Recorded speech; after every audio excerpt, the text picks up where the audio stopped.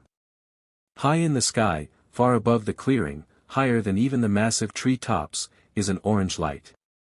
I squint my eyes in the hopes of getting a better view, but they widen again in panic when I identify the source of that light. I've seen this attack far too many times in the anime not to recognize it. A massive Beedrill, nearly 3 times the size of the rest, is charging up a hyper beam. Without thinking, I sprint back out of the clearing and throw myself behind the first tree I reach. Gun! A massive wave of air pressure and loose dirt flies around the clearing, whipping my long hair about my face. A desperate and defiant voice echoes out alongside the wind. Peeking around the tree, I see that the Beedrill are also in slight disarray from the supersized hyper beam. A spherical green dome fades away in the center of the clearing, and I can finally see the Beedrill's targets. Brown and white, jagged stripes run through their fur. Their eyes are blacked out, almost as if they had masks on. They look like the most adorable mix between raccoons and puppies. That's right, they're a pack of zigzagoons, and they are dying. I quickly count out 8 of them that are lying on their sides, wheezing for air and periodically wincing in pain. 2 more are limping around their fallen pack mates, pulling poisonous needles out of them. However, they too tense in intense pain every few seconds, showing signs of being poisoned. There is one more though. One which I can't help but feel drawn towards. Standing in front of the pack with a ferocious snarl on its face, a lone zigzagoon is defiant against the insurmountable odds. Faced with an onslaught of fully evolved Pokémon, the brave tiny raccoon Pokémon shows no fear. Its eyes are filled with a challenging light. I've never felt this before, but somehow, I can just tell that the gears of fate are at play here. This is my partner. I know it like I know that the clear sky is blue. All my dreams snap into focus. This is my partner. Goon. An incredibly weak cry from one of the fallen pups snaps me out of my thoughts. The cry came from the smallest zigzagoon lying down in the very center of the pack, who I now realize is the one who was fleeing the Beedrill's pursuit. My sight zeroes in on all the red in the clearing, and I realize that the poison isn't the extent of their injuries. All the zigzagoon are littered with cuts and puncture wounds. Though none bleed more profusely than the one at the front, defending the pack. At this point, the Beedrill begin to recover from the giant's hyper beam and are once again closing in on the pack. My eyes wander, my head swivels around, my brain strains to its limit, and every part of my being is working in overdrive to find a way to help them survive this predicament. That's when I see what may be their only chance. An incredibly foolish idea comes to mind. Before I can even act on it, a flurry of motion bursts into action in front of me and 3 Beedrill are sent careening back. I only see a brown blur hit them until the guardian zigzagoon skids to a halt back by the pack. What was that? Zigzagoon is one of the Pokémon that I have used the most in my life of gaming, so I'm pretty confident in knowing its moveset well enough. My first thought is quick attack, but I know they don't learn that. It doesn't take me long to think of the only other option, but it's almost hard to believe. A certain egg move that I always bred my own zigzagoon to have comes to mind. This little fellow must come from quite the lineage if it already knows extreme speed. Unfortunately, the effects of using such an advanced move at a seemingly young age and low level are instantly apparent. The brave zigzagoon's chest heaves and its legs tremble furiously. The 3 Beedrill that it hit are all slow to get up, but injuring them is only about as useful as stopping a single raindrop in a downpour. Using such an exhausting move in this dire situation was an obvious mistake, and it shows the young fighter's lack of experience. At this point, it's clear that they won't survive much longer on their own. The only chance they might have is if my foolish idea works. I'm not smart enough to think of a better way to solve this. Let's hope I don't die. When I was looking around before, I found something walking through the woods, just within sight of the clearing. Something that could probably kill me, but also has an ability that will allow it to go toe-to-toe with this Beedrill swarm and cause some serious chaos.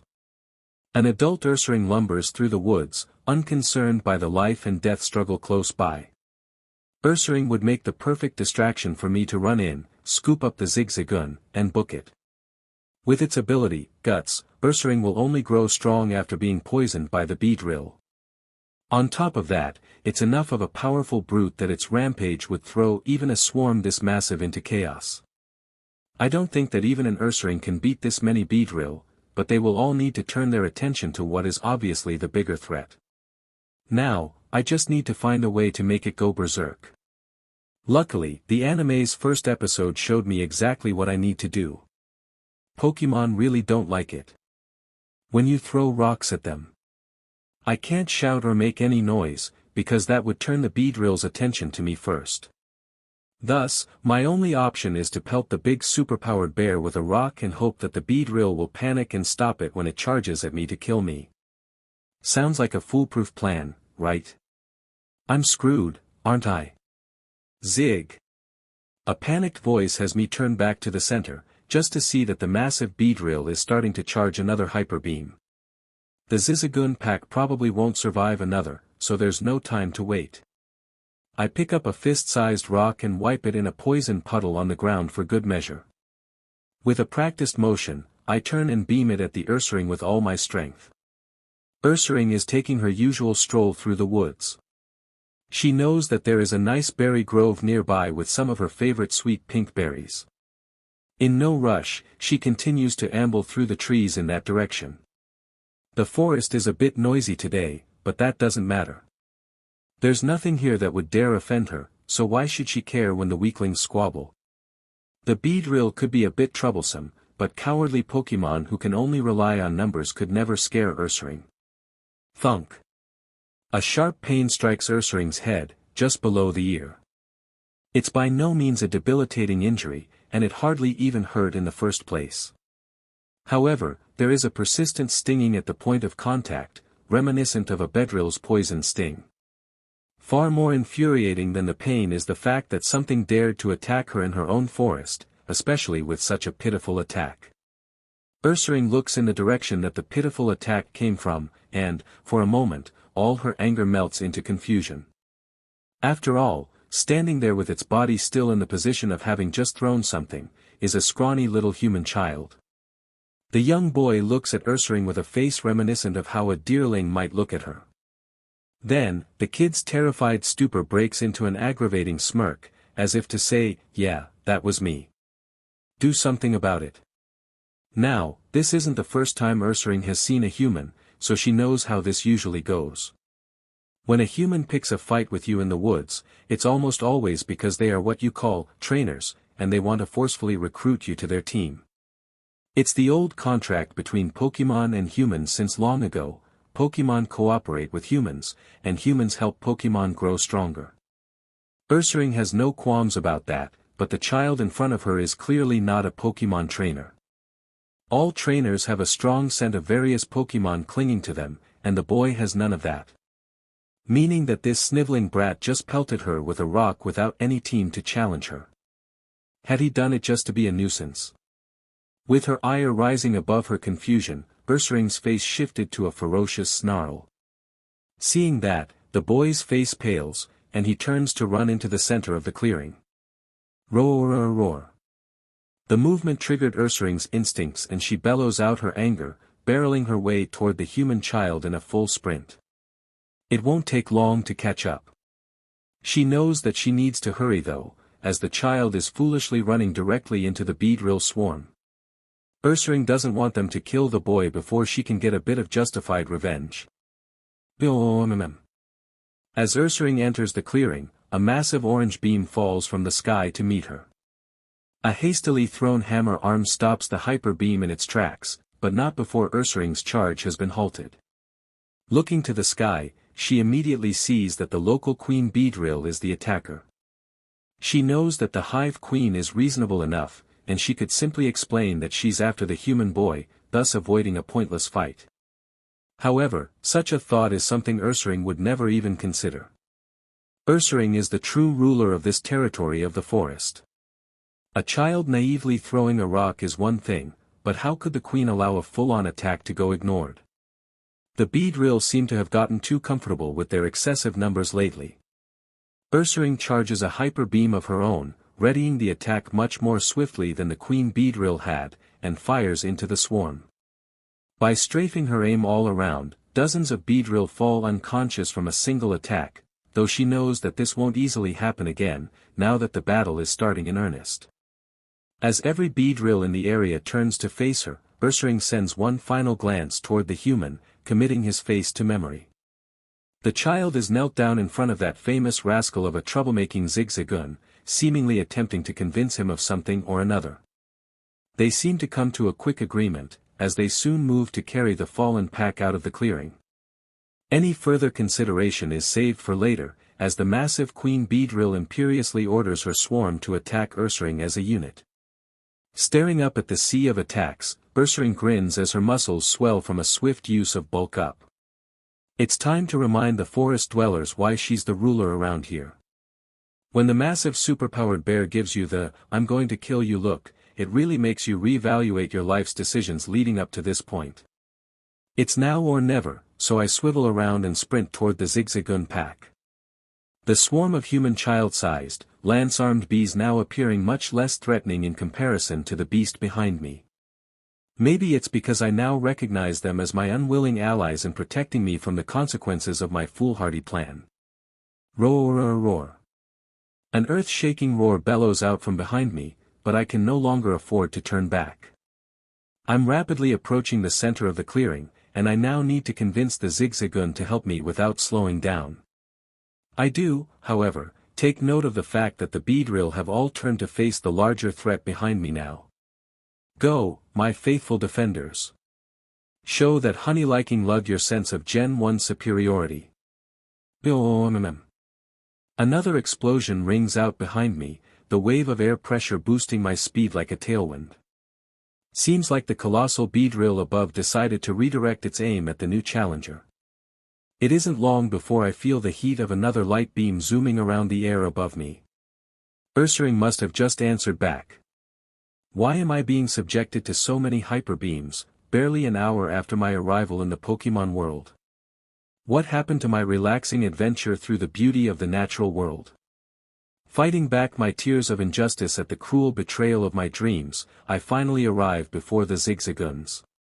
Grrrr, the lead zigzagoon growls menacingly at me. I feel my heightened emotions calm a bit. Is this how the move growl works? Zigzag.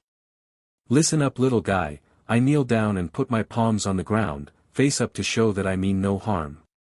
If we want to save your pack, we don't have much time. You'll just need to trust that I genuinely want to help you and wouldn't PSS off an Ursaring for no reason. If we wait around to do anything, we won't make it out of here. I'm taking a risk here by stopping to explain things. I don't even know if the football-sized Pokémon can understand me. If it's only as intelligent as a wild animal, no amount of explaining will get it to cooperate with me. Zag, the brave zigzagoon's brown eyes harden with resolve and it gives me a quick nod. Good. A wave of relief washes over me, that was the second biggest hurdle. Just slightly behind. Surviving this whole ordeal. Okay, you have a big pack here, and I've got little arms. I can't carry them all, so you are going to need to carry at least 2. Can you do that? Goon, the diminutive creature actually scoffs at me. It then proceeds to stack 2 members of its pack on its back and lift another 2 in its mouth by the scruff of their necks. It then looks at me with a glint in its eye that is clearly chastising me for wasting time watching. With 4 already accounted for, I need to take the remaining 6. I flip the front of my hoodie up like a pouch to carry them in and reach down to grab the first. Heavy. How is this little thing so heavy? I get that my new body is far, far weaker than my old one, but this is ridiculous.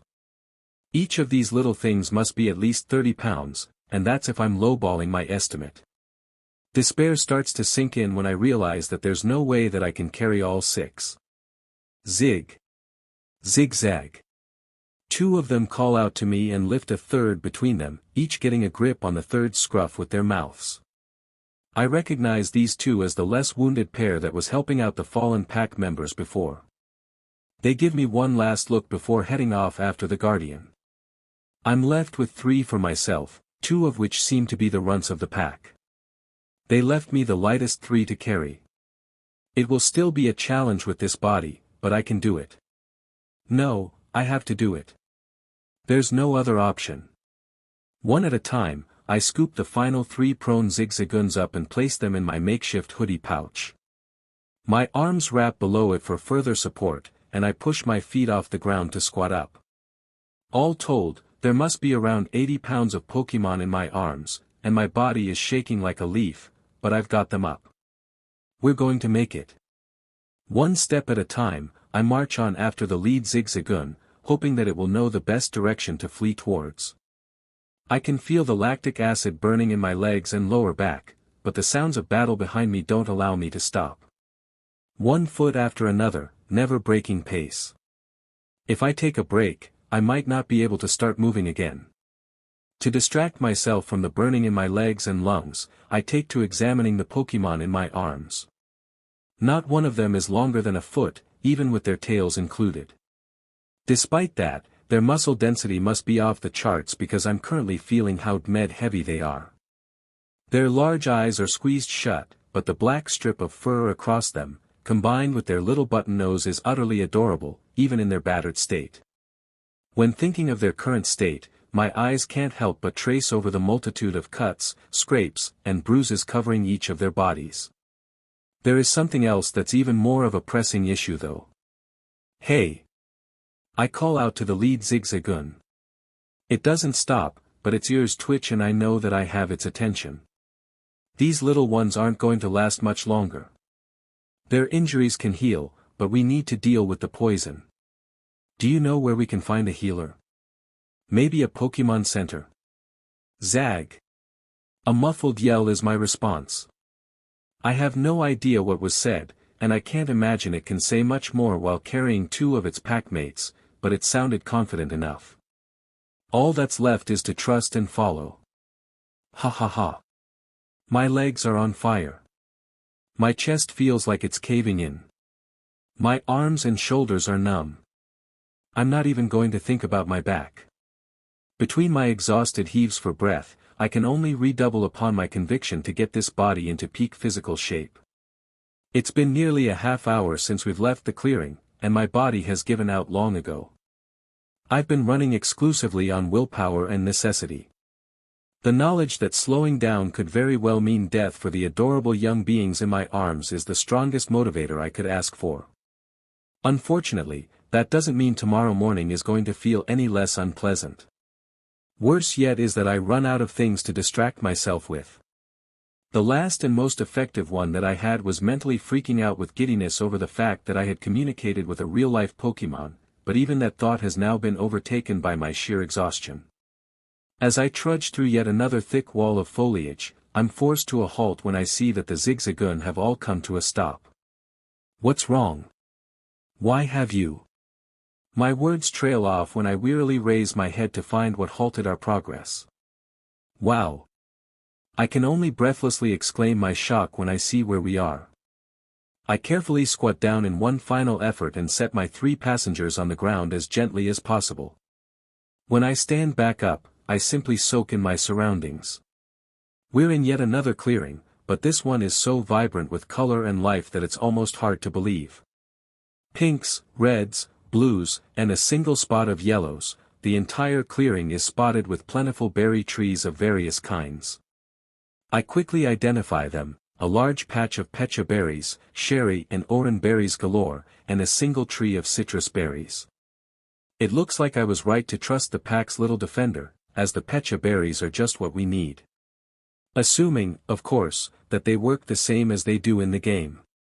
Zigzagoon. It looks like I've spent too much time gawking, as my complacency is admonished by the very zigzagoon who led us here. We both make our way to the pecha trees, as the other 2 zigzagoons that could walk collapse to the ground, the poison finally catching up to them. They'd been struggling even harder than I was on the hike here. The berry trees are filled with Pokémon, so I'm careful to only approach clear areas. Gathered around the pecha trees are Beatifly, Taillow, and Slacketh. None of these seem to be too threatening, but I don't want to take my chances. Especially because I know that even friendly animals can turn aggressive when they think their food is threatened. Though their presence does give me an idea of where in the world I am. Zigzagoon is quick to climb the tree in the clear spot in front of me and throws down several pecha berries.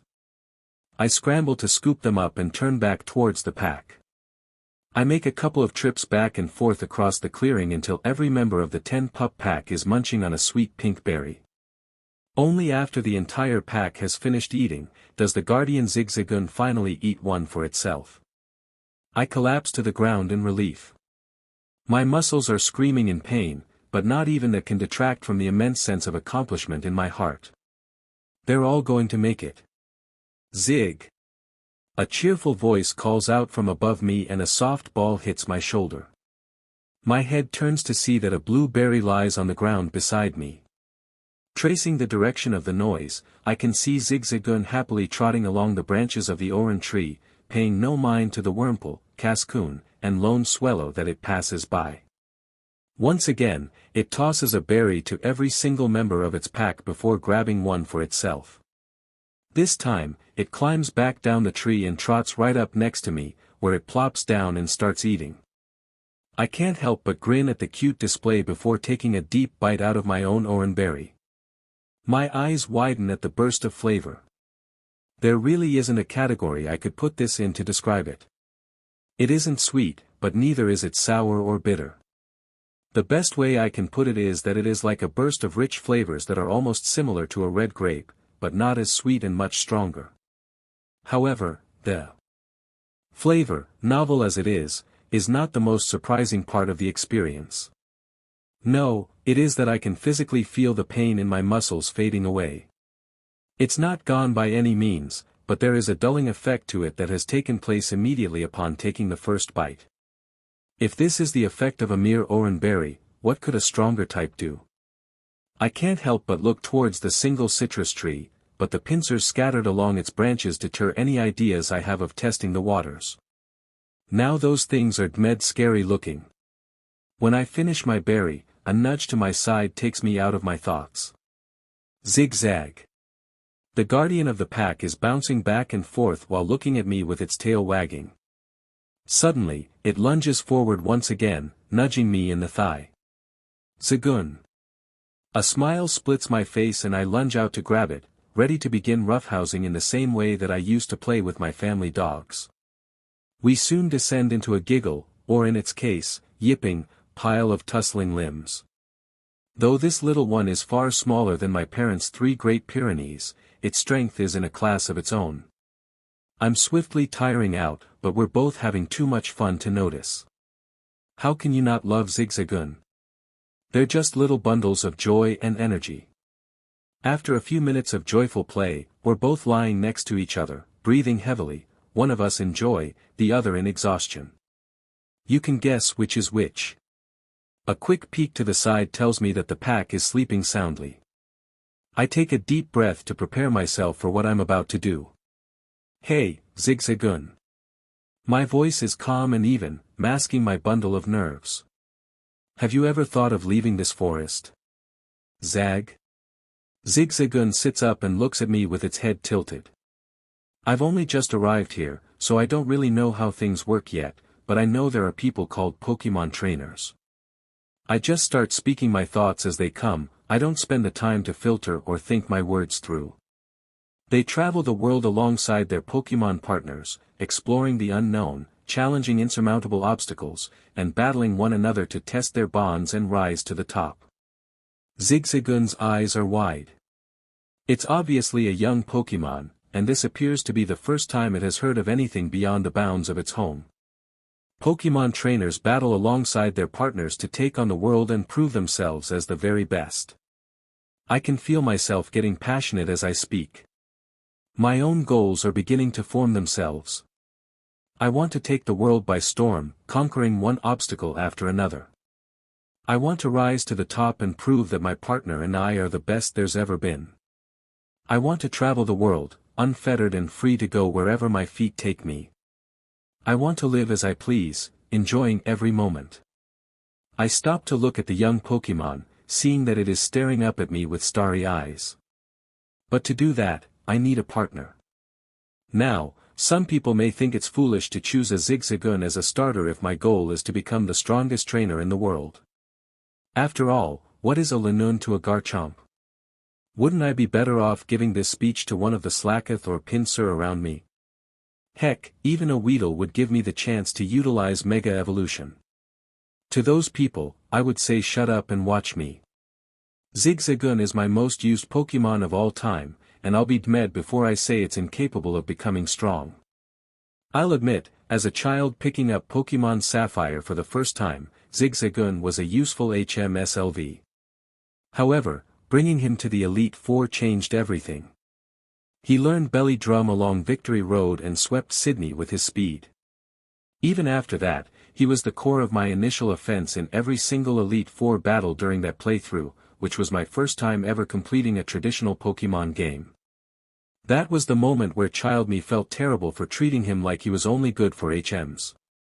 I have since reflected on Karen's words, strong Pokémon. Weak Pokémon. That is only the selfish perception of people. Truly skilled trainers should try to win with their favorites. Zigzagoon and Linoon jumped straight to my favorites list. Despite being treated as a tool to carry my HMs or use a revive in a tight battle, he came through at the end to show his will. It then became my job as the trainer to make him shine. Zigzagoon became the first Pokémon that I bred for egg moves and IVs. I completed a playthrough using only Linoon in battles, ditching even my trusty Mudkip from the very start. I even made Linoon the core offense of my competitive teams on Showdown. Zigzagoon's history with me is truly one of going from zero to hero. With such thoughts in mind, I look into the starstruck Pokémon's eyes and ask the most important question of my life. Zigzagoon, if you agree, you will be competing with Pokémon even fiercer and stronger than that Ursaring back there, and you'll be winning. A swarm of Beedrill will be nothing to you, but you will need to train and sacrifice enough to reach that level. Zigzagoon takes a nervous gulp. Knowing that, will you be my partner on my journey to the top of the world? I reach my hand out before the tiny raccoon Pokémon with a massive heart, palm up. My own heart is thundering in my chest. While I felt fate at play and can't imagine any other partner, there's no guarantee that Zigzagoon will agree. Zigzagoon stares at my hand for what feels like hours, then turns back to face the pack. All of which are now wide awake and watching our interaction. Zigzagoon slowly trudges back towards its pack and my heart sinks. Zigzag. Zig. Zagoon. Goon. A cacophony of voices cry out when Zigzagoon walks away from me. All 10 members are yelling out at their fearless guardian. The little runts even run out and try pushing their leader back towards me. Their interaction turns into a chaotic mess of yips and rolling and tussling. Soon all 11 Zigzagoons are in a jostling ball of activity. This continues on with me not being able to understand what they are arguing about, or if they even are arguing, for nearly 15 minutes. After which they all have tears in their big brown eyes. It's honestly adorable, but my fraying nerves don't allow me to appreciate the sight. The brave little rascal then turns and runs to me in a sprint. I barely have time to brace myself before a 35-pound missile of spiky brown and white fluff hits me in the gut. Zigzagoon. The Pokémon happily calls out. So you agree? I wheeze out. You'll be my partner. Zig. A nod and a lick to my face are all the confirmations I need. A crashing sound at the edge of the clearing turns both of our heads before we can soak in the moment. Beedrill. A slightly wounded Beedrill flies into the clearing. The Zigzagoon pack all start growling, and it turns towards them, taking an aggressive stance. Of course, the guardian of the pack won't tolerate that, so my new partner jumps out in front to face the threat. Well partner, I move into position alongside the pack. Looks like our first battle together is going to happen sooner than expected. This is the first step on the road to conquering the world. My first battle is against a fully evolved Pokémon when I still haven't even learned my own Pokémon's moveset. Saying it like that, it kind of sounds like I'm pretty screwed. Even though I logically know that it doesn't feel like we're going to lose. Whether it's just adrenaline, or a false sense of security after my recent success, I can only envision our victory here. The Beedrill is wounded. A long scratch mars its abdomen, likely a parting gift from Ursaring. However, the wound isn't deep and doesn't seem to be affecting our opponent's movement in any way. Our enemy is still a fighting fit, fully evolved Pokémon. Zigzagoon, on the other hand, shows signs of fatigue in its stance. Need to remind myself to find out my partner's gender after this battle. Courageous as my new partner is, the events of today have taken their toll. Sprinting to the runt of the pack's rescue, squaring off against an entire swarm of Beedrill, protecting the pack from multiple hyperbeams, using extreme speed to fight back, and finally carrying 4 pack mates for a half of an hour, all the activity and exertion of the day have left Zigzagoon with a sagging stance and an uneven breathe, even before the battle begins. Putting my personal feelings aside, the situation really doesn't look good. I'm sure we could net ourselves an easy win if we swamped the Beedrill with numbers and attack with the entire pack, but that feels like it would be a sign from the very start that we won't amount to anything on our own. No, if we wish to start our journey right, we need to win this on our own. A spray of purple needles shoots from the Beedrill's mouth. Zigzagoon dodges to the side easily enough, but the attack tells me that I no longer have the luxury of wasting time thinking. We just need to fight it out. Alright partner, I call out. When a trainer and a Pokémon pair up, the trainer comes up with strategies and yells out moves. The Pokémon's role is to perform those moves to win the battle. I don't really like the idea of calling out every move in battle, but it needs to be done for now. We can work more on independent battling later. Zig. My partner confirms that my words were understood. Another poison sting attack is fired, but Zigzagoon easily hops to the side once again. The Beedrill chitters in frustration, and I know it will be closing the distance soon. I need to think of Zigzagoon's moveset quickly. I'm certain that it knows Protect and Extreme Speed, but those take too much energy to use so early. Using them means that we will lose if we don't knock our foe out in a single hit. Keep dodging its attacks, I yell. It's going to close in soon. The Beedrill fires another poison sting which is easily dodged for a third time, but something different happens this time.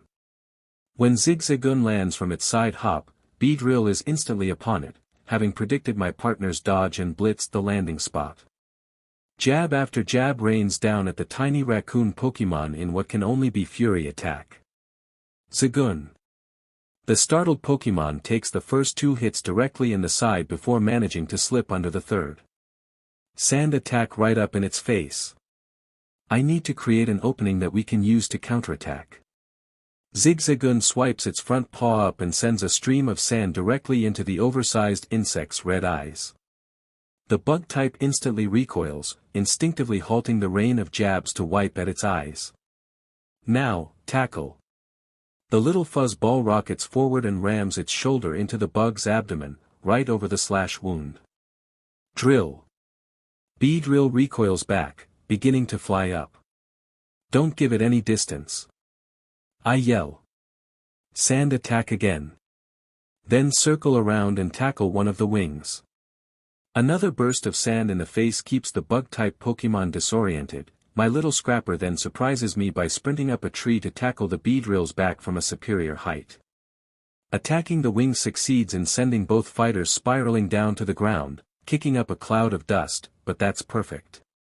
A messy scrap in the dirt is our best chance of winning this. Against a more powerful Pokémon that's also in better physical condition, our only hope is to keep it disoriented. Drill. Zagoon. A pair of yells ring out through the dust, one angry and one pained. When the dust thins, I can see a large insectoid silhouette standing on 2 legs over a smaller, spiky shape. The insect is leaning down biting into the normal-type Pokémon. A sickly green energy looks to be formed around Beedrill's mouth. It even knows bug bite then. Shake it off with tail WHP and get out of there Zigzagoon. This isn't good. As a much lower-leveled Pokémon, our tackles likely haven't done much damage. That single bug bite will seriously hamper us though. We need a better strategy to win this one. Zigzagoon shakes fiercely to escape the grip of its foe, slapping its fluffy tail alongside the insect's face. We get a lucky break when the spiky fur hits the bug in the eye and forces it to let go in pain. My partner immediately jumps back to the spot in front of me, gaining some distance. Beedrill turns to look at us, silently fuming in anger, but not approaching carelessly. Our attacks may have hurt more than it's letting on. Rather, It's more likely that the lingering wound from the confrontation with Ursaring had more of an effect than I'd initially thought. Alright buddy, we're gonna need to close the distance again. Our foe is stronger close-up, but we have no options from range, so there's no choice but to attack head-on. Let's weaken it with growl first. Zig. My partner yips out a confirmation. Then the most adorable growl ever emerges from the little creature. There's no way that was intimidating anything, but sure as sheet, Beedrill's tense stance slightly loosens. Good. Now stay on the move, a plan begins to form. Run circles around it and be ready to tackle on my command. There's no way that a Pokémon that flies as often as Beedrill isn't somewhat awkward when walking, so we just need to play on that. The wounded wing means that it isn't going to be able to take off quickly. In battle, that means it's as good as grounded. As if to confirm my guess, the bug type is unable to rotate its body quickly enough to track zigzagoon as it runs in circles around it. Just before my partner enters into an obvious blind spot of Beedrill's, we strike. Now. A quick dash from the blind spot bowls the Lancearm bee over with a hard tackle. As Beedrill skids across the soil on its face, I can't help but think that must have been a critical hit. Good. Keep circling. As Beedrill attempts to stand up, we strike again. Now. Once again, the oversized insect is sent sliding through the dirt. Now. Now. Over and over, the process repeats itself. Beedrill is growing increasingly frustrated, which also increases our openings. We just need to keep chipping away at it. This time, Beedrill is even slower to get up. Spending some time just lying there, collecting itself. When it struggles to step one leg up, I smell blood in the water. Now. I call out for the finishing blow. Zig. My partner dashes in. Gun. A cry of pain, more intense than I've heard all battle, is not what I was expecting to hear next. At the very least, not our cry of pain. Right before Zigzagoon struck, Beedrill had turned and blindly spat a stream of poison over its shoulder. This unaimed attack into its own blind spot struck right on target, and now my partner is covered in purple fluid. That must have been Venoshock, so it's a good thing we found the Pecha berries. That would have hurt much worse if Zigzagoon was still poisoned. Before I can think about what went wrong, I notice that Beedrill has gotten back up and raised its arms to strike. Zigzagoon is still shaking the fluid out of its face. Get out of there. My desperate voice causes my partner's head to perk up, but it's too late. Once, twice, 4, 5 times, I think it's going to stop there, but the rain of blows just continues, reminding me that this isn't the game I know. Finally, after a combo of at least a dozen strikes of fury attack, Zigzagoon is pushed back enough of a distance that Beedrill is forced to stop. The tiny raccoon Pokémon collapses in a heap, having taken far too much damage. It's unlikely that the brave underdog will get up on its own. I don't remember exactly when they learn it, but knowing Venoshock means that Beedrill's level is at least in the mid-20s by the game's standards. As for Zigzagoon, I'd estimate that level 10 is the absolute highest that my partner might be at. I didn't think the gap was so wide when this fight started, but even so, we've taken far too many hits now. The Beedrill turns to me, and I turn and run. It's on its last legs, but I know that I won't survive that confrontation. I only have one chance to make it out of here, and that's by sprinting at full speed now. I can hear the massive bee's wings fluttering, as it struggles to lift off into the air. The previous attack to the wing was my only saving grace. However, that attack was never meant to cripple it, nor does Zigzagoon have the power to do so. Soon enough, I hear the sound I had hoped not to. Bzzzt. It's flying after me, still not at full speed, but it's picking up the pace every second. It will quickly catch up. Once the buzzing noise is halfway to me, I reach my destination. Without minding the fearsome inhabitants of the tree, I rip a yellow fruit off the citrus tree. In one motion, I turn and throw it so it lands right in front of my prone partner. Partner! I scream out, loud enough to wake the dead, or in this case, the nearly dead. I still need you. BZZZT. The Beedrill is closer than ever now. Less than 10 feet away. Am I truly going to die the day I arrive in my dream world? How lame can I get? I look over at the zigzagoon pack, huddled together and watching me with wide brown eyes. Together, they will be able to fight off a Beedrill that's on its last legs. At least they will survive. I suppose that making sure that happened meant that even my short time here wasn't lame at all. BZZZT. The Beedrill is less than 5 feet away. A single lance arm is pointed out, ready to skewer me. No. No, I won't die here. I have faith. Faith in my fate, and more importantly, faith in my partner. The lance is a mere foot away from my face. The guardian of the pack won't let anyone die. I've seen that already. Extreme speed. As the words scream out of my throat, the tip of the Beedrill's lance reaches a mere couple of inches before my forehead. Then it's gone. Quicker than my eyes can react, the Beedrill disappears from my vision. One instant, death loomed overhead, the next, nothing. I first looked to where Zigzagoon had collapsed. Nothing but a yellow fruit with a single bite taken out of it. I then strafe my eyes about the clearing, attempting to find the action. Only when my head turns all the way to the opposite side of the clearing as the partially eaten fruit do I see the result of my partner's ultimate move. The 3-foot-tall Beedrill lies collapsed in a heap at the base of a cherry tree. My proud partner stands tall, though on wobbly legs, next to its fallen form. We won, a disbelieving whisper escapes me. We really won. Zig, my partner's ears perk up, its head turning to look at me. We did it. I cheer out in joy. You did it, Zigzagoon.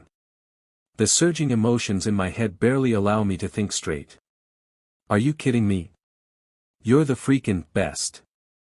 Zigzagoon puffs up in pride and gets this happy little grin on its face. However, one step towards me results in its little legs collapsing.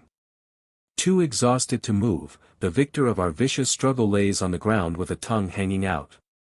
Adorable, even in the wake of a grueling battle. The sheer elation and excitement I'm feeling is electric. It's infectious to the point of being dangerous. As an athlete who has competed at the highest levels, I thought I was no stranger to the adrenaline rush that comes with winning. I thought battling would be no different, but I couldn't have been more wrong. This joy is something else entirely. It's not just a sport, nor is it a simple victory. My bond with my partner was put to the test, and that bond pushed us both to greater heights. If everyone feels this, it makes sense that battles dominate the entertainment scene in this world. Now that I've felt this, there's truly no other choice for me than to chase the rush of greater and greater victories on larger and grander stages. To think that all of this was only a wild battle. If a wild Pokémon can fight this fiercely and counter our strategies to such a degree, how much more intense will a high-level trainer battle be? Pinsir, a threatening hiss sounds out from behind me. I turn to see the Pinsir nearest to the fruit I took giving me the stink eye, apparently no longer tolerant of my presence now that the battle has been settled. Thank you, Pinsir, for allowing us to have one of your fruits. I give a slight bow of appreciation for the fact that it hadn't killed me itself when I stole its food. We would have certainly died without it. Pin. The nightmare fuel bug type nods once towards my fallen partner in what seems to be slight respect. It then jerks its head away, clearly motioning me to leave its feeding area. Not willing to wait around and test the nightmare bug's patience, I start off in a jog towards Zigzagoon. Only to hit a U-turn to go scoop up the rest of the citrus berry first. Curiosity gets the best of me along the way to my partner, and I take a slight nibble. The explosion of energy that surges through my body is 100 times more potent than any energy drink I've ever had. However, the energy surge soon recedes. In its place, my muscle soreness is further reduced, even from less than a single bite. The sour taste is also to my liking, but I can already imagine how effective eating the entire berry would be, so I hustle my pace towards the one who should really be eating this. Zigzag. The tiny raccoon Pokémon rolls to its back, swishes its tail and sends a happy greeting my way when I arrive. Looking real fierce there, champ. I grin at its antics. Here you go, gourmet dining for the winner. I drop to a knee and present the berry with 2 hands as if it were a trophy. To our first victory and the first step on the path to the top. Zig. A happy yip tells me that the edible trophy was appreciated. Zigzagoon opens its mouth to take a bite, then pauses. It rolls the berry around, sniffing the entire thing. I wonder what's going on all the way until its nose reaches the spot where I took my nibble. So that's what this is about then. Zagoon. The look of utter betrayal I receive is disproportionately dramatic when compared to the size of my bite. My brave and courageous partner doesn't seem to be big on the concept of sharing. I wonder for a moment if its ability is gluttony. Zag. But apparently, the outraged little thing won't give me that moment. What? I spread my arms out in a helpless gesture. I was curious what it tasted like. Honestly, I think I've contributed enough today to have earned a bite even larger than I took. Zigzagoon. I don't speak Pokémon, but that was a clear, you wouldn't dare. You gonna eat it or not? I raise an eyebrow at the miniature ball of condensed fury. A dismissive, zig, is the response I get, followed by the sounds of loud, open-mouthed chewing. By the way, I sit on my butt, lean back, and turn my head to the mini glutton. It's time to embrace my inner Professor Oak. I've been wondering for a while now, but are you a boy or a girl? Zigzagoon breaks into a fit of coughs and sends a spray of the precious berry chunks flying. Those take priority, and are quickly liked back up from the ground. Only when all traces of the berry are consumed does a little head WHP around to face me. A new wave of rekindled outrage fumes behind those adorable brown eyes. Zagoon zag zigzagoon.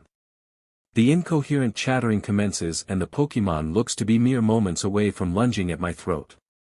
Sorry, I'm sorry. I throw my hands up in mock surrender. I just can't tell by looking. You see, I'm the first human you've seen, right? A reluctant nod. So you probably can't tell what gender I am, can you? Zig zigzag. A defiant shake of the head. Zigzagoon. The fuzz ball then points to my crotch. Huh, you can tell. I put my hands down. Well, I can't, but the way you get so angry over sharing food makes me think of a hungry lady, so I'm going to guess you're a girl. Am I right? I put on a provoking grin, knowing the effect that this bout of teasing will have, whether I'm right or wrong. Zag. My feisty new partner shakes his head angrily. Zagoon. He then pounces on me with a tackle hard enough to knock the wind out of my lungs. Oh, ha, okay. Okay. I wheeze out as I get my breath back, still grappling with the little terror. You're a strong and brave boy, Zigzagoon. Duly noted. Now cut it out before you kill me, bud. Zigzagoon. He dismisses my complaints and instead decides to curl up and lay down on my chest, positioned such that our eyes can easily meet. Well then, brave Sir Zigzagoon, my dashing new partner, my name is Reed Redwood. I plan on becoming the greatest trainer in the world, in history even. I'm also your new trainer. If you'll have me. Zigzag. Excited once again, Zigzagoon yips happily and wiggles around on my chest.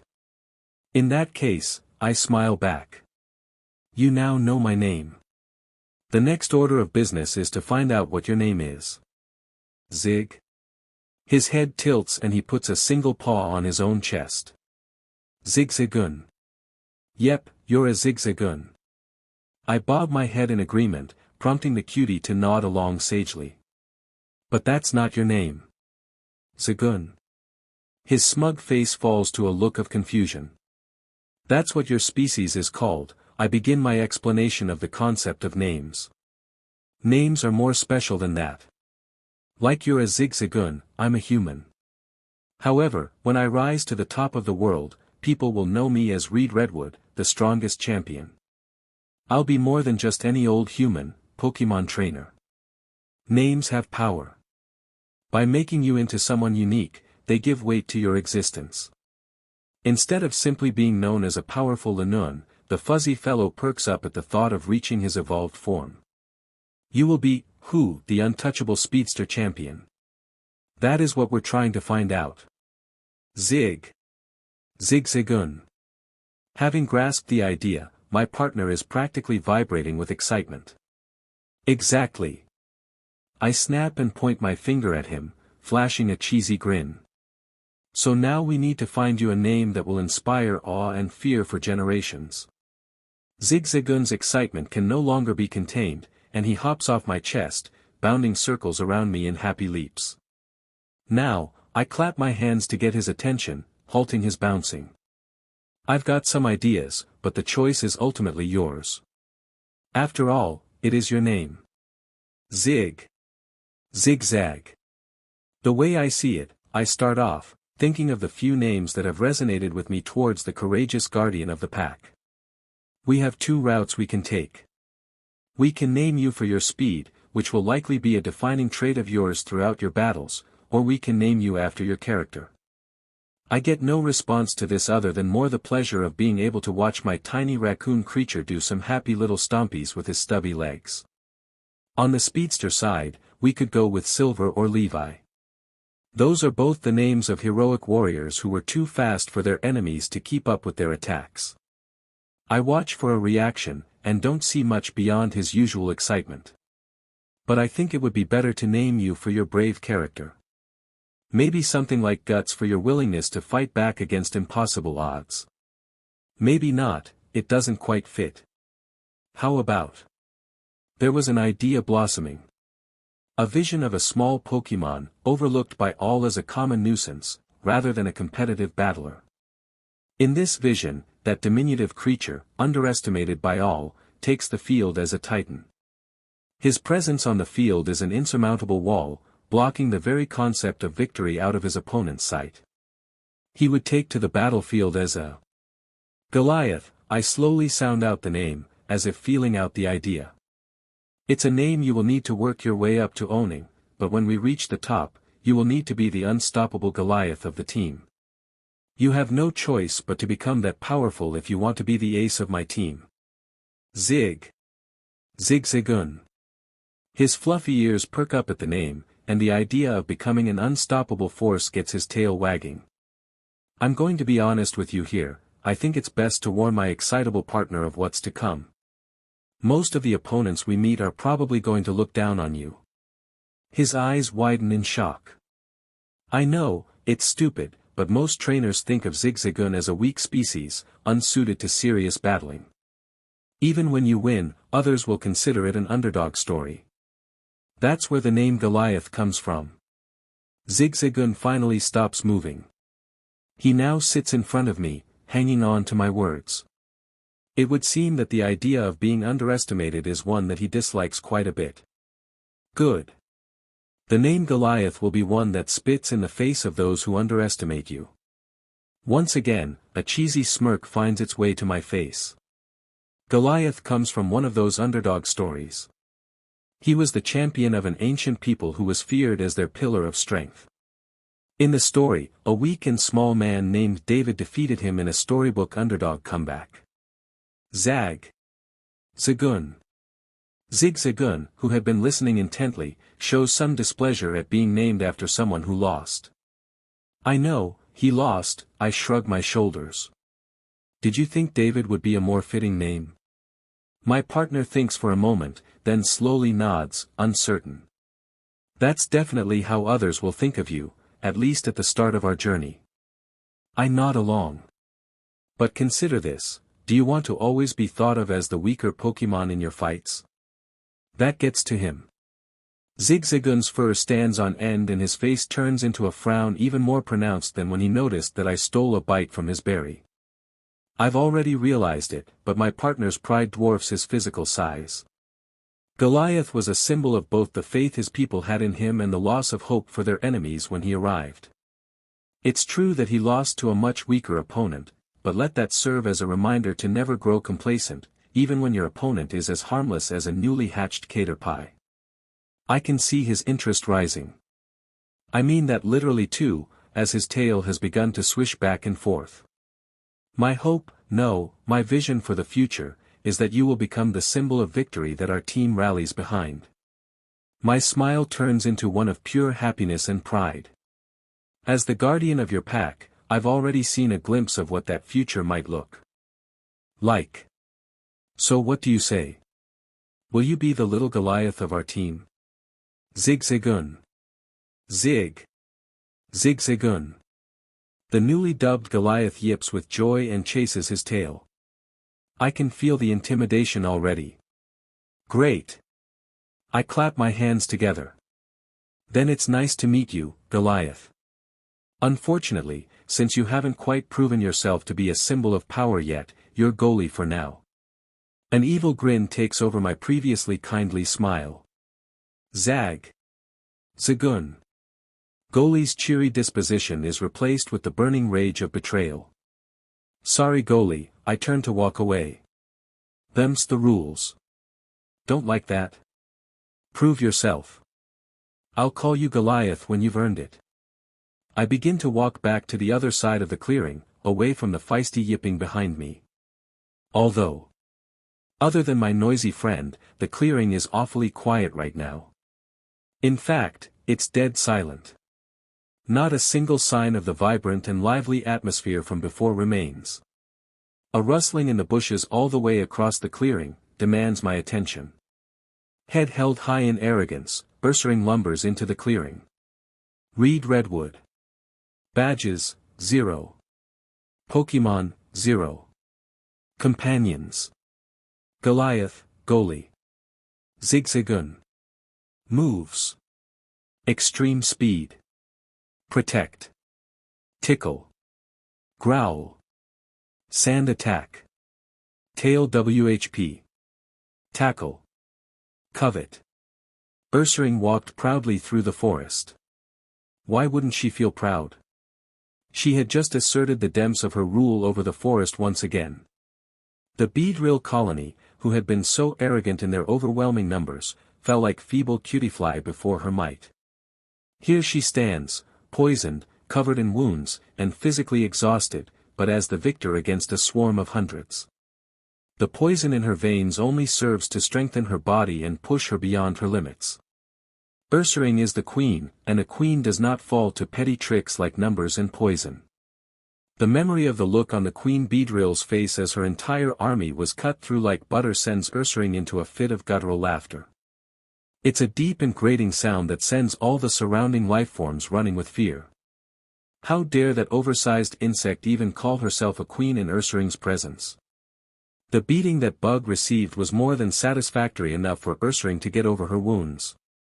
However, now that the battle has been settled and her challengers lie vanquished, it's time to deal with the poison.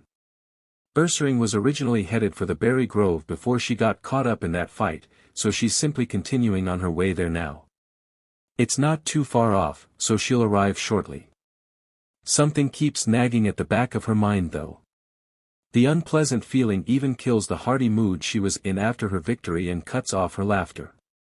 She seems to be forgetting something. Something from before she fell into her berserk bloodlust battle state. A certain scent tickles her nose. A scent that is unfamiliar to these woods, alongside the scent of the little younglings of the Zigzagoon pack. That's right. The human child. That insolent brat who threw a rock at her to instigate her fight with the Beedrill. It looks like the chance for revenge isn't lost to her after all. His scent leads to the berry grove. The famous rascal of the pack must have brought them there to heal their wounds. Ursaring picks up her pace. The battle with the Beedrill swarm, fierce though it was, did not take long. When Ursaring goes berserk, her battles tend to end quite quickly due to her unrelenting offense. Furthermore, she can move much faster than a group of nearly dead Pokémon children and a scrawny human boy. She will catch up quickly. Running along the path, a new scent brushes her senses. It's odd that a Beedrill would flee a battle involving its queen. The queen must have sent one to chase after their escaping prey. With a new competitor in catching her prey, Ursaring speeds up even further, running at almost a sprint until the berry grove is just ahead. Get out of there. A human voice, filled with panic and fear, rings out from the clearing. Slowing to a halt at the edge of the clearing, Ursaring peeks through the brush to see what's going on. A Beedrill furiously rains blows down upon the infamous troublemaker of the zigzagoon pack. The bug is on its last legs, but it seems to be a mid-level fighter from the swarm. This is no newly evolved Beedrill. Unfortunately for the new human Pokémon partnership, Zigzagoon is still a child. His gallivanting around this forest has only started in the last 2 moon cycles, making him barely more than an infant. Talented though he may be, he doesn't have the strength, nor the experience to fight a grown combatant like Beedrill. The fact that Beedrill is so wounded is the real surprise here. This is also the reason Ursaring has decided to simply spectate the fight. It may be too late now, but she would like to see how the human and the baby Pokémon turned around such an impossible battle. The slash wound from her that she sees in the Beedrill would have helped them but isn't enough to let them win. With Zigzagoon out of the fight, the Beedrill turns to the human child. Ursaring scoffs when the boy runs away in fear. She must have expected too much from a human. Should she go kill him now, before the bug gets the chance?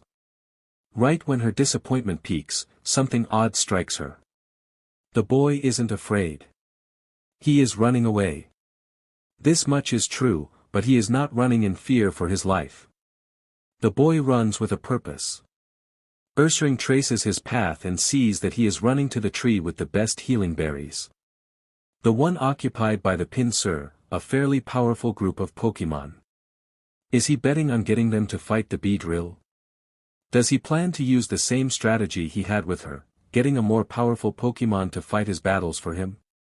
Ursaring holds herself back, curious about how the situation will develop. When the boy reaches the tree, he picks a healing fruit directly in front of a Pinsir. The menacing bug type would usually attack anyone who threatens its food supply, but the boy must have earned its respect, as it idly allows him to take the fruit. In one motion, the boy throws the fruit to the down Zigzagoon. So that was his plan, thinks Ursaring. The boy decided that they would both perish if nothing changed and decided to sacrifice himself to heal his partner. She can't help but respect his resolve. Partner, the boy screams out. I still need you. He doesn't seem to have fully accepted his death, but there is no alternative. The Beedrill is close enough to him that not even Ursaring would be able to save him now. Its lance is mere inches from the child's head. The boy has earned her respect, so she can forgive his offense against her, but he still must face the harshness of the wild. He can only blame his own weakness. Extreme speed. The boy calls out the words, and the Beedrill is blasted away from him before his words have fully escaped his mouth. Even with her trained eyes, Ursaring barely perceived a blurred form crashing into the bug type. This was nothing like the speed she has seen the rascal move with in the past. The Beedrill is laid out at the opposite end of the clearing, their momentum only halted by the trunk of a tree. Zigzagoon collapses shortly after. The troublemaker of the Zigzagoon's younglings has been known for his speed for as long as he has been causing trouble around here. He inherited a move from his ancient lineage that allows him to move in incredibly fast bursts of speed. She has seen him do it several times before. Ursaring hadn't been impressed before, because she could follow his form easily. This was entirely different. This was something special. Was it his new connection with the human boy that allowed him to surpass his limits? Could he truly grow that quickly? While Ursaring is lost in her thoughts, the victorious pair celebrates and chats together. The conversation between the two is toned out as Ursaring thinks about what she has just seen. Though she heard enough to understand that the boy has lofty aspirations. His goals are aimed so high that she doubts the young Zigzagoon could ever grasp them. However, she can't help but feel a question burning in the back of her mind. Just how far could these two go? Fighting them now would be a waste of time. It wouldn't even be a fight, but what about after the rascal's talent has bloomed? What would he look like if he could MSTR that speed? Now that her curiosity has grown, there's no suppressing it. She can no longer see killing them now as anything but a waste. Besides, the hunt will be much more satisfying if that weak little zigzagoon can truly become the so-called Goliath first. The thought that she might never see them again if she lets them go never crosses her mind. After all, everyone will always return to their roots at some point. She has gained enough respect for the boy to forgive his earlier insolence, but there should still be a price to pay. The hunt will be his price, collected in the distant future. With her thoughts in order, Ursaring steps into the clearing and approaches the human child. I'm so dead. There's no real punch to it, even as I find myself envisioning my impending doom. I had always thought that certain death would come with a lot more despair than this. After the roller coaster of emotions this day has brought me, I just don't have it in me to feel any despair. If this is it, so be it. Pulled outside of my own body and through a portal by a fictional ghost, transported to the world of either a video game or an anime, forced into occupying the body of a dead child, escaping a swarm of supersized killer bees, and winning a battle with my new partner, sounds like the acid trip of a lifetime. Now that all that adrenaline has worn off, there's simply nothing left to give. The Ursaring that continues to step closer and closer is apparently strong enough to defeat a swarm of hundreds of Beedrill on its own. Somehow, I don't see another come-from-behind victory in my immediate future. Zigzagoon. Even as the Reaper's scythe closes in on my neck, my oblivious partner continues to run circles around my ankles, protesting his shortened nickname. Goli. My voice is firm and halts his motion for a moment. Be ready to use extreme speed to run away. Zigzag. His head tilts to the side. Look ahead, buddy, I point toward our unwelcome guest. Seems like my luck runs out here. Goliath turns to face Ursaring and steadily walks out to stand between us. There is no fear in his stance and no hesitation in his gait.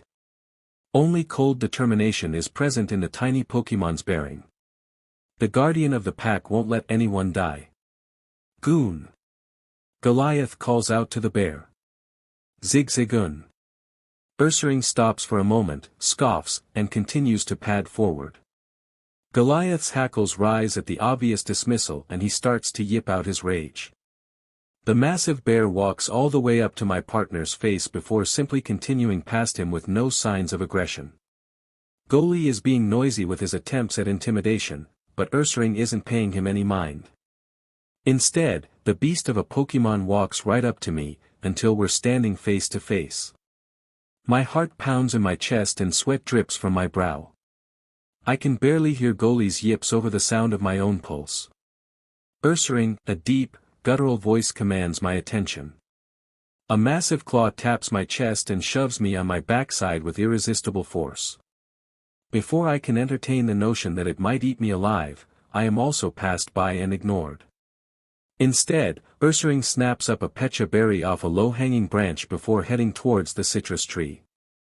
The fearsome pincer group has already moved to the top of the tree, leaving Ursaring as much space to eat as it desires. The ruler of the forest gives the tree a quick pat, and dozens of the delectable fruits fall to the ground. Ursaring promptly lays down before the pile and munches away, looking unconcerned with the actions of the rest of us.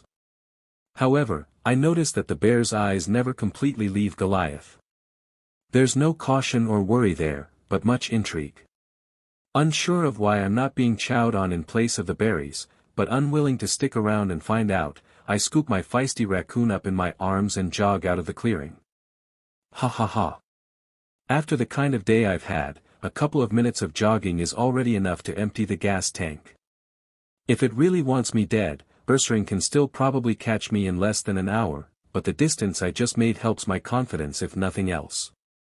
I put down the raccoon who has been looking at my tired self with severely judgmental eyes. I know, I'll work on that, I mutter, more to myself than to Goliath, though that doesn't stop him from nodding at me with a smug look. But first, we need to find our way out of here. Zigzag, smugness transforms into confusion. Look, I know that we are going to become invincible champions, but the beginner area of our journey is way too high level. I'm so distraught about this that I've turned to gamer terms. Like, why is there so much stuff that can kill us here? Shouldn't our first opponents be like Puccinas and Rattatas? Where is the game balance? My happy-go-lucky little partner clearly doesn't understand what I'm talking about, but my elevated emotions get him all worked up with excitement. I look down at the zigzagoon running figure eights between my legs and can't help but think that things aren't all bad. Okay, the first thing to do is to figure out where we are exactly. Based on the Pokémon I've seen, I think we're in the Hoenn region. Petalburg Woods seems like the most likely choice, but I could honestly be anywhere. Goli, do you know where any humans live? Based on my partner's apparent young age, I don't expect much, so I'm pleasantly surprised when I hear the noise that I've come to associate with affirmation. Zig. My partner nods his head rapidly, excited to be of help. Great, things are finally looking up for me. Can you lead us there? After another nod, my partner shoots off at a high speed to my right. One stray thought passes through my head as I scramble to keep up. I'm not going to have any choice but to get in great shape with this bundle of energy as my partner. After only an hour of running, I can already tell that we are not going to make great progress with Goli leading the way. True to his species' name and tendencies, Goli is incapable of running straight for any long stretches. Instead, he zigs and zags, this way and that. Every little thing is apparently interesting enough to demand an up-close inspection, even unusually shaped rocks or odd-smelling leaves. I know that this is a staple of his species, and it was actually endearing at first, almost like taking a puppy on its first walk.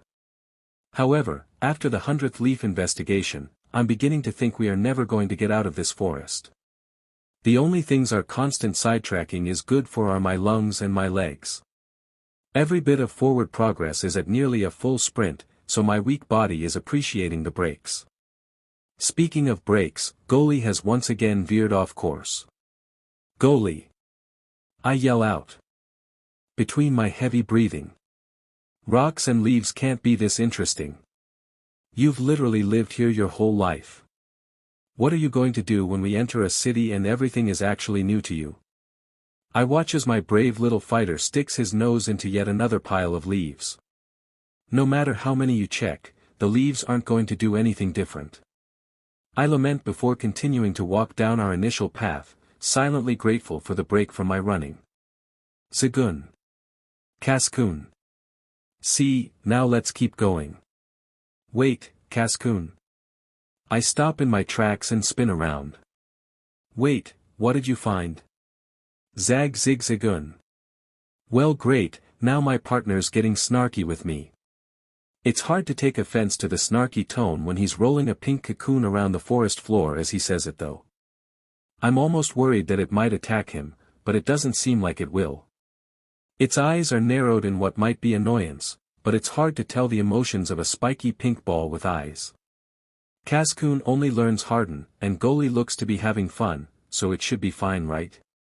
I take a seat on a nearby log and catch my breath, silently wishing I had a phone or camera to capture the moment. This continues for about 5 minutes before the Cascoon shoots a poison sting at a tree, both expressing its annoyance and reminding me that Pokémon can keep their moves from previous evolutions, even in a world where it's not a game. Alright Goli, leave it alone now, I call out, standing up from the fallen log. Cascoon, I can put you back under a leaf pile, if you'd like. Cascoon. The tone sounds like acceptance, so I cautiously approach the bug-type Pokémon and carry it back to the leaf pile Goli had pulled it from.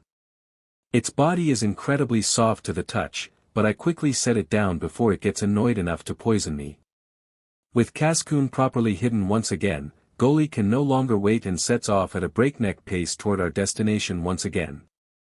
That is, until he finds something new to distract him.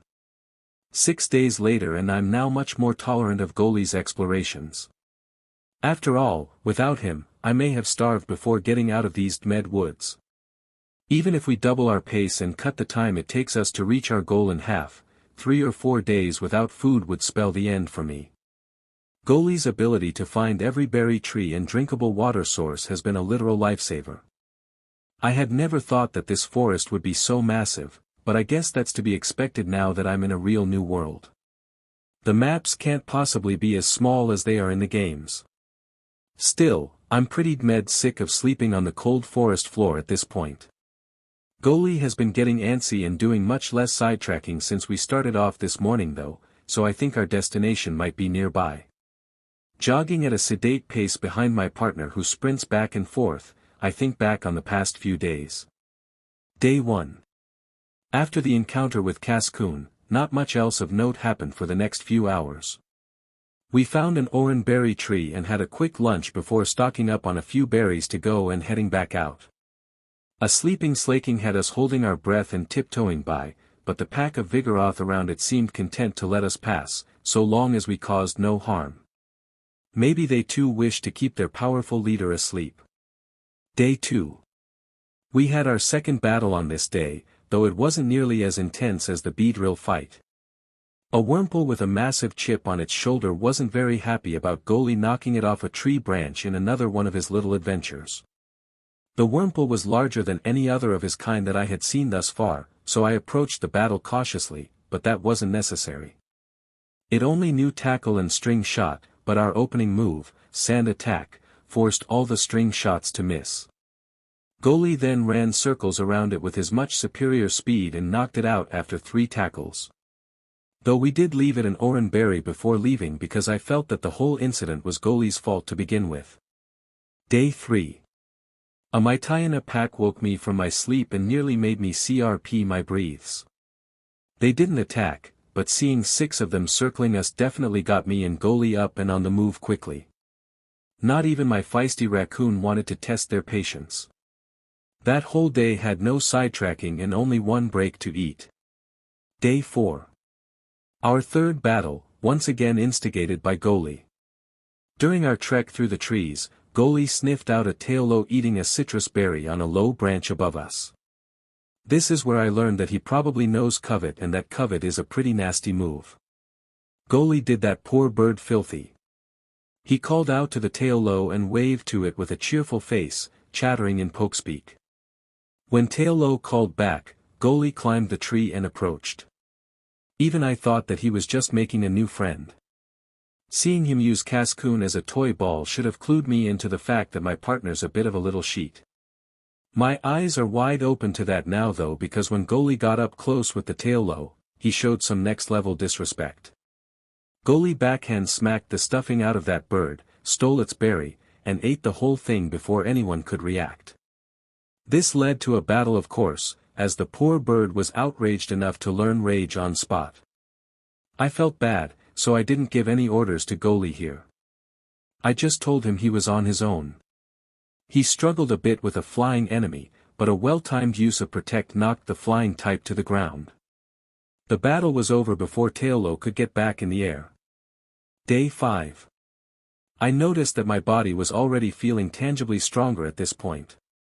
I don't know if it's because of the berries, or just because humans are naturally stronger in a world of superpowered creatures, but it was a welcome feeling. Early this morning, we came across a clearing filled with Shroomish and Oddish, but with no members of their future evolutions in sight. These Pokémon were very skittish and fled upon noticing us. Goalie made his best discovery yet by finding a leaf stone where they had been standing. I kept that, considering the possibility of needing it later. Otherwise, I could sell it to gain some funds. I will need to acquire a Pokeball for Goalie after all. Not much else happened that day, but I noticed that the Pokémon that I saw seemed to be getting progressively less powerful on average as we moved. That gave me hope that we might have been nearing human civilization. Zigzag. Zigzagoon. An excited voice snaps me back to the present. Goalie has stopped and is looking back at me, obviously impatient for me to catch up. What did you find this time, bud? I pick up the pace and kneel down to pet him when I reach my partner. Goalie's discoveries, both the mundane and the interesting, have become a source of entertainment to me by now. You truly never know what he'll find. This could be the 283rd leaf, or it could be a sleeping Nidoking. At this point, I won't rule out the possibility of him finding a mega stone or even Jirachi. As I pet his soft fur, I look around for what grabbed his attention. He's staring forward now, so I follow his gaze. A large brown shape, too big to be a Pokémon. I push my head through the thick foliage to get a better view. In the center of a clearing sits a log cabin with a smoking chimney at the top. Scar! A shrill call turns my head to a massive steel bird on the opposite side of the roof. The silver raptor narrows its yellow eyes at me and holds me in place. This thing is powerful. That's what my thumping heart is telling me. The pressure I feel is not as oppressive as Ursaring was, but I can sense that I won't be able to escape this Pokémon if it decides to attack. What's out there, Skarmory? The door opens and a woman in a red jacket steps out of the cabin with a Pokeball held at the ready. Her eyes scan the perimeter of the clearing until they fall upon me, whereupon they widen like saucers and her Pokeball falls to the ground. Tracy Marks was having another slow day. It had been 4 weeks now since she had been assigned to her new post, and the novelty of it had long since gotten old. The assignment she had been given had her stationed incredibly deep into the wilds of Hoenn. Very few trainers come this deep in the wilds, and those who do are all ones who have ignored the warnings against it. Even Tracy is only allowed here due to her status as a member of the Ranger Corps. It was all very exciting at first, setting off into near uncharted territory, saving foolish trainers who journeyed too far, and interacting with a thriving ecosystem that has been left untouched by human hands. It was always very fun meeting young Pokémon who had never seen a human before. However, that isn't to say being this far out doesn't come with its downsides too. First of all, she is alone here. Usually, rangers are stationed in pairs at least, but her partner ran afoul with a particularly nasty Shiftry's colony on their 3rd day here. And got injured so badly that she still hasn't recovered enough to return to her post, though thankfully none of her team died. That brings Tracy to the second downside of being out here. The Pokémon are incredibly dangerous. In times long past, this would be a given, but in modern times Pokémon are known as partners and friends of humanity. The rise of the Pokémon League made people and Pokémon alike join together in much deeper ties of friendship. This is why Pokémon who live near human communities or well-traveled routes are very unlikely to attack a human with the intent to kill. They are taught by their parents, who have been taught by their own parents, not to go too far when confronting humans. Of course, if you threaten or disrespect a Pokémon they will still show you why they are such dangerous creatures, but the Pokémon who are used to humans will almost never go for the kill. This is why the starting age to become a Pokémon trainer is as young as 12 in most regions, though Tracy still doesn't agree with Kanto's 10-year-old starting age or the youngster license, which allows 10-year-olds in regions other than Kanto to become trainers. Nonetheless, there is an understanding among parents that, so long as their children have been taught to behave themselves with respect and decency, the Pokémon along the common routes will take care of them. The same does not hold true for those who live deep in the wilds. In places where human civilization has not touched, Pokémon still know about the ancient pact between Pokémon and humans, but they don't respect it nearly as much. Out here, Pokémon are feral and the true fight for survival takes place every single day. If you are not strong enough to defend yourself, you're at risk of dying at any time. Losing a battle no longer means you need to get better, it means you weren't good enough and that you and your team are now going to die because of that. Of course, Tracy is strong. You have to be strong to qualify for as high of a position in the Rangers as she has. Just 4 years ago, Tracy made it to the semi-finals of the Evergrande Conference as the highest-placing monotype specialist of that year. Her starter, Skarmory, has been growing beside her ever since she was a wide-eyed kid in Fortree City watching Winona rise to take the title of gym leader. She is strong enough to survive out here, and her team is company enough for her to not feel lonely. So then you might ask why she no longer enjoys being out here as much as she did at the start of her station. That would be the result of the third and most stressful downside. At the start of her second week here, she had received a mission from the higher-ups of the Ranger Corps. This wasn't anything unusual, as she had several missions both before and after this one. However, the mission itself was one with much more dire circumstances than any other she had received. To make matters worse, it was a mission she still had not managed to complete. There was a child who had been living in a slum in the Kanto region's Neon City. It is suspected that the child had been abandoned on the streets by his parents there, which is unfortunately not an uncommon occurrence in Neon City. As such, the child had no last name, though he went by Reed. Anyway, as part of a motion to increase friendly ties between the regions, Hoenn took in several orphans from Kanto, with that child being one of them. Reed had settled in at an orphanage in Mauville City. Less than a month into his stay there, he ran into trouble. Apparently, the child had always dreamed of turning his life around by becoming a top Pokémon trainer. As a result, he took every opportunity to chase around the trainers in Mauville City and spy on their training sessions. That's where things went wrong. There are several reasons why most trainers keep their training sessions private. Some do it to keep their strategies hidden. Others do it so that nobody else can learn their methods of raising Pokémon.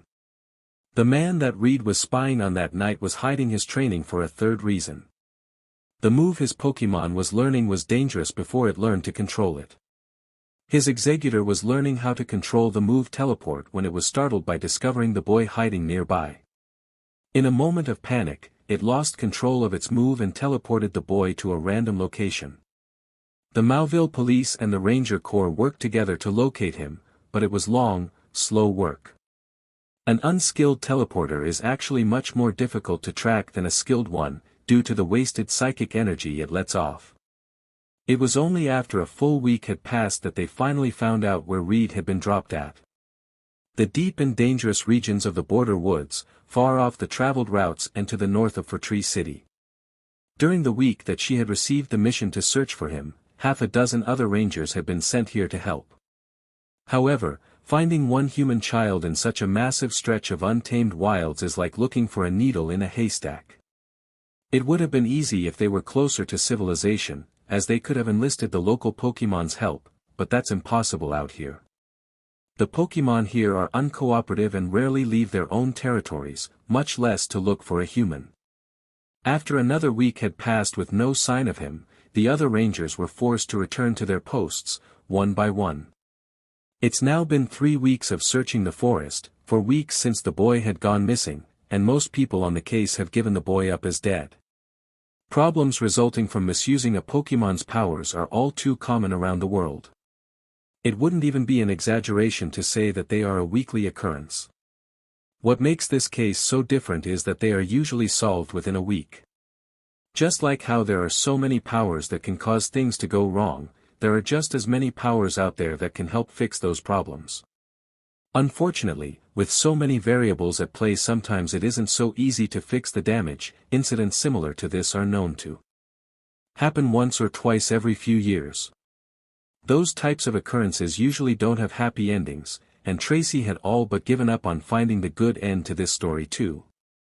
That was, of course, until the boy rolled up to her cabin at the crack of dawn, accompanied by a young and excitable zigzagoon. Scar. The cry of her partner Pokémon rang out as Tracy was enjoying her breakfast. Skarmory always insists on keeping watch outside in the mornings, and this habit has saved her a few times already. Out here, you never know when a local Pokémon is going to arrive at your cabin to challenge you for your territory. Just last week she had to have a late-night battle with a Maitai in a pack that wanted to claim her station here as their own. As a result, she is quick to ready herself for battle. Her ranger uniform is already on, so she only needs to choose the ball of a reliable team member to hold at the ready. "What's out there, Skarmory?" She calls out as she opens the door, more to assure her partner that she has acknowledged his warning than anything else. Standing in the doorway, Tracy's trained eyes scan the forest surrounding her with precision. She sees him quickly enough. The shock of his appearance causes her to involuntarily lose her grip on her Pokeball. A young boy, bone-thin and dressed in rags. His jeans are so torn that it's almost a wonder that they are even staying on. The hoodie is slightly better off, though not by much. If she hadn't been told their colors as part of her search, she wouldn't be able to tell through the amount of dirt caked onto the clothes. The child himself is so thin that it's hard to believe she was told that he was thin at the orphanage, but she doubts it was ever this bad. He almost looks like the Walking Dead. His ash-brown hair trails down past his shoulders with twigs and leaves sticking out of numerous areas. Despite all this, his eyes are what her gaze is drawn to. Young Reed's eyes don't look like those of a lost child who has had to survive the deadly wilds alone. There is no fear, no desperation, and certainly not nearly as much relief at being found as she would expect. There is some relief, but it looks more like he's happy to have found something convenient, not that he has just managed to save his own life. No, he does not have the eyes of a lost child, instead, a fire is smoldering in his gaze. It's the type of fire she has only ever seen when she was competing in the league circuit. In this boy's eyes are the flames of challenge. The burning passion and longing to climb to greater heights, tearing through every obstacle in his path. Zigzag. A new voice is what snaps her out of her thoughts. A young zigzagoon circles the child's ankles, happily chattering away. While still clearly being a wild Pokémon, the bond between the two of them is obvious. She can't help but smile and relax at the sight. "Hey kid," she calls out to the boy, crouching to pick up the Pokeball she had dropped. "Can you come here? Are you hurt at all?" The boy tenses when she first calls out to him. The juvenile Zigzagoon also gets into position between himself and Tracy. The wild Pokemon's eagerness to protect a human child speaks volumes of how strong their bond is. The lost boy only relaxes after hearing her concerned questions. "I'm okay," his voice is like his gaze, filled with more strength than you would expect out of a child. "I'm just tired." "Are you a ranger?" "Tracy Marks of the Hoenn Ranger Corps, at your service." She gives a salute with her fist to her heart. "I know you must have had a hard time out there, but it's all right now. You'll be safe here. Honestly, I just want to sleep under a roof for once." He quips as he starts walking to the cabin. He stops to scoop Zigzagoon up into his arms along the way. "It's okay now buddy, she's probably a friend." The "probably" was unnecessary. Rangers exist to protect both people and Pokémon. What else could we be if not friends? Tracy's serious reply reflects her pride in her uniform. There's a lull in the conversation until the boy passes her and steps through the doorway. "Anyway, I told you that my name is Tracy. I take it you must be Reed then." "I take it you must be Reed then." My head WHPS around to face the woman who just spoke. How does she know that? I had been debating whether I should lie about having memory loss ever since seeing her. No, I had been considering that ever since Goli and I had started looking for humans in this forest. Between weighing the pros and cons, I somehow never considered this body's own past. Does he really have the same name as me? Can there be such a perfect coincidence? Or do they somehow already know that I transferred over and are calling me by name intentionally? But what if? "Hey, calm down kid," the ranger's brusque voice cuts into my thoughts. "Why are you so panicked now? I've been looking for Reed from Mauville City Orphanage for weeks now, and, unless you can tell me about any other 11-year-olds who'd be wandering around out here, I'd assume that's you." Sarcasm aside, she just gave me a lot of information to work with. For now, I think it's best to assume that I took over this Reed's body. Maybe that coincidence in names is part of what let me take his body, but that's not worth thinking about for now. Yeah, sorry, that's me. I'll just roll with it for now. I just wasn't expecting a random ranger to know me by name. Of course we'd know, it's our job to save crazy kids like you. She smiles and her posture relaxes. Now, come inside, I've got breakfast on the table, and I'm sure you're starved for a well-cooked meal. Entering the cabin, the first thing I notice is the warmth. It was a comfort that I hadn't realized I was missing after spending so many days and nights in the woods. Goli has turned to putty in my hands, already losing the battle against sleep. The next thing I notice is the red hawk sitting above a fireplace along the back wall.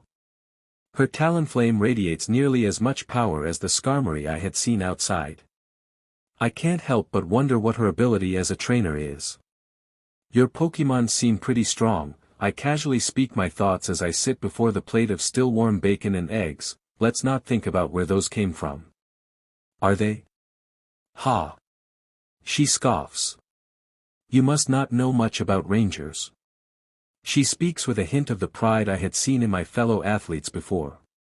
To be stationed alone, even temporarily, in a place as dangerous as this means that I have to be strong. 4 years ago, we took third at the Evergrande conference, and we've only gotten stronger since.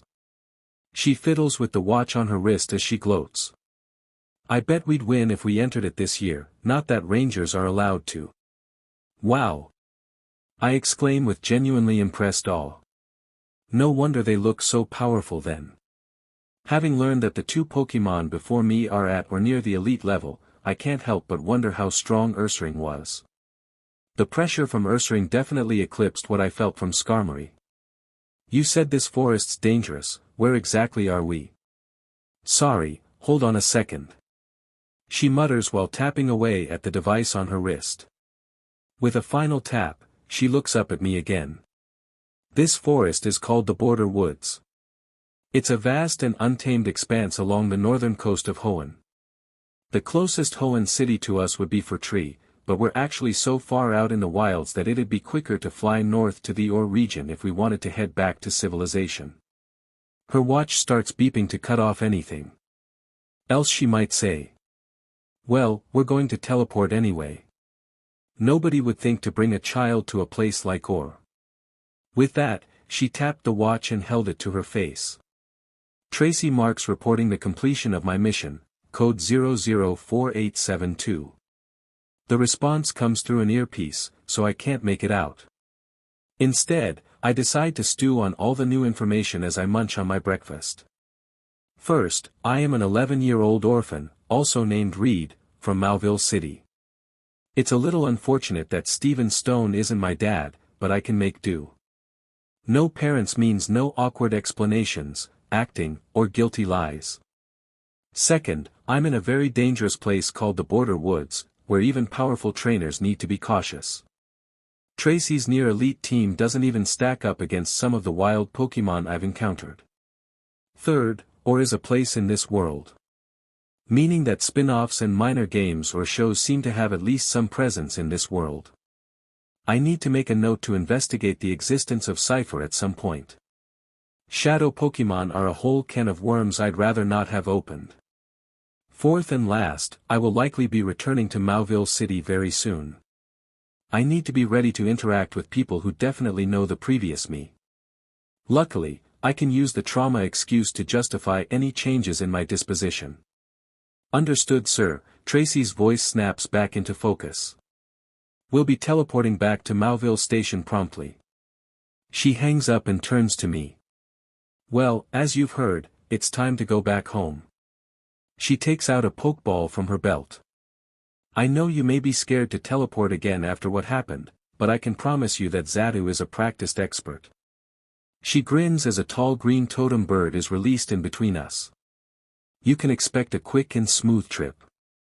I hold out my sleeping raccoon to her like he's Simba. What about Goliath here? I promise to take him to the top of the world. I verbalize my goal without shame. Now that it has been set, I will stay true to that goal like Luffy chasing the dream of becoming Pirate King. I won't go around shouting it at everyone, but I will never shy away from speaking it into existence. Pfft. A quick laugh escapes Tracy's mouth, but I think it was due to Goliath's name, rather than our goal. Her eyes had turned pretty wide when I said it.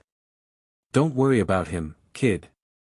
The bond that the two of you have is obvious. Nobody would want to try and break something as precious as that. I'll even give you a Pokeball to catch him properly after we arrive. Now, they're expecting us on that end. Are you ready? With one arm holding Goli to my belly and the other hand on my chest, I take a deep breath to calm my nerves about what's to come. Ready. Alrighty, she pats the top of my head. Then Xatu, teleport us to Skarmory. Zigzagoon. Zagoon. Zigzag. Zigzagoon. A cacophony of barks and yips from outside interrupts her at the last second, and Goli is immediately awake and runs out the door. Without thinking, a smile breaks out on my face and I quickly give chase. What in the? Tracy quickly snaps out of her confusion and follows behind. Wait, where are you going, Reed? It's too late, I'm already entrapped within a massive mosh pit of spiky fur. It would seem that the entire zigzagoon pack has followed us here. There are far more than had been involved in the confrontation with the Beedrill. In fact, there have to be at least 50 zigzagoon in the clearing outside Tracy's cabin. Before being overcome by the swarm, I had even seen 5 or 6 Lanoon standing at the edge of the clearing, eyeing Skarmory vigilantly. At first, Tracy had seemed alarmed, but hearing my laughter must have relaxed her nerves. When I get the chance to peek at her through all the fur, I can see that she has a fond smile on her face. No, it looks more like she is gushing at the adorable situation. Oh, she's even aiming her watch at us. Is she recording? Lanoon. After several more minutes of this, the Lanoon seem to have had enough. They step forward and break up the mosh pit, clearly separating everything into 2 sides. Goli and myself on the side of the cabin and Tracy, and the rest of the pack on the side of the forest. The largest Lanoon steps towards Goli, and I can somehow immediately tell that that is his mother. Lee. Noon. Her tone is gentle, yet firm. Zigzagoon. Goliath's voice contains a strength of conviction that I haven't heard since we spoke of our dream. Lanoon. His mother nods and rests her head on top of his. Tears form in Goliath's eyes and I can tell that they've said their goodbyes. Before you leave, Mother, I step forward and speak up. We should take a picture with you and the pack. Lanoon. Her head tilts in confusion. A picture is a way to capture a moment in time as a physical memory, I explain. It will allow Goliath to always look back on this as the moment he first stepped away from home to chase his goals. Think of it as an important memory of his origin. After thinking for a few seconds, Mama Lanoon nods her head. Great! I exclaim. Then just move to the front of the pack with Goli and me. I turn back to the still gushing Tracy. Tracy, can you take the picture? No problem, kiddo, she grins even wider. I'd love to. A few moments and some awkward shuffling later, and we are now alone in the clearing with Tracy and her Xatu. All her other Pokémon have been returned and the Zigzagoon pack has returned to the forest. You realize how utterly adorable that was, right? Tracy asks, still smiling at a holographic video being played on her watch. Whatever, just make sure you send me that picture and video once I get an email set up. I shamelessly lean into it. Sure.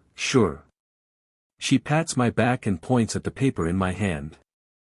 I already wrote down my contact info there, just let me know when you've set something up and I'll send them over. Good. Zigzag. Goli comments, not to be left out. Alright then, Tracy turns to Xatu. I'll say that was worth the chew out I'll get for being so late, don't you think? Xatu remains silent, but their eyes are locked and Tracy is nodding, so I think they might be communicating psychically. True enough. She confirms something I'm not aware of.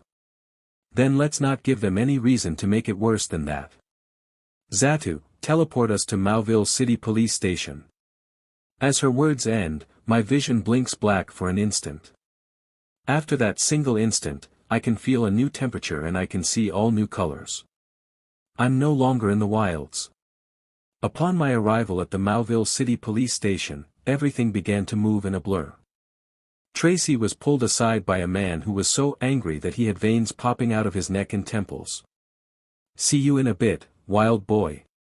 She left me with a cheerful promise to meet up soon, but something told me that her boss wasn't about to let her off so easily. Not that I had much time to dwell on that thought as I, too, was swiftly ushered away to another room by a man and a woman in police uniforms. All I could do was hug Goli tight to my chest. He kept squirming and trying to inspect everything new around us, which is literally everything for him, and follow along. My nerves were beginning to fray. wondering if any of these people around me had known my prior self. As such, everything the officers said to me went in one ear and out the other. It felt like a swarm of insects was buzzing in my brain, preventing me from focusing properly. I'm sitting at a table in a small square room. On the walls are vibrant pictures of Pokémon. All the cute and colorful ones that young children might be particularly drawn towards, not that I dislike them either. Across from me sits the female police officer who led me here. She's saying something. Okay now. Her words finally come into focus as I manage to calm myself down. I had always been a bit socially awkward, but this is the first time I've had anxiety this bad. I remind myself once more that I can easily get any personality changes written off as a result of what I went through. The only problem is my memories, but I'll just have to take it till I make it. I'm not going to try to bring up any memory loss, as that would most likely result in mandatory therapy sessions for a young child like myself. Instead, I'll just have to bet on nobody being close enough to this orphan boy to notice that I don't remember any of them. Acting like a quiet child in front of people from Mauville might be my best bet. Sorry, I finally collect my thoughts enough to respond. Just overwhelmed. Her face lights up at the fact that I finally responded, and what follows is a long process of explaining what happened and signing a few papers confirming my return. I keep my telling of the story vague, especially concerning time and how long things took. I still don't know how long it's been since Reed went missing. When the topic of Goli is brought up, she assures me that I will not be separated from him. However, that also means that we both need to be given medical checkups. Goli will be taken to the Mauville Pokémon Center, and I will head to the Mauville Clinic. Something interesting to note is that the officer, unfortunately not Jenny, though I do remember seeing the back of a woman's head with spiky green hair while being scruted, mentioned that the orphanage had been informed of my return about an hour ago now. The fact that nobody has shown up yet implies that they weren't too concerned that I went missing. While terribly sad for the original Reed, this is actually welcome news to me, as it means I'm all the less likely to ours any suspicion. Though the look on the officer's face when she told me this didn't look too good either. Anyway, what's left is to get my medical check, find Tracy about getting a Pokeball for Goliath, and end this chaotic day. Here I am, several hours after making that naive comment about ending my day so easily. I now sit with my face and chest resting heavily on the table in front of me, the glass of iced tea left untouched. Tracy is similarly positioned in front of me, mirroring both my posture and my mood. For my part, I was jabbed with more needles than I could count at that hospital. I have no fear of needles, but there are limits. Upon escaping that torture after at least a couple of hours, I ran straight into a mob. I should have expected the media to be on my story like flies on dung. Those reporters tried to tear me open and find out every exacting detail that is kept safely in my head. Without my police SCRT, I doubt I would have escaped them at all. Even as it was, I was stuck answering another hour or two worth of questions. I kept my answers vague once again, but I wasn't rude to them, considering that this is a big story that a lot of people will likely read. When I retreated to the Pokémon Center, I was so mentally drained that I didn't even have it in me to be surprised to see Nurse Joy looking exactly like her anime Hoenn counterpart. I simply accepted my tiny raccoon, who was only calm due to having been sedated by Nurse Joy to allow for a proper inspection, and slumped down into a lobby seat. That seat was where Tracy found me before pulling me out of the center and into a quiet nearby cafe. Tracy now sits before me, looking every bit as exhausted as I feel. Her reasons are apparent. Her boss had clearly put her through the ringer for delaying on returning with a child who had been lost for 4 weeks and presumed dead. The fact that she just showed him the video she took, as if it explained everything, did not help her case. Ugh, Tracy lifts her head with a weary groan. Well kiddo, she smiles lazily. I didn't get demoted. How wonderful for you. I quip back. I didn't get any lethal infections. How wonderful, her head rests on her hand. Looks like we're both going to survive then. Looks like it, I mumble. So, about getting a Pokeball for Goli. Finally bringing that up, are you? Her smile widens. It's been painfully obvious that that's the only thing you've been thinking about. She takes out a red and white Pokeball and places it on the table between us. I've got an empty, unregistered Pokeball right here for you. Go ahead and catch him. Since we're right here, you can just head across the street and register him as yours with Joy over there. I look at the Pokeball before me and feel my heart flutter. It's finally real. How many people have dreamed of this moment? How often have I dreamed of this? I turn my gaze onto my first partner in my new world, slightly over a foot long, spiky brown and light tan striped fur, a black bandit's mask, big cute eyes that are only half-lidded, a tongue hanging out and dripping drool on the table. Honestly, what more could I want out of a partner? I look back at the Pokeball and finger the item in my pocket until I finally make a decision.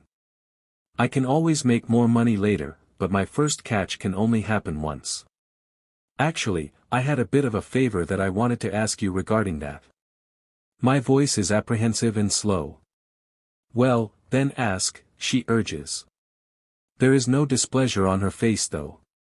Really, why does a kid like you talk so uptight and formally all of a sudden? If a kid wants something, they should just ask. The worst I'll do is say no. Alright then, I let out a deep breath and my tone goes back to being casual. I lift the leaf stone out of my pocket and set it on the table, next to the Pokeball. If I sell you this leaf stone, will it make me enough to buy a luxury ball for him? She looks at me for a while, then sits back in her chair and sighs. It might, but just barely. She affirms. Luxury ball cost about 3,000 poke at the cheapest. Any other evolutionary stone would easily bet you that much and some change, but leaf stones have the lowest demand of them all. Depending on the buyer, you could sell it for 3,000, or you could sell it for 1,500. Then, I go to respond, but she holds up a hand to cut me off.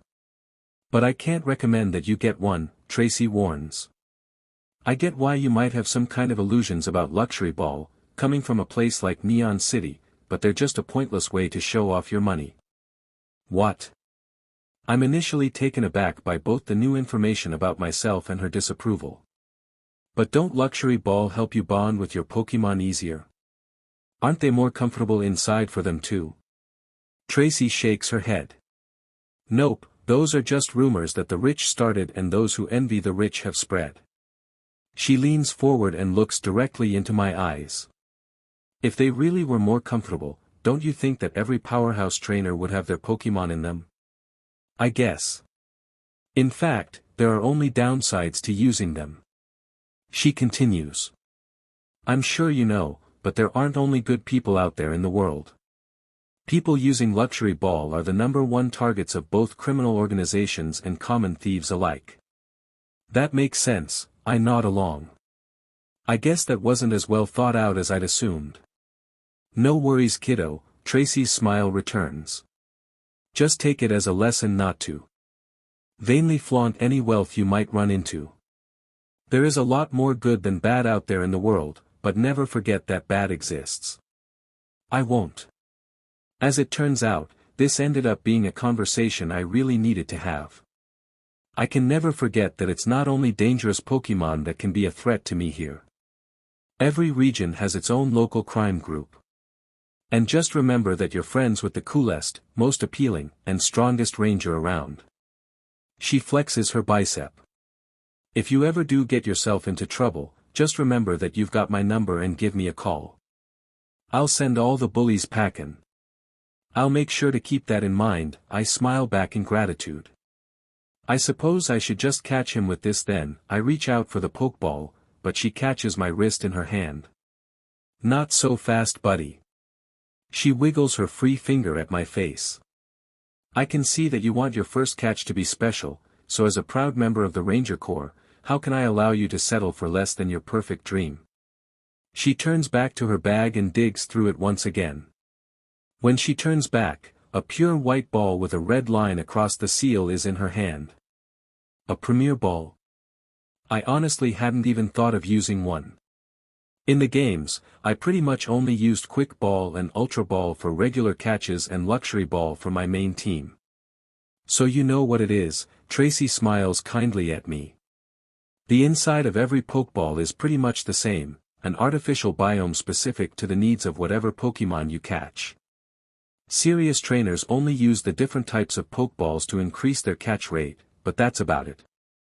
Although not many people do it, when a trainer does feel a need to make a certain catch extra special, they use a Premier Ball. Each trainer is only issued one in their career, and that's only if they specifically request it at a mart sponsored by the league. But, doesn't that mean you won't get to use one? I ask, slightly apprehensive about taking it now. These semi-useless things in the games are so rare here. It's fine. No problem, she waves me off.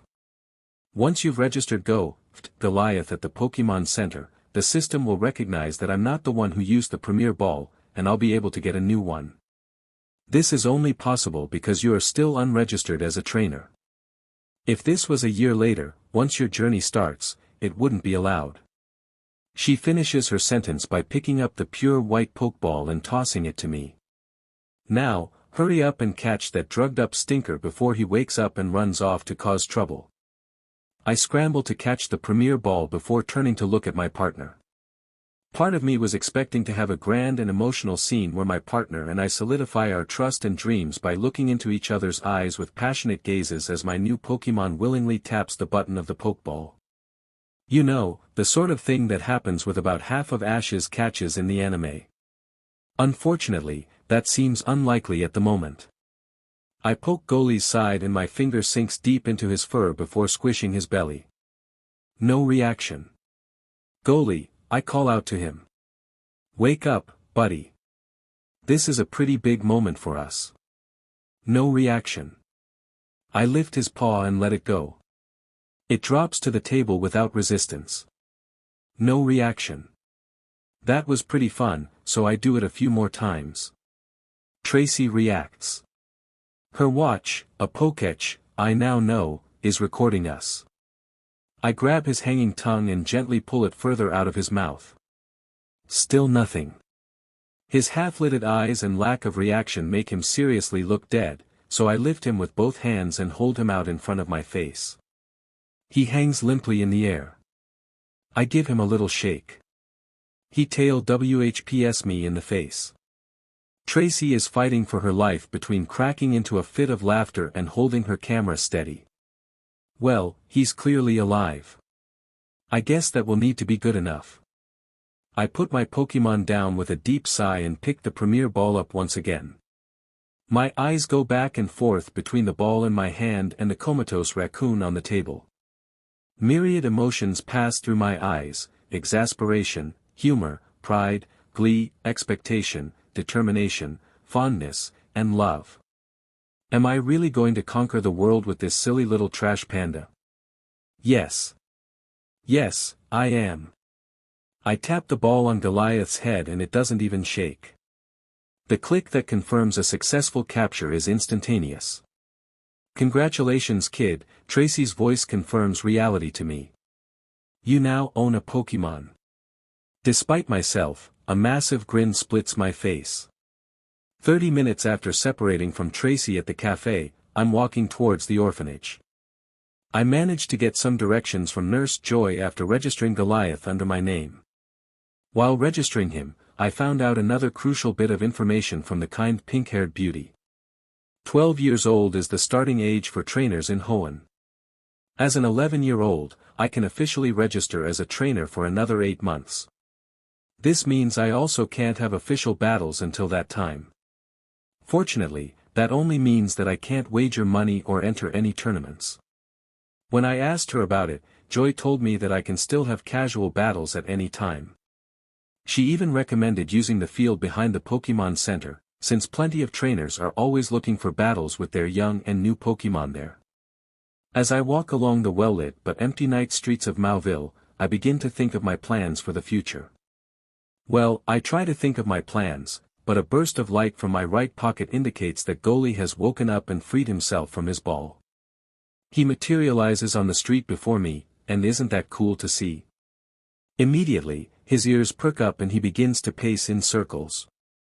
Then his nose twitches and he begins to bounce from one paw to another. Already seeing where this is going, I begin to speak up. Goalie, just wait for a... And he's off.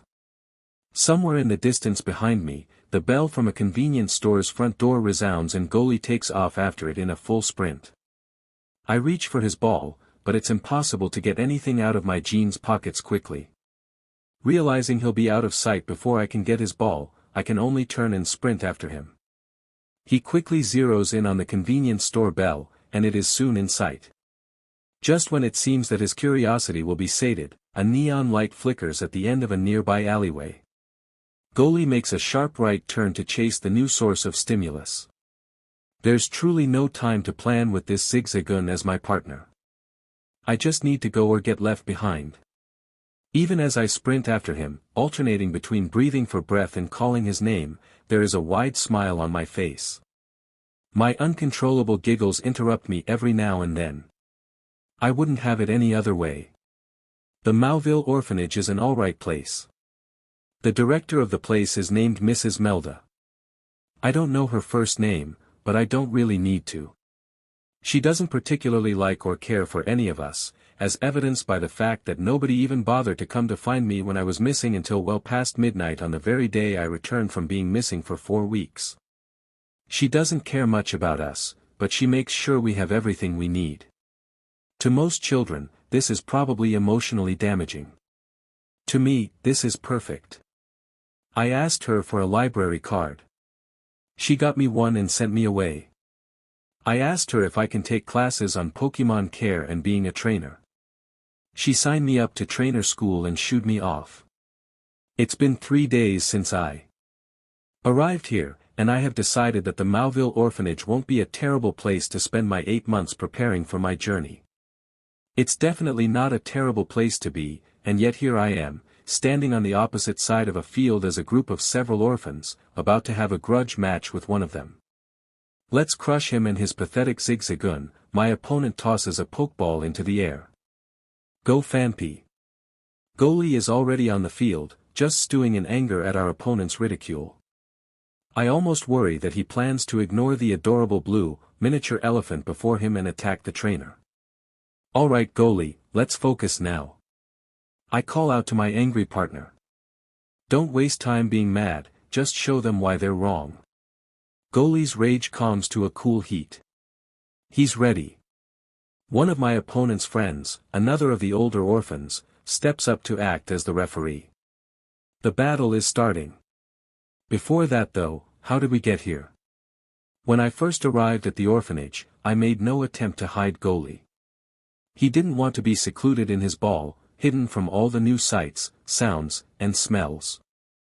I didn't want to lessen our time together by having him in his ball either. The result is that he acts similar to Ash's Pikachu. He runs along with me when we go places, he will sit on my shoulders and let me carry him, and he'll eat some of my food, but mainly his own. Long story short, he's a free spirit. As such, everyone saw him from the very start. Their first sight of dear Goliath was one of him being covered in dirt and trash, with his face, in particular, being slathered with jelly and cream. He was being hugged to my chest, but any onlookers could tell that he was actually just being restrained with all my might. I should add that this was at approximately 2:11 a.m. You see, my nighttime chase for Goalie became a little more desperate when he took an interest in all the enticing new smells in the dumpsters behind the restaurants which lined the streets. After several narrow escapes, I finally managed to catch him chowing down on a jelly donut in the dumpster of a pastry shop. How many he managed to eat before I caught him is uncertain, but his state of being near comatose once again tells me that it had to have been more than a few. Anyway, I snatched him up and held him tight as I returned to the orphanage. My first interaction with Mrs. Melda, along with all the orphans who were still awake and stood behind her, went like this. Welcome back, Reed. Her eyebrow raised and she looked less than pleased. It's good to see you again. I would ask where you were, but first. She paused to find the right wording. What is that? My trash panda. That was my honest response. We did not smell great. Fast forward to earlier this morning and you will arrive at the spark which led to this battle. You see, Goalie's presence was not overly welcomed at the orphanage, even after we had gotten cleaned up. The very young kids still love him. He is small, cute, furry, and funny. Those are all that children 6 years old or younger need to love something. The older kids were much less enthusiastic about him. In the first place, most of them had already had plenty of interactions with zigzagoons, even just in their kindergarten classes. Second, and much more of a factor in their distaste, is that Goalie is very much a little sheet. He explores their rooms and beds, steals their food, plays with their toys, and even once peed in their clothes. Thankfully, the last one only happened once, as I had a no-nonsense talk with him about where he can and cannot do his business. At this point, Goalie has done everything to get on these kiddies' nerves short of stealing their woman. It's no wonder that they don't like him. Nurse Joy did say that he is technically still in his toddler phase. So his behavior isn't out of the norm for a wild Pokémon, but that doesn't make it any less annoying for others. To make matters worse, the 4 oldest kids still here had all turned 12 within the last 2 months. They had all received a starter Pokémon and were only waiting for their 5th friend to get her starter in 2 more weeks to begin their own journey. Having Pokémon of their own, they didn't get why Goalie was so poorly behaved. Even after I told them that Goalie was a wild capture and their starters had been bred in captivity and pre-trained for behavior, they still wouldn't accept it. Anyway, since their anger was justified, I allowed the insults and snide remarks to just go by. I wasn't looking for their approval or friendship in the first place. That is until they said something I couldn't forgive easily. That stupid zigzagoon caused a mess in the kitchen again this morning. The oldest child, a ginger girl named Addison, gossiped to the second oldest, Mitchell. Her periodic glances my way tell me that she is intentionally in my hearing range. I don't get why Reed keeps that filthy thing. There are enough zigzagoon, just around the city, that he could easily catch one that doesn't cause a mess of everything and bathe in dumpsters. She laughs along to her own words here. He even caught it with a premier ball. Zigzagoon are a dime a dozen, pest Pokémon, and Reed's is the worst of the bunch. I bet you he'll be releasing it after his first gym battle. Goalie's hackles rise and a growl far more adorable than threatening sounds out. I can tell he's absolutely livid because he stopped running around the living room we're sitting in. Only anger and food can stop my partner so easily. Though I can't say anything, since I'm just as made. I can't even make out the words in the Guide to Caring for Young Normal-Type Pokémon written by Larry Aoki of Paldea. How about I show you how quickly this dime-a-dozen pest Pokémon puts your little pet in the ground? I close the book and stand up. When I walk up to the 2 gossiping brats, they turn to face me as one. I'm a good 3 inches taller than both of them. Now that I've gotten some food in my system, my large frame is becoming more obvious. I'm still rail thin, but I don't look like death anymore. What? Addison looks up at my eyes and takes a brief step back.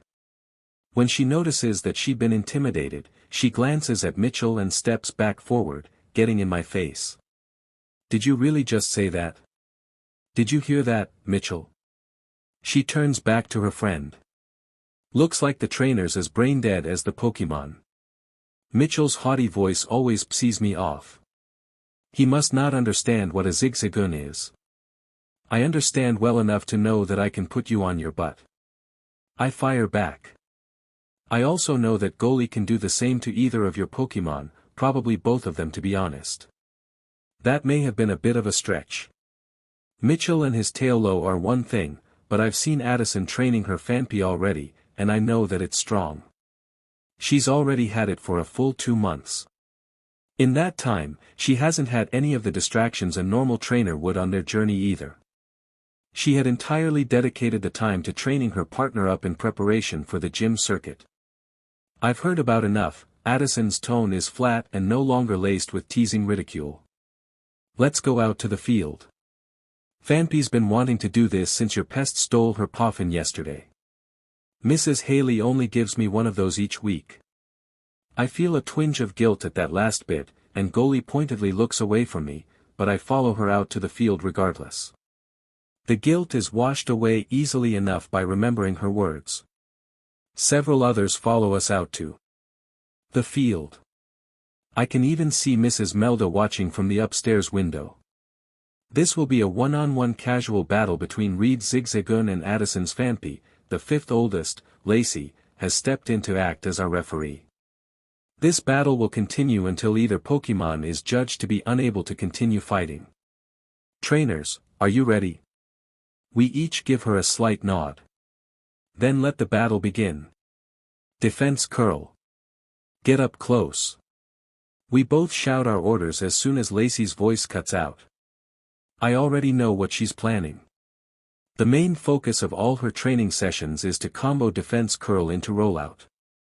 It's simple, yet devastatingly powerful at low levels. If she gets on a roll, this battle could end quickly.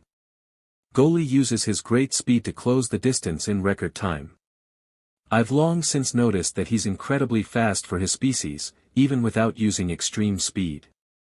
He is just about to make contact with Fani when the blue elephant has finished curling up in a ball. Roll out now. Crush him, Fani. Addison also panics a bit at Goliath's speed. She had expected more time to set up her combo. Sidestep it and tackle as Fani passes you. I want to shorten my orders later, but we don't have that trust yet. For now, it's best to be clear and direct. Fani begins to roll forward, towards Goliath, but rollout isn't dangerous at the start of its motion. The slow roll is effortlessly dodged, and Goliath rams his shoulder into Fani's side. Fan. The long-nosed Pokémon lets out a shout, more surprised than hurt thanks to the defense curl. Fani, no. Her trainer is far more rattled though. Press the attack Goliath, I take advantage of her slow reaction. Sand attack, then charge forward with tackle. As an inexperienced battler, it's all too easy to fall into a panic when your go-to strategy falls apart. I don't doubt the fact that it will happen to me too at some point, but this works in my favor for now. Goliath kicks up a stream of dirt and sand into Fani's eyes before lunging out for another tackle. No, Fani. Dodge it, Addison cries out. It's too late though. Fani frantically stumbles around with her vision blurred by the sand. Soon, she cries out once again as she is hit with Goliath's tackle. This one went completely unguarded, and I can tell that it hurt. Sand attack again, then back out and circle her. Think of Beedrill and attack on my signal. I continue to feed Goliath my instructions. That's cheap. Addison calls out in anger and frustration when her partner is blinded once again. Fight me fairly. I don't bother to respond. Now. Goliath strikes fast and returns to circling his prey. Defense curl. Quickly. Addison opts to go on the defense in the face of our onslaught. Now. Fine by me, it may be less, but damage is still damage. It will pile up if they just play passively. She won't be able to start rollout in this situation, so they can't attack. What follows is about a 30-second beatdown. That may not seem like a lot of time, but in reality, Fani took about 8 tackles in that time span. I look to Lacey to see if she will call it, and she begins to raise her arm. Lacey is forced to halt her motion when Addison finally speaks up. Listen Fani, she calls out in a shaky voice. Is she crying? I know it isn't ready yet, but we have to try it. You're frustrated too, right? Fani. A determined voice comes from the beaten ball, even as she takes another hit. I still called attacks during their conversation. There's no pause button in real battles, after all. Directly after another tackle, as Goliath was backing away to continue circling, Addison's voice returned. Now, bulldoze. You can do it Fani. Fani broke out of her curl, sporting many bruises.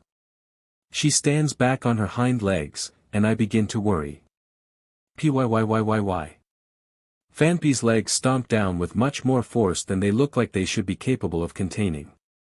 The earth trembles in what seems like a smaller, more localized earthquake. From where I'm standing, it's only a vibration, but I can see that Goli has it much worse.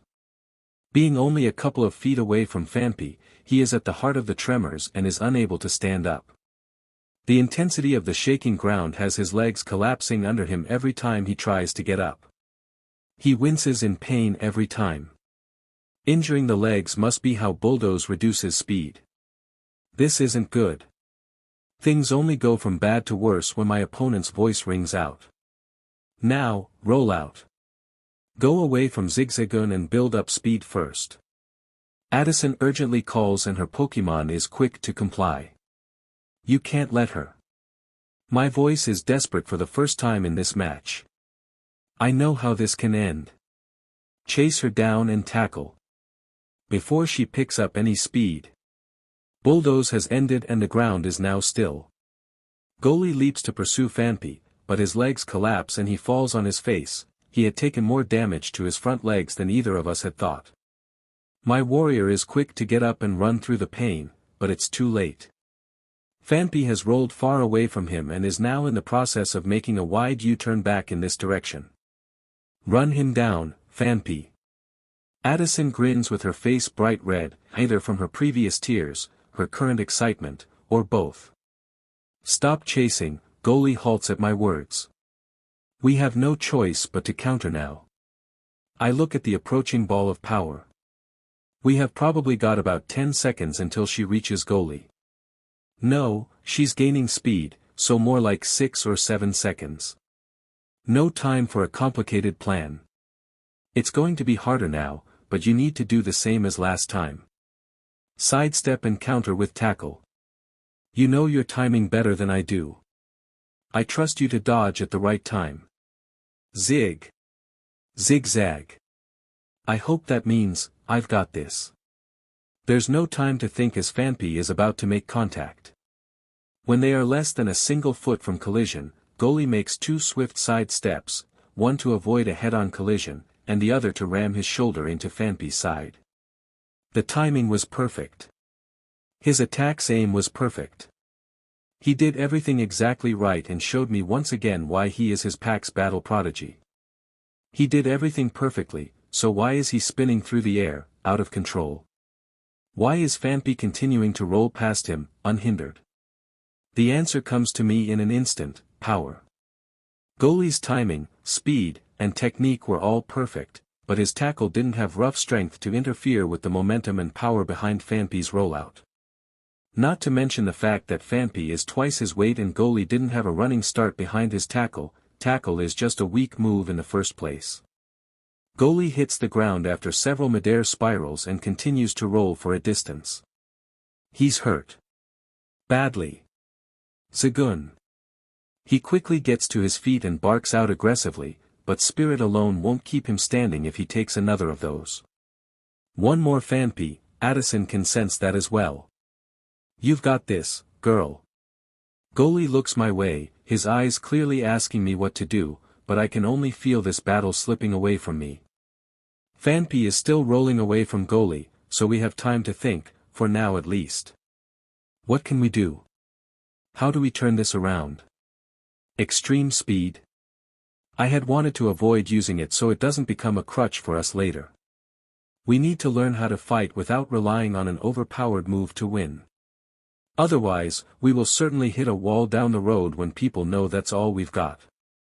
Bringing it out to win a casual battle would be short-sighted. Plus, that move takes everything Goli's got, he won't be able to do it with his legs as injured as they are. That's out. Using the environment to interfere with her rollout. We're in an open field of grass and dirt. There's nothing to hide behind or take advantage of. We could make a hole if we knew dig, which I planned on working on soon, but we aren't there yet. Fani is coming at us too fast to try and improvise a new move with zero training. That's out too. Great work, Fani. Now finish it. Addison's jubilant voice reminds me that Fani is closing in and Goli is still looking at me for instruction. All of a sudden a memory comes to my mind. A bright green light in the middle of a swarm of Beedrill. There was that option too. A move that my partner knows that we have never used together. Alright Goli, I finally give my instructions when Fani is about 10 seconds from contact. Use protect to stop her motion, then tackle again when she stops spinning. You need to put your all into this one and end it. Goon. Zigzagoon. My brave partner sounds resolute as he turns back to face his enemy. Fani, you know what to do. Addison's confident words worry me. Remember Whitney versus Electabuzz. I don't have time to piece together what that means, as my Pokémon has become surrounded by a green see-through sphere. Just before contact, Fani slightly changes her direction and hits the sphere at an angle, instead of a head-on impact. The force of her rotation on the rounded edge of the protect sphere causes her to shoot off at a sharp angle instead of halting her roll. They got us. Goliath is breathing heavily from using a move that is more powerful than his level. We can't do it again, and even if we could, there'd be no point. It's humbling to acknowledge, but Addison outdid me as a trainer and a tactician. In the past 3 days, I've only trained Goliath physically, thinking that a solid foundation must come before all else. I hadn't actually planned on battling for at least a couple more weeks, but that's no excuse. That last move, along with Bulldoze, showed me that Addison has done extensive training in tactics and physical execution in the 2 months since she paired up with Fani. I'm not too proud to admit when I've been beaten. Addison was the better trainer today. I hate the idea of forfeiting, but I'm not going to let Goliath take another hit when we're out of options and he's this damaged already. Ref. I call out to Lacey to admit my loss, but I'm quickly and viciously cut off. Zag. Zagoon. Goliath is said. Forgetting his pain in favor of anger, he proceeds to chew me out. Zagoon. Zigzagoon ziggoon zagoon. No idea what he's saying, but it clearly gives off the vibe of forfeit and I'll scratch your eyes out. I'm winning this, DMN it. Alright, I put my hands up to placate the irate tiny raccoon. I'll let you finish this, but I'm out of tactics. She beat me there. Fani is already coming, so I'll keep this brief. My partner just grumbles and nods at me. We don't have any new moves or fancy strategies to turn this around.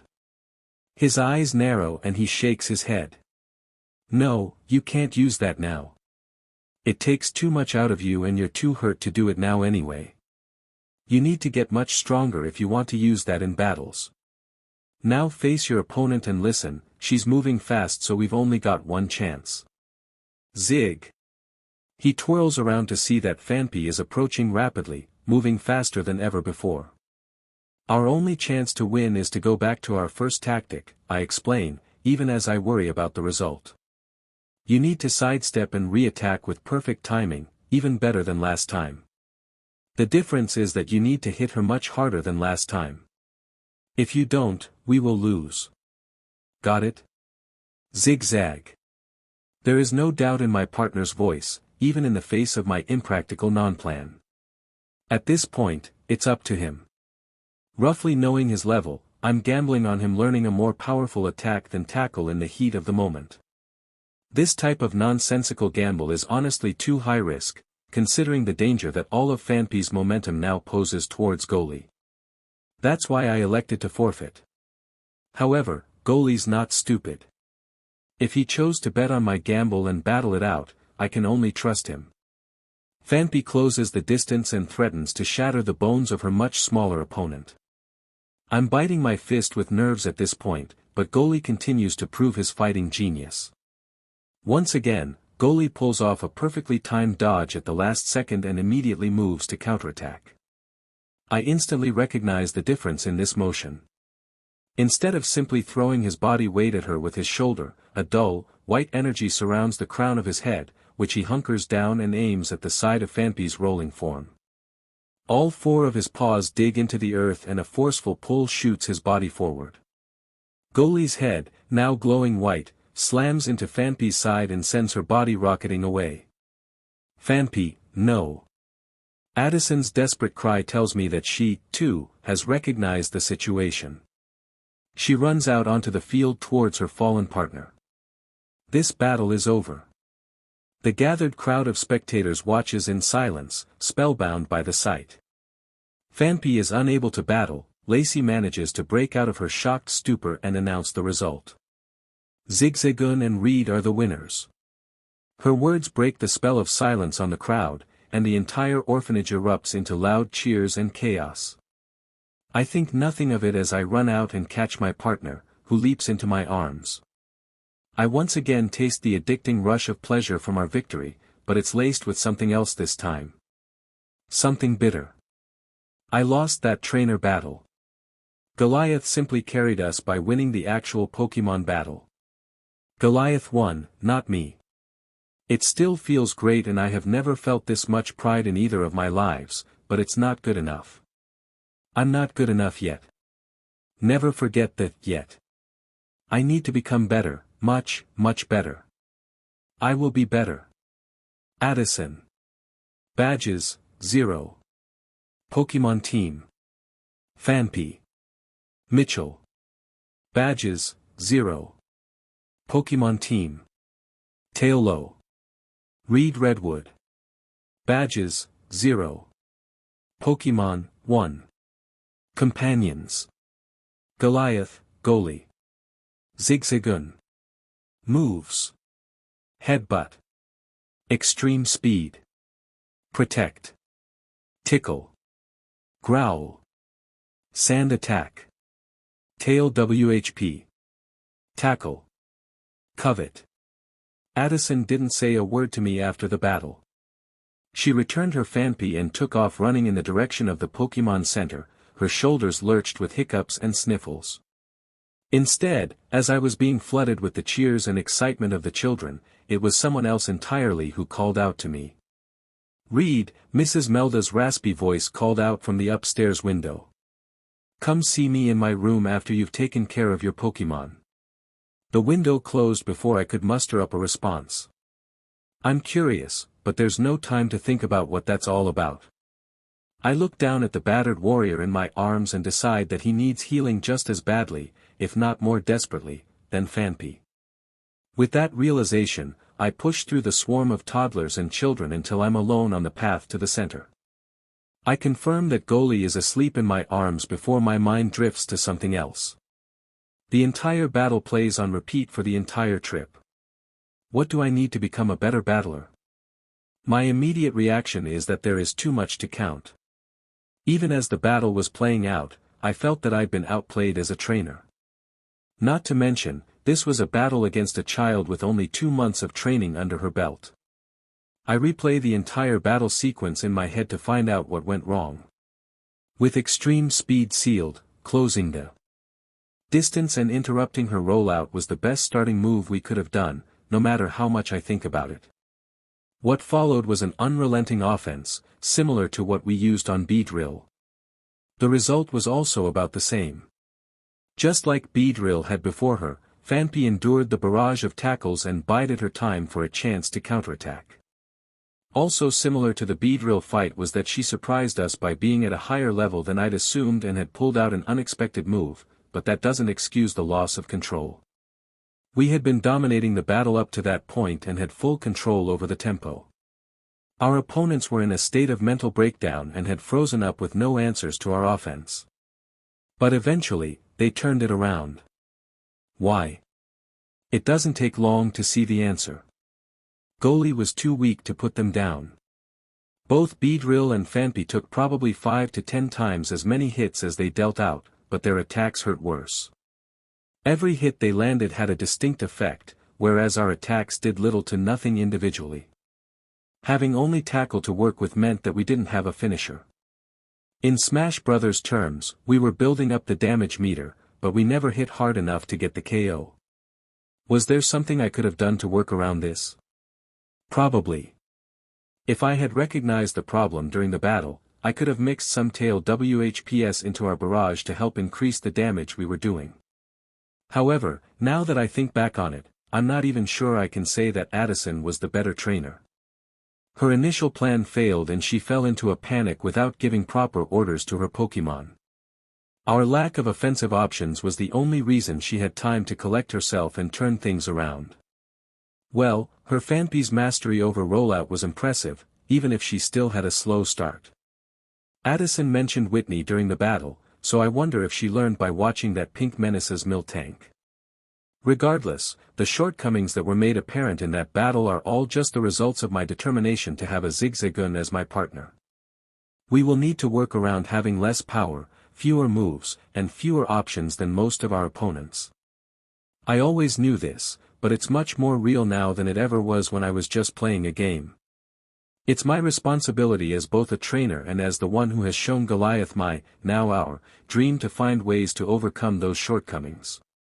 Better yet, I will turn them into strengths. If we only have a few options in battle, we will simply have to get so good at what we can do that nobody can stop us. Even if our opponents know exactly what our battle plan is, we'll still dominate the world with it. My conviction is established and my path is chosen just in time for me to arrive at the Pokémon Center doors. Entering the center, I waste no time walking to the counter. There is currently nobody there, but 2 bells are sitting before me. On the left is a red bell labeled Emergency, and on the right is a silver bell labeled Non-Emergency. I press down on the silver bell. Please wait a bit, a light voice calls from the back room.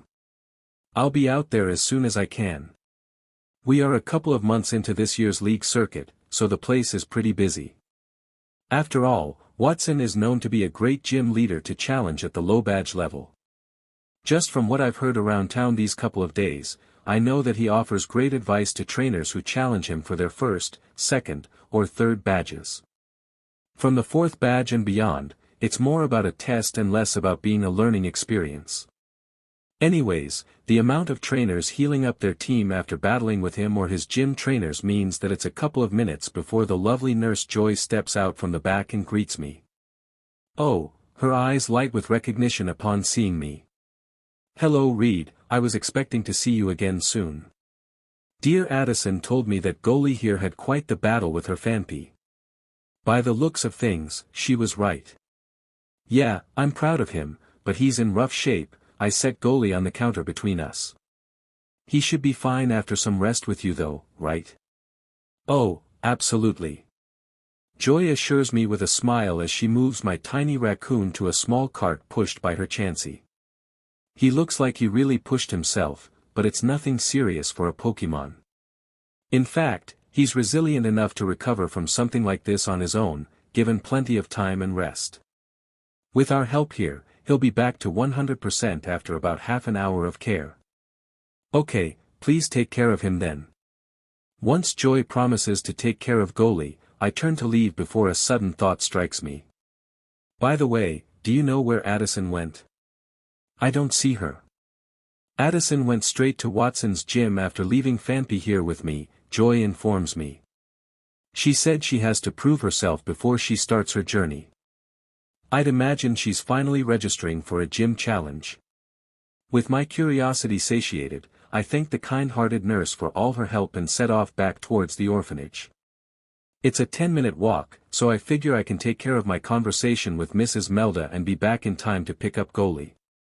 As for Addison, I only asked on a whim. My first battle with her was indeed a valuable experience, but she's not the type of person who I need to concern myself with. She can do as she pleases. Standing in front of Mrs. Melda, I fidget slightly as she chooses to ignore my presence in favor of reading the newspaper in front of her. Mrs. Melda. You wanted to see me? I break the silence. She flicks the paper in her hands with a crisp noise before folding it up and setting it down. I watched your battle with Addison. She states plainly. Yes, I respond slowly, unsure where this is going. I saw you in the window. It was a pretty exciting battle, no? Humph, she sneers at me and crosses one leg over the other. It was a battle between 2 trainers who can't even be called beginners. Remember this Reed, a close battle isn't the same as an exciting battle. I see. Then what did you want to talk about? Since she's going to be rude, I decide to cut straight to the point. I imagine it's not to congratulate me. No, it is not. She replies while looking into a hand mirror that she had picked up and fluffing her curled black hair.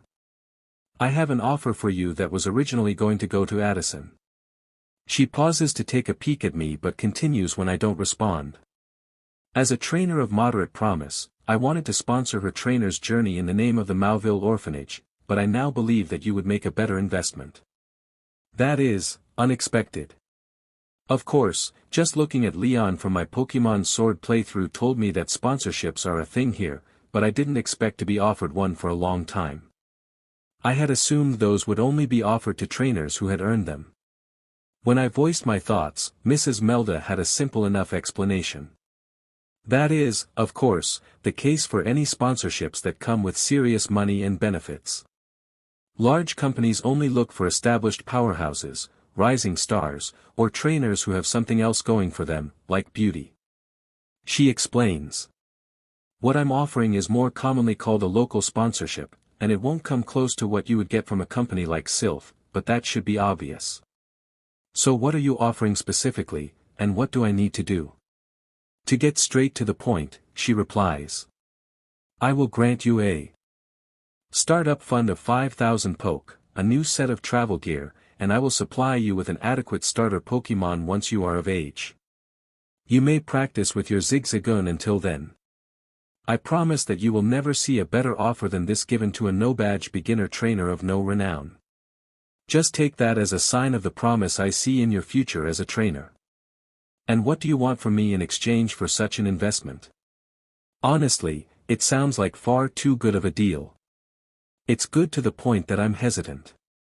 Only two things. She leans back in her seat and fixes her gaze into my eyes. The first is that you wear something advertising our orphanage and mention us in any interviews you have along the gym circuit. I want you to paint a picture that this orphanage is what kept you on the right path. If you become a rising star, the money will find its way back to me by association. That sounds somewhat shady, but it's not a big ask compared to what she's offering. And the second? The second is much simpler. She claims with an offhand tone. It's just that you take your zigzagoon off your team when I give you a better starter. What? I almost wonder if I heard her wrong. Even though you just saw him win against Fani. Look, she sighs. I get that it's your first Pokémon, but no large sponsors will support or expect anything from a trainer whose ace is a pest Pokémon. Besides, that battle should have shown you all you need to know. The only reason you struggled was because your weak Pokémon held you back. Had that been an Aron, for example, instead of a zigzagoon, you would have won with little to no damage. I get that Goliath is still weak and that zigzagoon aren't considered a glorious species. I automatically moved to defend my partner. But didn't you see how we only won because of his persistence and talent? No, that victory was entirely a result of you leading your much weaker Pokémon precisely along the one and only path to victory. Make no mistake, Addison is much stronger than most beginner trainers. She moved here from Goldenrod City in Johto, and has obsessively trained her Fani to take after their young gym leader. Mrs. Melda immediately rejects that Goliath won the battle of his own merit. The fact that you won it all against such poor odds is why I called you here. I bite the inside of my lip at her words to stop myself from saying anything I will regret. Reminding myself that she doesn't know about extreme speed helps, but I'm still sad. However, I have to admit that what she says is probably reasonable in most cases. Her goal is for me to attract bigger fish to sponsor me, and to sponge money off of them. There is a reason why certain Pokémon aren't seen at the highest levels of competition. After all, even I would be hesitant to place my money on a kid with a Lediba. So you absolutely need me to lose Goliath if I want the sponsorship? I ask. There's no room for negotiation there. Nobody will invest in a trainer with no future. Her eyes have a bit of regret in them. She can tell that I'm not going to agree. I guess I'll have to make do with Addison, but let me give you some advice anyway. No need. I turn towards the door. I need to go pick up Goliath. Well, hear it anyway, she says as I'm walking out the door.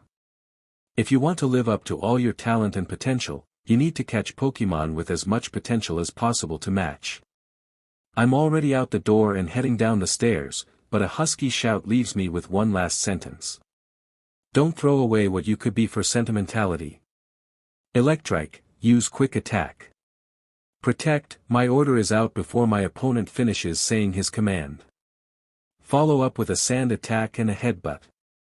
The following sequence is fast enough that only an incredibly focused eye could catch it all. Electrike rockets forward and turns into a blurred line, only to be stopped in his tracks by a green sphere that appears around his opponent.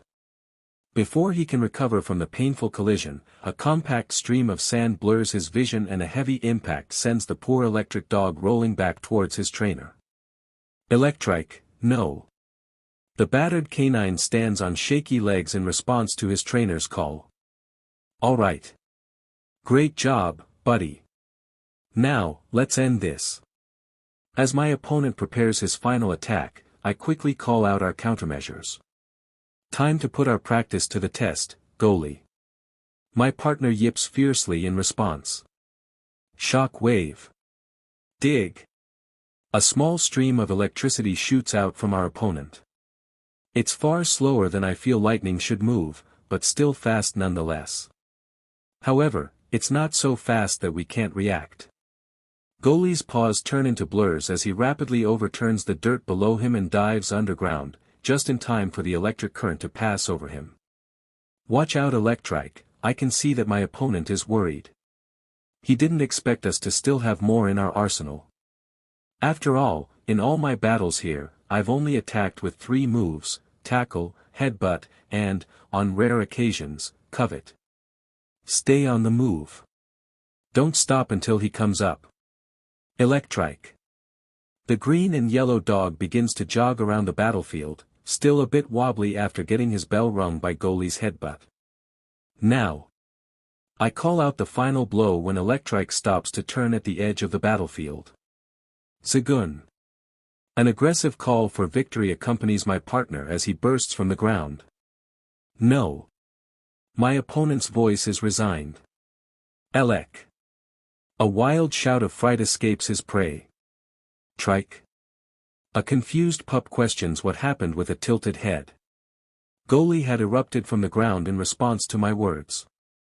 However, he had emerged under and attacked a small boulder in the middle of the battlefield, rather than his enemy who stands at the edge. Run him down and finish it with another headbutt. I yell out before anyone else breaks the stunned silence. I keep my voice level and unfazed, but I can feel my cheeks burning. Wait, no. Electrike, dodge it. My opponent's flustered voice comes out too late. The poor pup is still confused about everything and trips over his own feet in his frantic response to his trainer's voice. That's all it takes, as Goli slams his silly head into the crown of Electrike's skull, sending him to the ground one last time. Electrike is unable to battle. Nurse Joy calls out from where she had been standing as the referee. Reed and Goli are the winners. Goli yips happily, runs to meet me and jumps in my arms, but the crowd's response is a little different. Laughter erupts from each of the dozen or so people surrounding the field. What was that? A voice calls out, breathless from being racked with chuckles. How can he just act like nothing happened? I'd die, a girl in her teens responds. That's embarrassingly cute. Just when I was feeling impressed that he taught a zigzagoon a ground-type move too. Alright. Quit laughing and pay up, a boy in his late teens walks between the spectators. The zigzagoon kid won again. Small amounts of money, 10s and 20s, are passed around, accompanied by mild grumbles. Good match, Reed. My opponent, a first-year trainer with only one badge named Kyle, walks across the field and shakes my hand. Even if the ending was a little silly. Thanks, I scratched the back of my head, slightly embarrassed. It's still a work in progress, as you can see. Goli can't quite figure out how to sense what's going on above him when he uses dig. Zag. Zagoon. My partner protests below me. It wasn't a fluke, I dismissed the ornery raccoon. You can only hit still targets consistently in practice too. You miss anything that moves half the time there too. Zigzagoon. Goli sulks before running away to be pampered by Joy. Anyway, thanks for the battle, Kyle. I can hear Nurse Joy gushing over my Pokémon in the background. He sure knows how to play cute when he wants to. I had been wanting to get more practice against some fast electric types. Looking ahead to Watson already? He asks with a grin. Isn't that still a few months away, Mr. Overeager?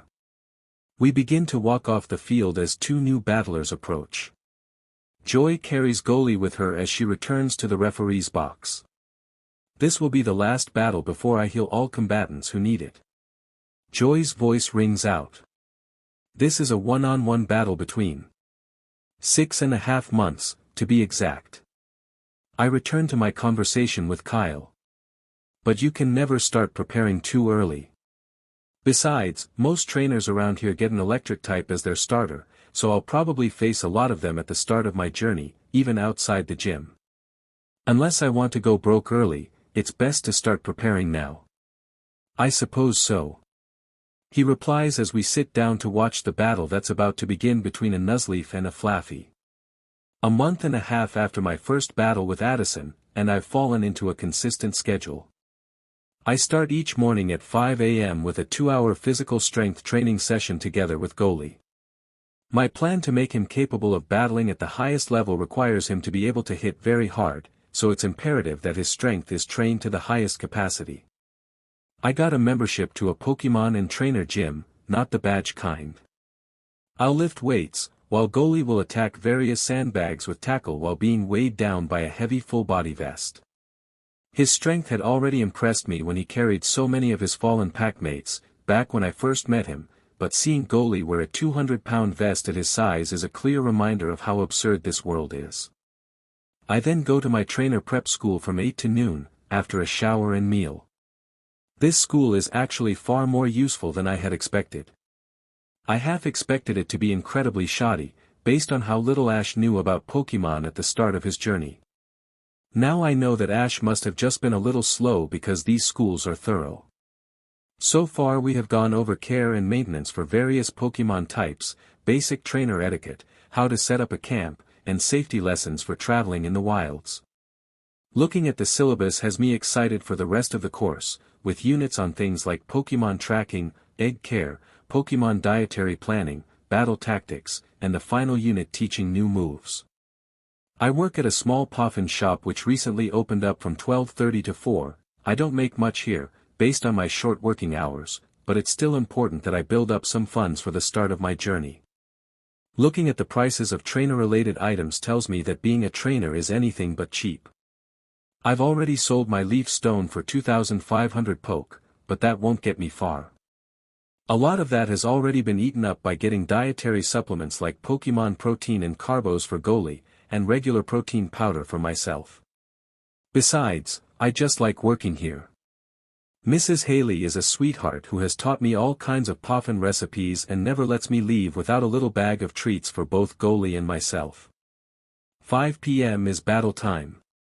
I head to the field behind the Pokémon Center and try to get 1 or 2 battles for Goli each day.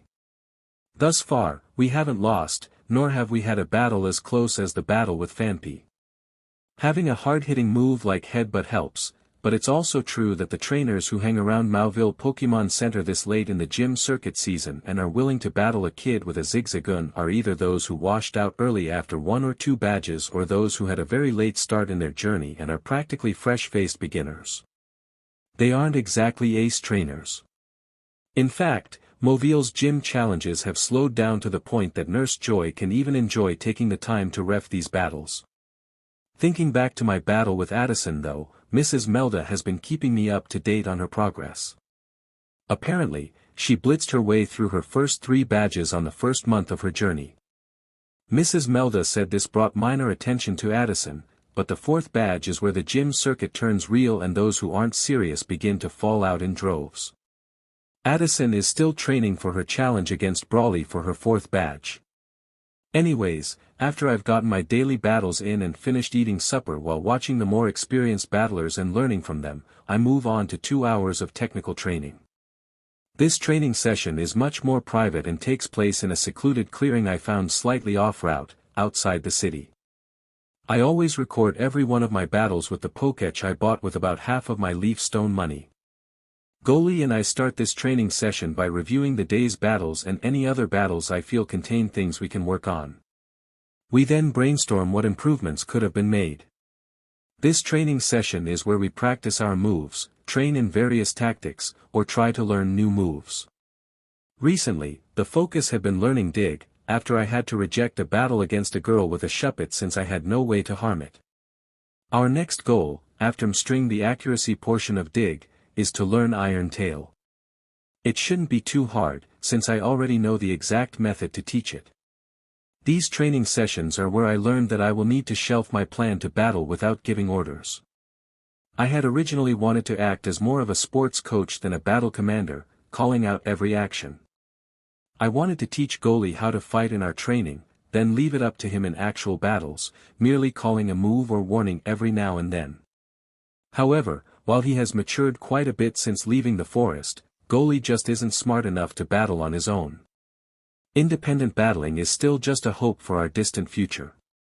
He doesn't understand tactics, falls for traps easily, and is far too eager to try and use extreme speed. As things stand, the only reason he has been able to resist using it in a match is because I let him use it all he wants in our final training session of the day. That final session is another set of physical training that Goli and I do together. The focus here is speed, agility, and stamina. I mostly just alternate between jogging and sprinting with a minute-long break every 10 minutes. It's intense, but so are the benefits. Goli, on the other hand, is a lot more busy during this session. He has obstacle courses that I've set up using logs, ropes, and the trees around the clearing. He has to move through the course at max speed while dodging attacks from the wild tail-low colony which I've been bribing into cooperating with some of Mrs. Haley's poffins. We end the hour-long session by using extreme speed until he collapses. We've tried to fine-tune the move, but he can only move in a straight line with it at present. 1 use has him breathing heavily, 2 has his legs shaky and his chest heaving, and 3 uses leave him a twitching pile of putty. In battle, 1 use would still make him all but worthless for the remainder of the fight. We end our day with me walking home on tired, jelly legs. Goli is always fast asleep, laid out across my shoulders. I shower up and head straight to bed upon my arrival at the orphanage.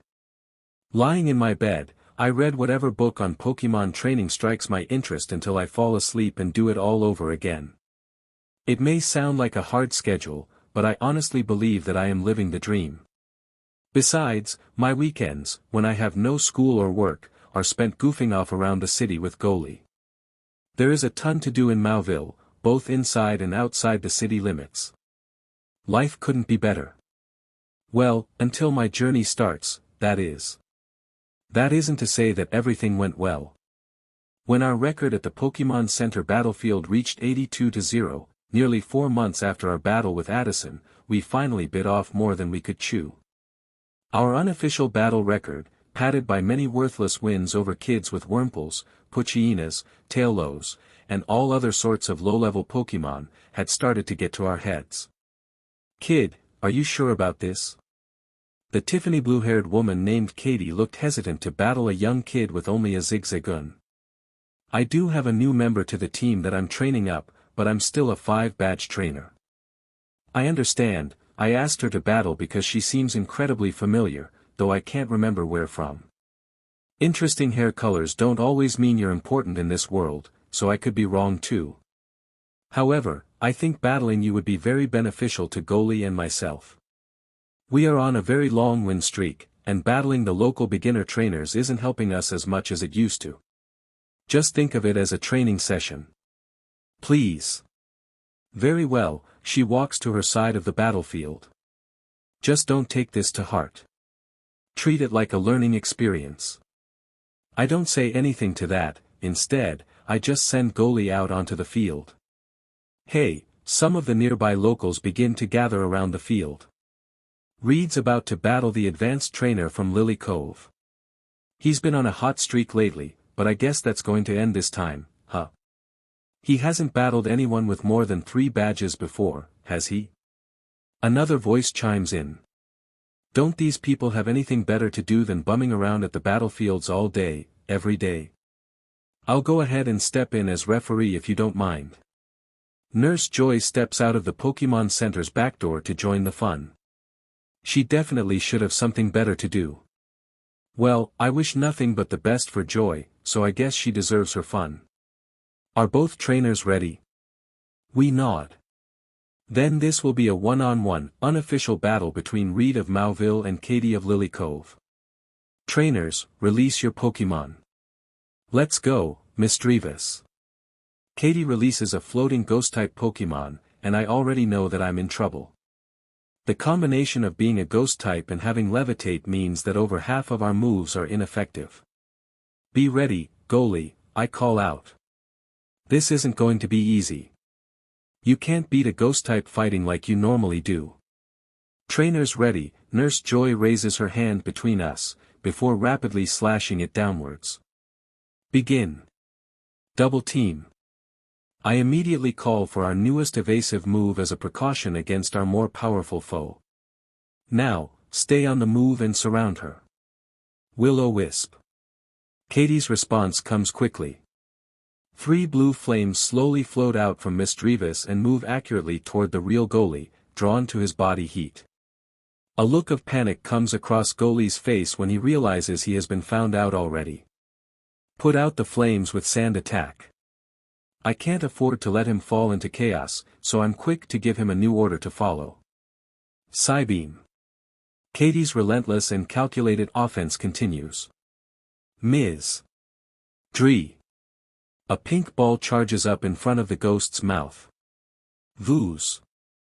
And shoots as a powerful beam toward my zigzagoon. To make matters worse, the Will-O-Wisp simply passes through the sand, unaffected. Right, ghost fire, I should have expected as much. Either way, the battle barely started and we are already in a bind. Stop sand attack and use protect. The order gets off just in time, and both Psybeam and Will-O-Wisp dissipate harmlessly against the green shield. Now, pin missile. I order our only ranged move. 4 green needles hit their mark, one after the other, before Misdreavus manages to slip under the 5th. Astonish, then another Psybeam. Katie sounds slightly more into the battle. Misdreavus disappears, Misdreavus, only to pop out of the ground under goalie with a yell. As my partner leaps into the air in fright, another pink beam is rapidly charged and released from the ghost's mouth. Goalie is hit in the belly and sent tumbling through the air. Again, Psybeam. Katie's offensive continues. Use dig. Zigzag. Goalie is quick to action and submerges himself before the next Psybeam can make contact. Will-O-Wisp into the hole. Katie is quick to react, and another set of blue flames soon chases goalie underground. Zagoon. His pained cry tells me that the wisps of flame reached him. Unfortunately, he is unable to use dig and protect at the same time. Now, chase him with shadow sneak and attack with confusion. Misdreavus sinks into the ground and my partner's pained cries return, amplified. Bail, goalie. I cry out, now beginning to feel flustered. Katie has an answer for everything I'm trying. Return to the surface. Goalie pops out of the ground in front of me, just at the edge of the field, looking battered, but still full of energy. In game terms, he's burned, but still in the green. Ms.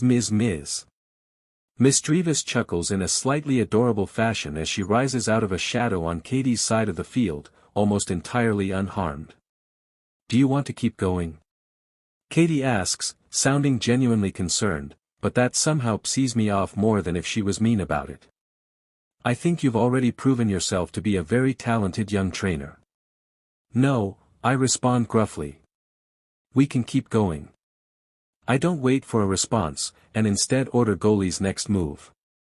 Double team and charge forward at full speed. Wide range confusion, Katie responds. Blast them all away. The following sequence once again highlights my partner's battle genius that I've grown used to seeing. A dozen zigzagoons run towards Misdreavus in a fan formation in front of her. Misdreavus releases a wide wave of blue energy, causing all 12 images to disappear, leaving none left over. As the Pokémon looks around in confusion, the two trainers and all the spectators see where the real goalie is. Behind you, Misdreavus. Katie cries out. Iron Tail. Zig. Goalie jumps high above the floating ghost and starts a forward flip. Zag. A silver, metallic energy glows on his spiky tail. Goon. His tail connects with the top of Misdreavus's head as she turns from her trainer's warning, slamming the ghost-type Pokémon into the ground. Misdreavus, no. Katie looks worried for the first time in this battle. I know that Misdreavus is a Pokémon that doesn't take damage well, so one more hit might finish this. Again. I cry out. Finish it with Iron Tail. Zigzag. Goalie rushes toward his downed foe. Enough, Katie's voice sounds serious. Confuse Ray. No. Protect. But it's too late. Already in the air with Iron Tail started, Goalie can't SWCH to protect in time and is directly hit by the black swirling energy. His eyes immediately lose focus and the metallic energy on his tail dissipates. He even fails to stick the landing from his jump and lands on his head, dealing a small amount of damage to himself. Pain split. Katie gives no room to spare. A pink orb exits the bodies of both Misdreavus and Goalie, with the orb coming from Misdreavus having a much darker red shade to it. The two orbs meet in the middle, blend until they are the same color, and return to each Pokémon. Misdreavus noticeably perks up, while Goalie winces, even in his confusion. Goalie, you need to snap out of it. My voice is desperate, feeling the victory we had barely grasped slipping through my fingers. Luckily, he winces once more and then shakes his head, his eyes seeming to clear up from the burn pains. Great job. I cry. Now. Dark Pulse. Goon. Without the chance to do anything else, a ball of pitch black energy slams into Goalie's body and he falls to the ground with a terrible cry of pain. I'm running out onto the field before my mind can catch up to what happened. Zigzagoon is unable to battle, Nurse Joy's voice is louder and more distinct than it ever has been. Return, Misdreavus. You did wonderfully. Katie's voice is also clear, though the crowd of spectators is muffled and jumbled. Katie and Joy both walk up to me at the same time. Joy is the first to speak. Ghost-type energy from moves like Pain Split can be very persistent if left untreated. She kneels down before Goalie, Chansey right behind her, as always. How about I bring both your Pokémon in for treatment right away, while you two talk? I take a deep breath and push down my frustration. Any decorated athlete knows the feeling of losing well, and I've long learned how to cope with it. It still hurts like hell, but the best thing I can do is to learn as much as I can right now, then vent and sulk later. There will be much bigger matches ahead. Of course, my voice isn't shaky. That's good. Thank you, Joy. Here, Katie hands over her Pokeball. Thanks. Of course, Joy flashes us a brilliant smile. After such an incredible battle, it's the least I can do. She and Chansey then walk into the Pokémon Center, while Katie and I take a seat on a bench around the field. Truly, Katie starts. You may not wish to hear this, but that was a battle you should take pride in. Misdreavus is a new addition to my team, but she is still better than most 3-badge level Pokémon. The fact that she nearly lost to a Zigzagoon will be a great wake-up call to get her lazy but in gear. She chuckles for a bit. Honestly, nobody who sees that battle would ever think that you are a kid who hasn't even started his journey yet. It's honestly a bit scary. She looks down and mumbles for a bit. Is this why they have the youngster license? You only got serious after we hit you with Iron Tail, I respond, sounding a bit more sour than intended. If you had been serious from the start, I wouldn't have had the chance to make it close. Maybe, she admits. But maybe not. It's true that we underestimated you, but it's also true that you had the skill and ability to make us pay for that. Against a Pokémon that is capable of fighting at the 4-badge level, 99% of beginner trainers wouldn't be able to take advantage of their carelessness. Be proud of yourself. Still, I respond with a bit more energy. Maybe I have been reaching a little too far by expecting to beat a trainer at her caliber already. A loss is a loss. As the first person to beat me, I have no choice but to get revenge. Wah, ha ha ha ha. She breaks out into laughter. You're a strong kid. I was in tears for days after my first loss. Sure, kid. We'll have to battle again. She reaches out her hand. I'm Katie Kite of Lily Cove. I'm Reed Redwood of Mauville City. I shake her hand, knowing that we will meet again. After all, I remember who she is now. She battled Ash at the Evergrande conference in the anime. I only remember that her Misdreavus took out Ash's Glalie with Destiny Bond. Several months ago, even before my battle with Addison, I had gone to the local library to use their computers. I wanted to confirm which timeline I was in. The first thing I did was look up Ash Ketchum's name, and I was met with immediate results. A top 16 place winner in the Indigo Plateau Conference after his first year as a trainer. An honored trainer of the Orange League inducted into the Palace of Victory. Since I've been keeping an eye on his progress from time to time, I know that he is currently advancing steadily through the Johto Gym circuit, so I suppose that he will be starting his Hoenn circuit at the same time as me.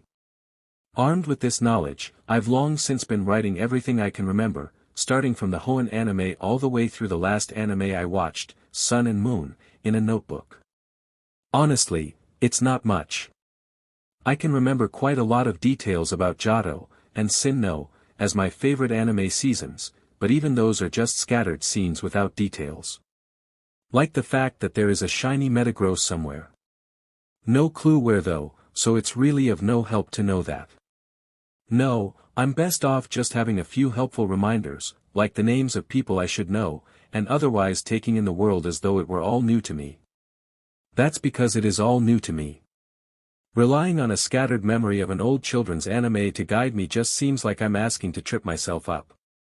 I suppose that Katie's another name to add to my pages of notable figures. Regardless of my thoughts, Katie and I continue to chat for the next hour until she has to leave on her way to Petalburg Gym. Before she leaves, we trade contact information for the sake of our future battle. Not every day is so serious though. That thought passes through my head as I float, face up in the little pond I found near our training site. A while earlier, when we were practicing using Iron Tail without needing a large jump and wind-up spin, a wild Ludicolo passed through our training site. This was the first third-stage Pokémon I had ever seen in the wild. However, instead of threatening us or battling, it simply began to dance. Its moves were reminiscent of Mirabel's Ludicolos in Pokémon Colosseum. You see, Goli and I had recently taken to practicing while listening to music, so I had Unova's rock band led by Roxy named Coughing and the Toxics, playing from my Poketch as we trained. I didn't expect punk rock to be a hit with nature, but Ludicolo seemed to love it. Goli and I aren't ones to go around killing another guy's good vibes, so we just broke out into Ludicolo's dance with him. This thrilled the carefree Pokemon, and he led us in a conga line all the way to the pond he calls home. Now here we are, surrounded by dancing Lotad, Lombra, and 2 Ludicolo, floating in a pond, listening to some punk rock. It doesn't get more surreal than that, but I can't help but smile at it all. Goli's having a blast, shaking his tail, doing little pitter-patter stomps with his feet, and trying to stand on his back legs. He's just doing everything he can to try and dance with the Ludicolo family. I'm just reminded of how much I love this new world I now find myself in. This place is definitely one to return to. Alright class, Mr. O'Neill's rough voice calls us all to attention. You've all done well and learned much throughout this school year. With your journeys just around the corner, it's time to show off the culmination of your learning in this course. The 36 students each have different reactions to this. Some are nervous, others confident. Some are excited, and others still are indifferent. Regardless, we all listen intently as he continues to speak. This last week of class will be a miniature league-style elimination tournament. You will register one Pokémon to use for the entirety of the tournament. This can be a personally owned Pokémon or one of our school Pokémon. One round of the tournament will take place each day, starting tonight with the round of 36 and ending with only the finals on Friday. Anyone who loses will be required to write a page-long review of one battle from each of the subsequent rounds. Finalists will not be required to write anything. Your graduation gift from the school will be different, depending on which round you make it to. A girl with dark purple hair raises her hand. Yes, Kathy. How are you deciding our placement in the bracket? She glances over at me. If our prize depends on how far we go, being placed in a tough first-round draw could ruin someone's chances from the start. You will be seeded 1 through 36, depending on your class rank. Rank 1 will face rank 36 in the first round, rank 2 will face rank 35, and so on and so forth. Kathy has a quick sigh of relief. As for ruining anyone's chances, you will find that the Pokémon League is a world of winners. There is no consolation bracket in any league tournament. If you win, you receive praise and rewards. If you lose, that's it. Take this as your first experience in such a world. Is that clear? Yes, sir. Kathy responds. Now, rank number 1, Reed Redwood, am I correct in assuming you will be using your zigzagoon in the tournament? I confirm his guess. Then you will have the first battle of the tournament tomorrow against rank 36, Jed. Jed, will you be using your Surskit? Jed stutters out his confirmation. Not a single shred of confidence can be heard in his voice. Good, then the next battle will be rank number 2, Kathy, versus rank 35, Justine. Kathy, will you be using your Nidorino? The class continues on in this fashion until the entire bracket is set. Mr. O'Neill then dismisses us so that we can prepare a strategy for tonight's first round of battles. All other rounds will take place during our regular class time this week. Our final test in this class is to show off all the skills and competence that we have gained throughout it. Regardless, I'm not going to worry about planning ahead. With only 9 days until I turn 12, I have much bigger things to prepare for. In these past 8 months, Goli and I have worked ourselves to the bone for this day. With nearly a year of training and experience under our belts, we are no longer a toddler Pokémon and fledgling trainer pair. No, we have countless hours of grueling training and strategizing under our belts. On top of that, we even have over 200 battles worth of experience, and that's not even counting all of our wild battles. The daily battles at the Pokémon Center were easily our greatest resource in this time. Our unofficial battle record currently sits at 197-7 and we have come to be seen as something of local legends at the Mauville City Pokémon Center. Granted, the vast majority of those battles, at least 150 of them, were against casual trainers with 1 badge at the most. Still, there were quite a few intense ones mixed in there. After our loss to Katie, we took things up a notch and began to challenge more and more trainers with 3 or even 4 badges.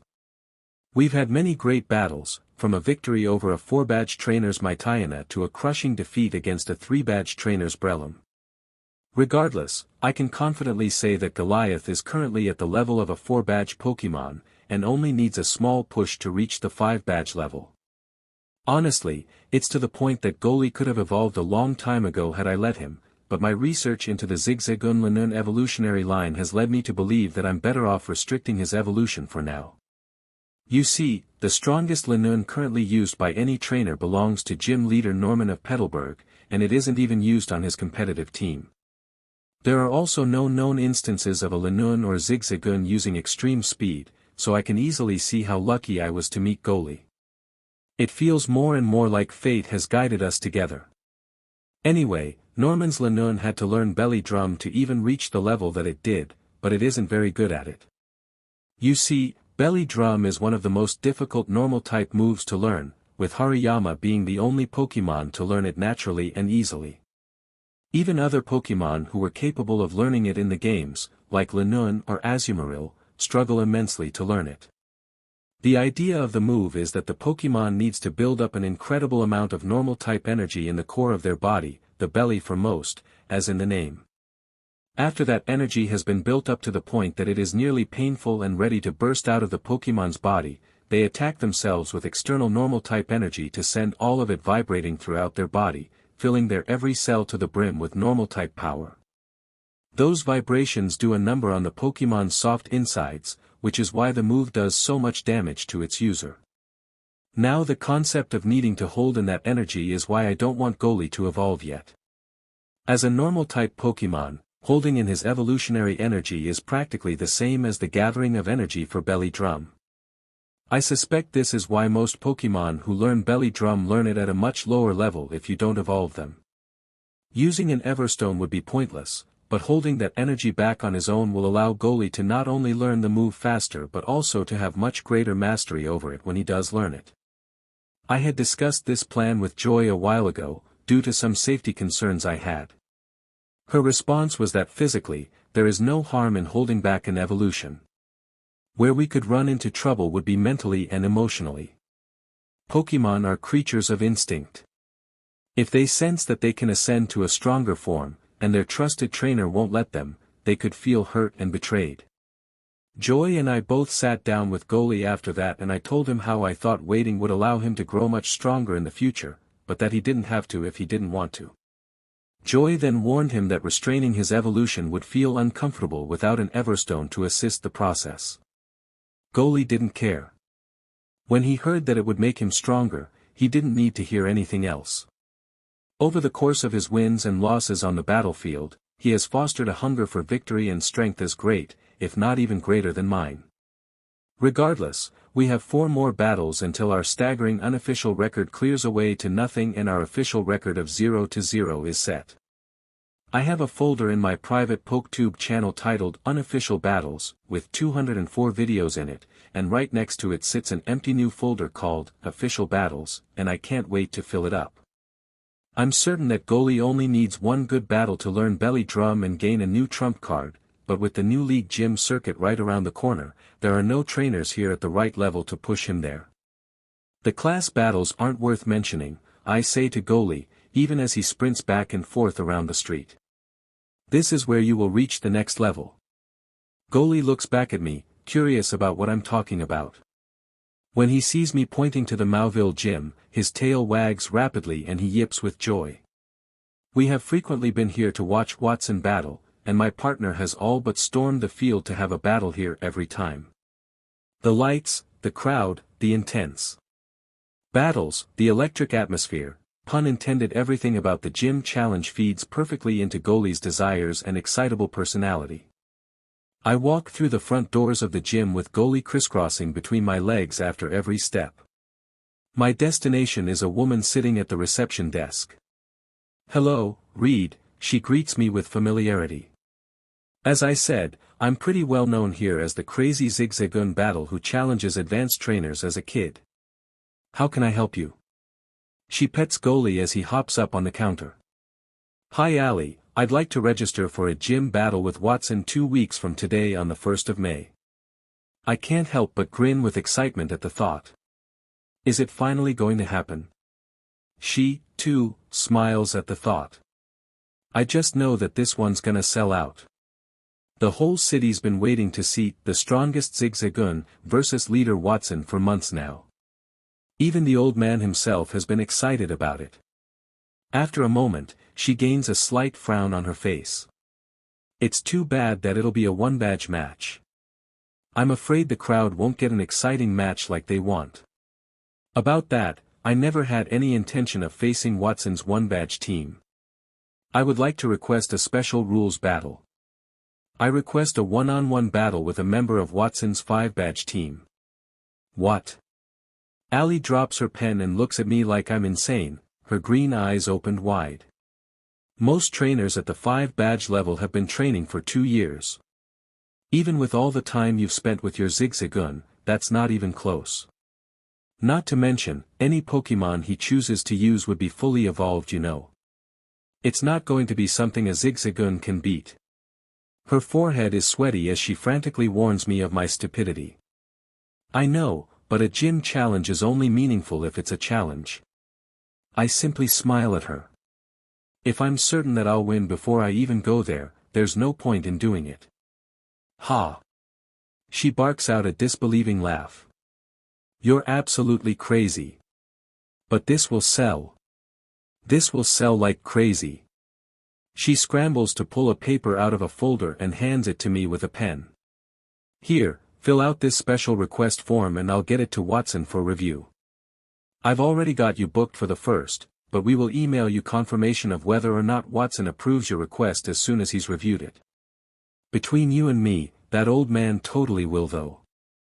Thank you, I hand her the completed sheet and turn to leave. I'll be waiting. Absolutely crazy.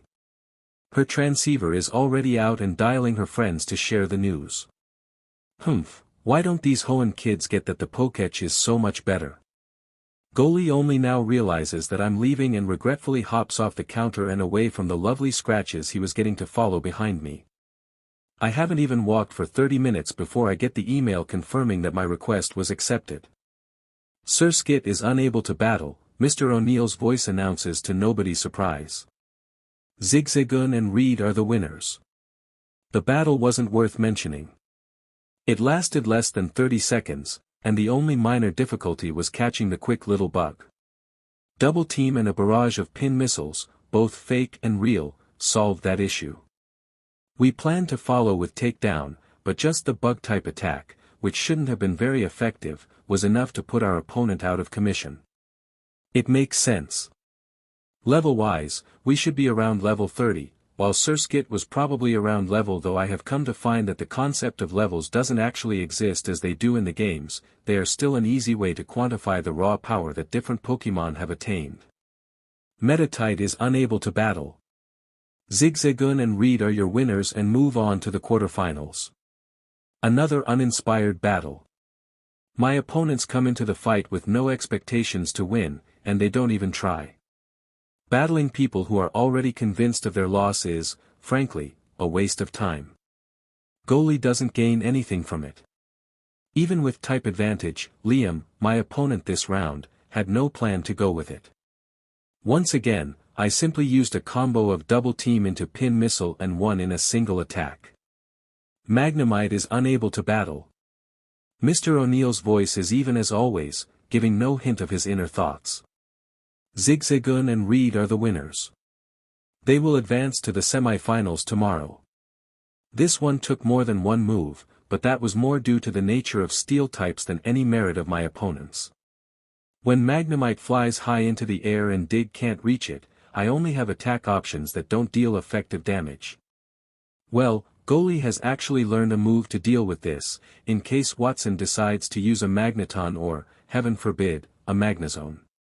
Either way, it would be stupid to expose that move here. Instead, Goli simply wore down on Magnemite with pin missiles and iron tails. None of its attacks could hit him anyway, so there was no rush. Loud Red is unable to battle.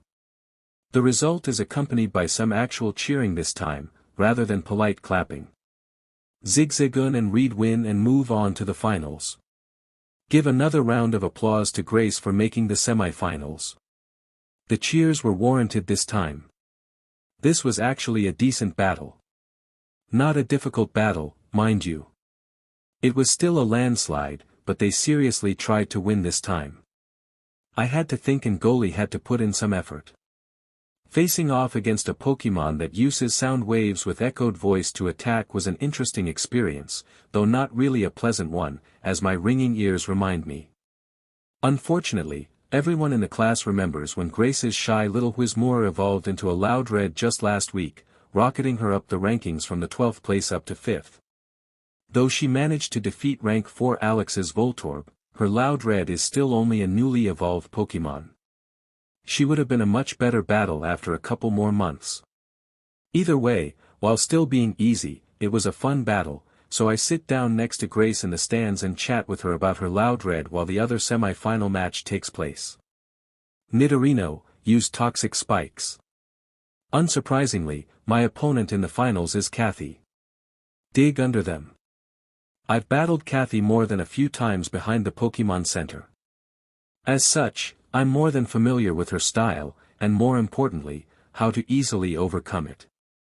I'm expecting a quicker fight than my semi-final match here, though not an easier one. Kathy's good enough that this will require an actual strategy and some skill on Goliath's part. Use focus energy, Kathy responds. Catch him when he comes out with a double kick. I subtly stomp my foot on the ground. This is a signal to Goliath, who's underground, that my next attack call should be a feint.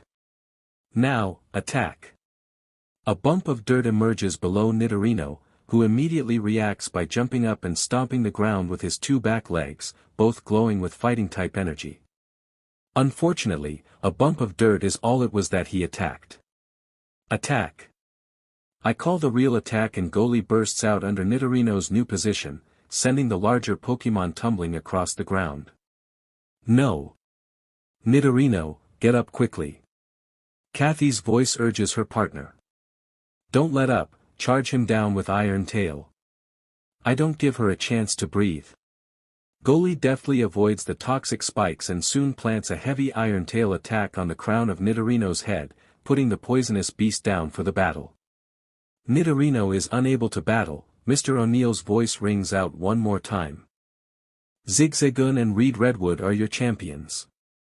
A warm round of applause for both Reed and Kathy, as our promising two finalists.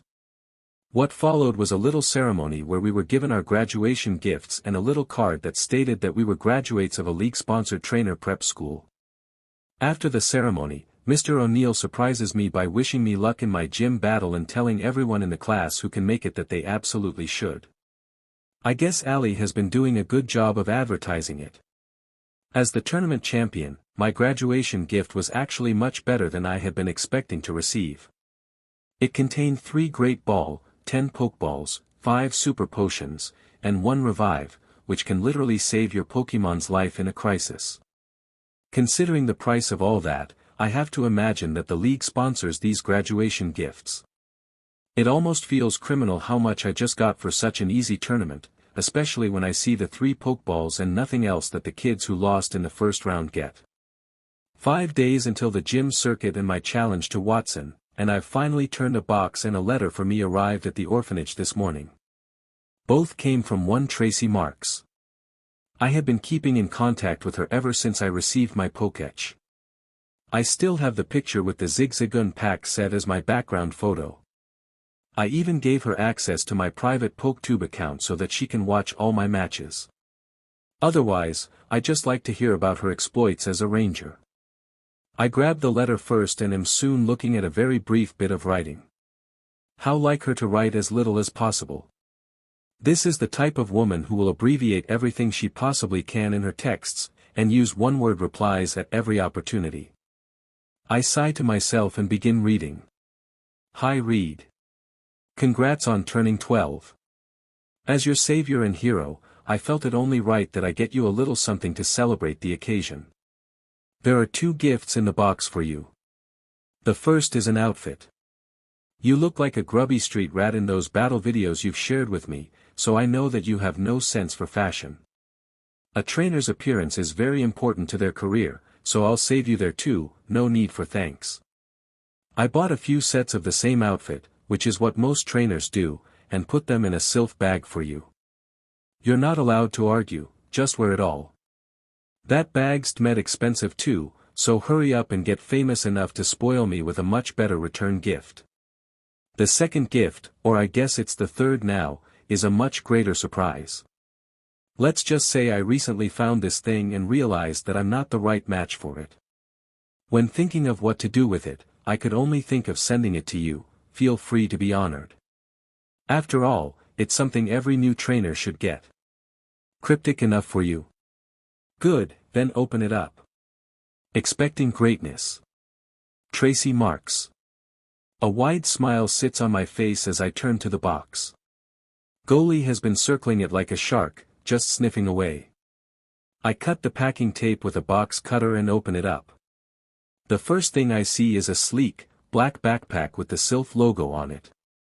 At the base of the bag, resting near the straps is a single Pokeball with another envelope leaning against it. I can clearly tell that there's something in it. Bzzzt bzzzt bzzzt.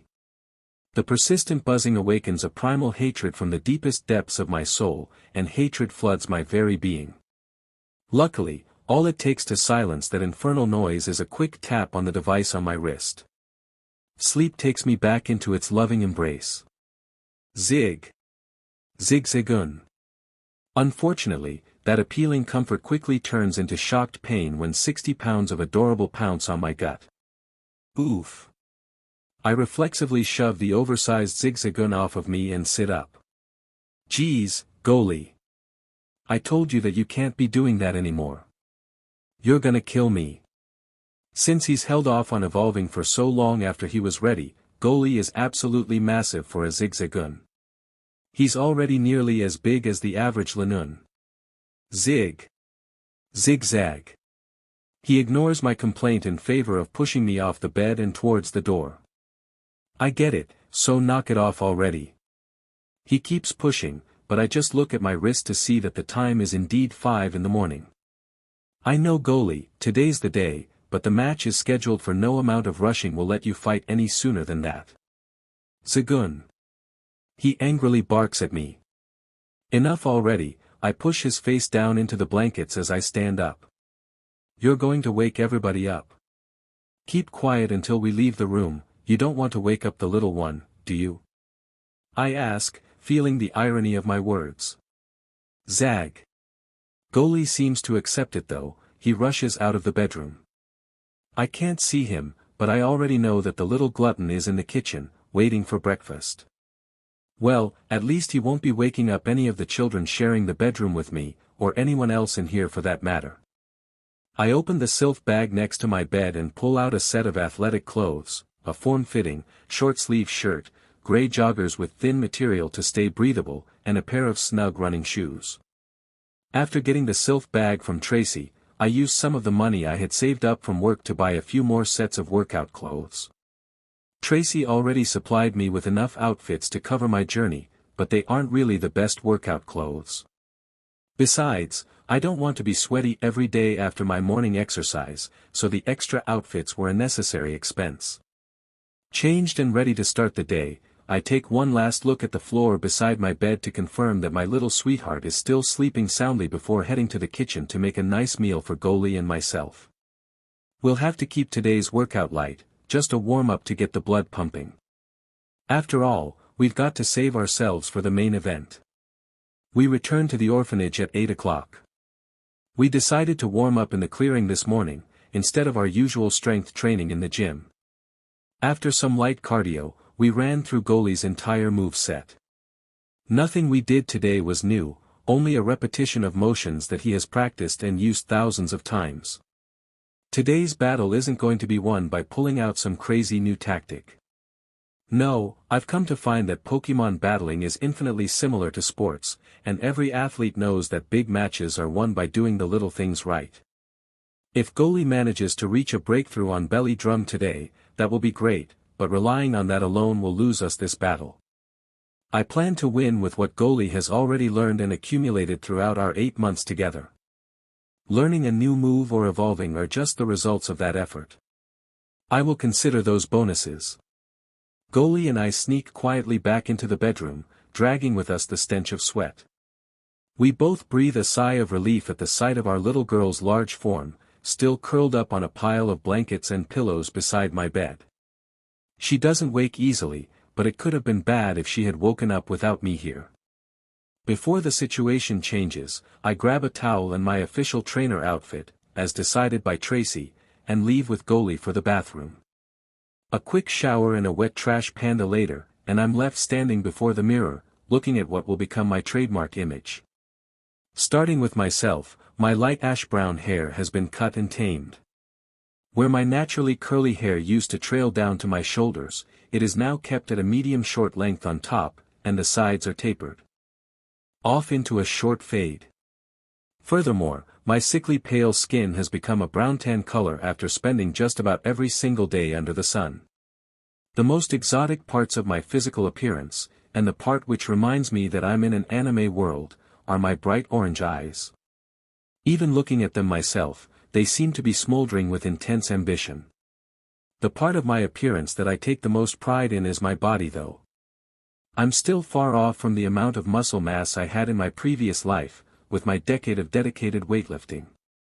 However, that's to be expected as a mere 12-year-old. Instead of my previous buff appearance, my current body is shredded with lean, but distinct musculature. As for my height, I'm definitely tall for my age at 5 feet 8 inches, but I'm still impatient to surpass 6 again. I was right about this body's frame being great for muscle gain though. All told, I'm certain that this body is going to grow up to be one handsome lad. Though, I'm also pretty certain that my terrible flirting abilities and lack of romance skills will likely cancel out the benefits of my appearance. I am cursed with what you might call negative riz. Well, that's a concern for the far future anyways. Moving on to my outfit, I have to admit that Tracy did a better job here than I could have. From the bottom up, the outfit starts with a pair of nice black, waterproof hiking boots. My breathes are also black and are something I never would have thought to pick out on my own. Apparently, they are called techwear cargo breathes and I can see how they'd be useful as a trainer.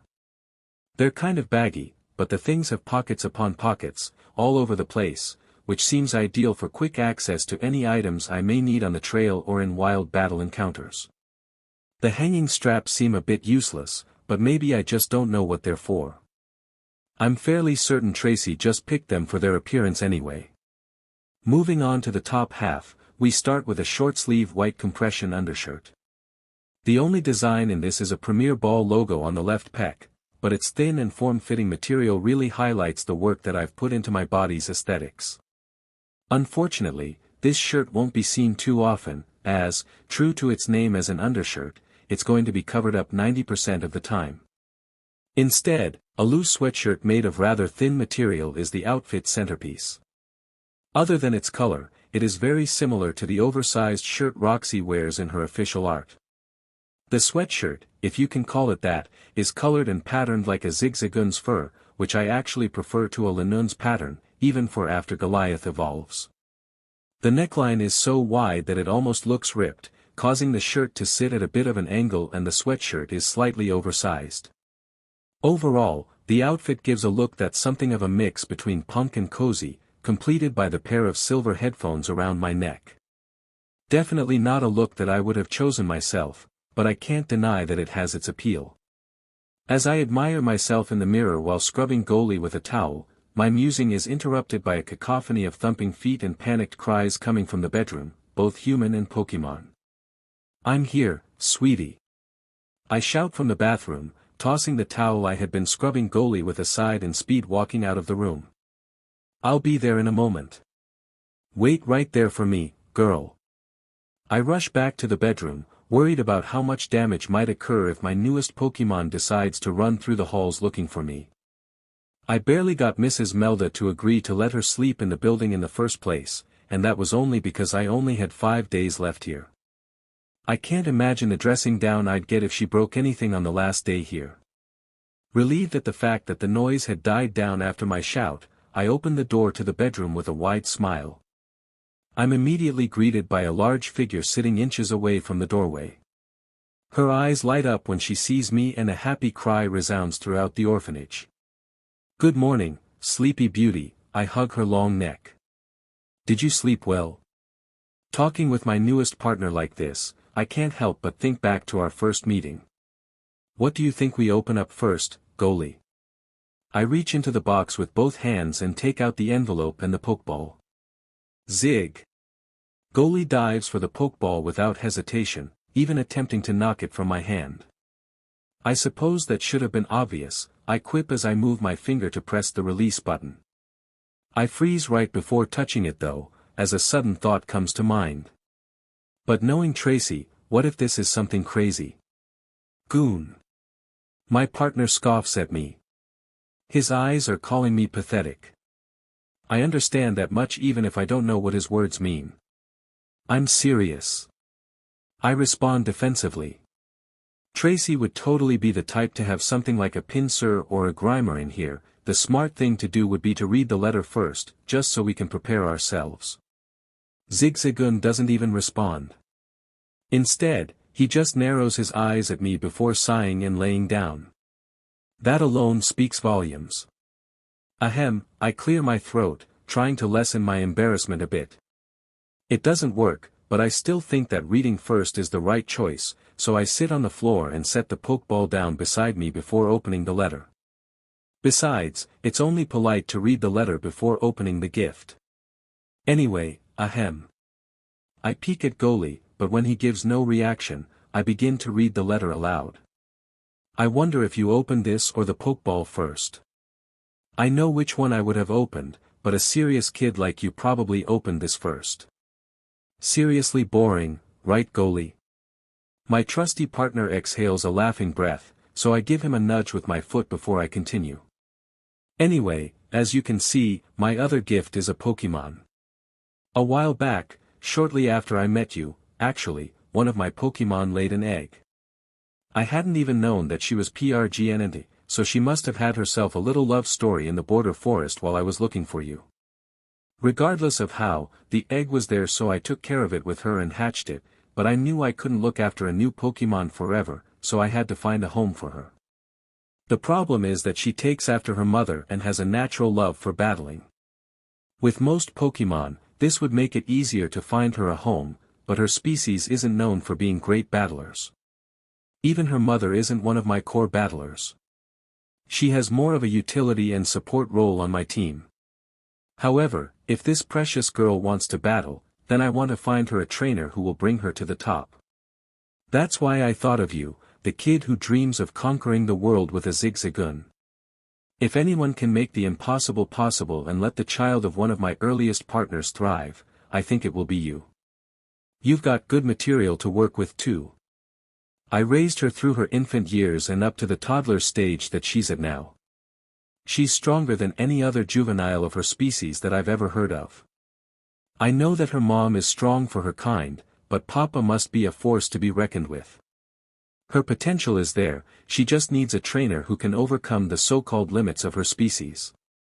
I explained the situation to her with her mother, so she knows that she is meeting her new trainer, but she's a bit of a shy girl. Take care of her for me, please. That's what I'd like to ask, but as a trainer who aims for the top, don't feel like I'm forcing her on you. If you don't want to fill your team with another Pokémon that is seen as having clear limits, just send her back to me. I'll still be able to find a home for this girl. Thank you, Tracy. I set down the letter and looked closely at the Pokeball, contemplating what might be inside. I'm not too worried about what Tracy said there about limits and whatnot.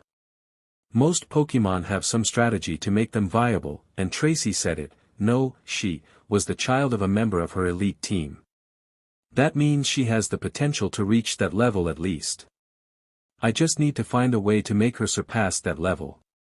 What actually kind of got to me was the fact that Tracy made it sound like it was me doing a favor to her by taking in this Pokémon, rather than me receiving a wonderful gift from her like I am. The fact that she felt the need to take that kind of attitude about this honestly feels a little shitty. Are trainers aiming for the champion level so picky about which Pokémon species have the potential to be allowed on their teams? A real champion-level trainer should be able to reach that level with just about any team of Pokémon. I'll prove it. I reach out to grab the Pokeball beside me, determined to turn the young Pokémon within into a star. Only. Goli bats the ball away just as my hand brushes past it. The ball goes rolling towards the open bedroom door and both Goli and I move to chase it. Dang it! I admonish the brown raccoon, even as I scramble to catch up to the runaway Pokeball. You couldn't hold it in for one more second. Zag! Goli snaps like a petulant preteen. Zagoon! He pounces on the ball, stopping it just before it reaches the empty hallway. A bright red light erupts from below his paws and spills out into the hall. The light gets bigger and bigger still. It only stops growing when it has dwarfed my 5 feet 8 inches frame, both in height and girth. Soon, standing before me is a tropical plant-like dinosaur with leafy wings and fruits that look like bananas growing from its chin. She sees my face, red and panicked from chasing her ball, and immediately shrinks in on herself, dipping her head towards her chest. At over 6 feet tall, I don't think she even saw Goli below her. After that less than ideal first impression, our relationship swiftly improved. Beckoning her back into our room and offering her one of Goli's poffins helped a lot towards that end. With one hand scratching the appealing dinosaur plant's neck as she munches away at the delectable sweet that she was tasting for the first time, my other hand now uses my Pokétch to look up information about her species online. One of the very first things I find when searching young Tropius care online is a little bit disappointing, to be perfectly honest. It says to make sure that you don't attempt to fly on your Tropius until it reaches at least the minimum size to be considered an adult, which is 6-7 inch from the ground to the crown of its head. This is apparently because the wings are the slowest part of a Tropius's body to mature. As a result, until the rest of the body has grown to a certain point, their wings remain rather flimsy and fragile. In fact, those may have been the wrong words to use. Their wings are durable enough from BRTH that I wouldn't be able to break one, no matter how hard I tried. The problem lies in the fact that those wings need to support their massive bodies, along with the added burden of any riders. At a young age, the muscles in those wings just aren't powerful enough. Even just their own weight can only be held aloft for a brief time. As such, the flimsy, in this instance is only in relation to how strong they need to become. Tropius. She trills in satisfaction after finishing the tasty treat. Zigzagoon. Goli, on the other hand, sulks on the bed after losing said treat. Well, looks like I won't be sailing the sky anytime soon. I pat her large neck a couple of times. I wonder how much more growth you have left until we reach that point. I can't help but stare at my massive new team member for a while. Goli is one thing, but being so close to a being like her really helps it sink in that I'm in the Pokémon world.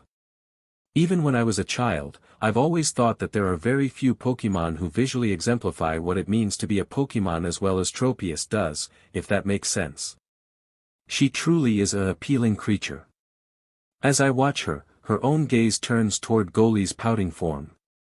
She looks at him with what appears to be a slightly guilty expression, before steadily walking over to the bed he lies upon. She hangs her massive head over him as he looks up at her with curiosity. Before I can guess what she might be doing, a bladed leaf shoots up from her chest and schemes her neck. The leaf goes straight by her chin and ends up burying itself slightly into the ceiling. Let's not tell Mrs. Melda about that one. Instead of worrying about that, or about the fact that she just used what appeared to be razor leaf, my attention is drawn to the 3 banana-like fruits which have been cut off of her chin by the motion. Tropius uses her nose to nudge one towards Goli and picks up another in her mouth. This one, she presents to me, holding it out towards me in a way that is awfully reminiscent of how my old cat used to bring me the mice it caught. Is this a gift for me? I ask with a gentle tone and Tropius nods her head up and down. I don't know about eating what might be my Pokémon's own body, but I can't reject her gift if I want to bond with her. I reach out and take the fruit from her. Thank you so much. I love it. Pious. She smiles back at me after a happy trill and snaps up the 3rd fruit from the bed. The joy with which she consumes that fruit is nearly reverent. I guess feeding her will be easy. Already, new fruits are beginning to grow on her chin to replace those that have been cut off. Goli watches her for a bit before taking a tentative bite out of his own fruit. Zig. His eyes widen and his next bite is as large as he can possibly open his mouth. I stare at the fruit in my hand. I know that people eat these. Just my short research from earlier contained tons of information about the fruit and how it is considered a delicacy. I know this, but eating this still feels wrong. Tro. A large head pushes my hand with the fruit into my face. Tropius's eyes look up at me with a hint of sadness, as if wondering why I wasn't willing to accept her gift. At this point, I guess I've got no choice. Tracy would kill me if I made her baby cry. Not to mention that I'd feel like sheet too. I quickly peel the fruit like a banana and take a bite. Delicious. In the clearing that Goli and I use for training, Tropius and I stand face to face. The entire walk here, she had her head ducked down behind my back. I've come to find that she is quite shy around any humans who aren't me. However, when she heard that we were heading to training, she was determined to come along. Well, it's time to figure out what your battle style will be. The massive creature's head tilts to the side in confusion. A battle style is the method of fighting which works best for you. It's fine and all to just use the moves you know and try your hardest, but the best fighters have a clear plan that they are trying to execute in every battle.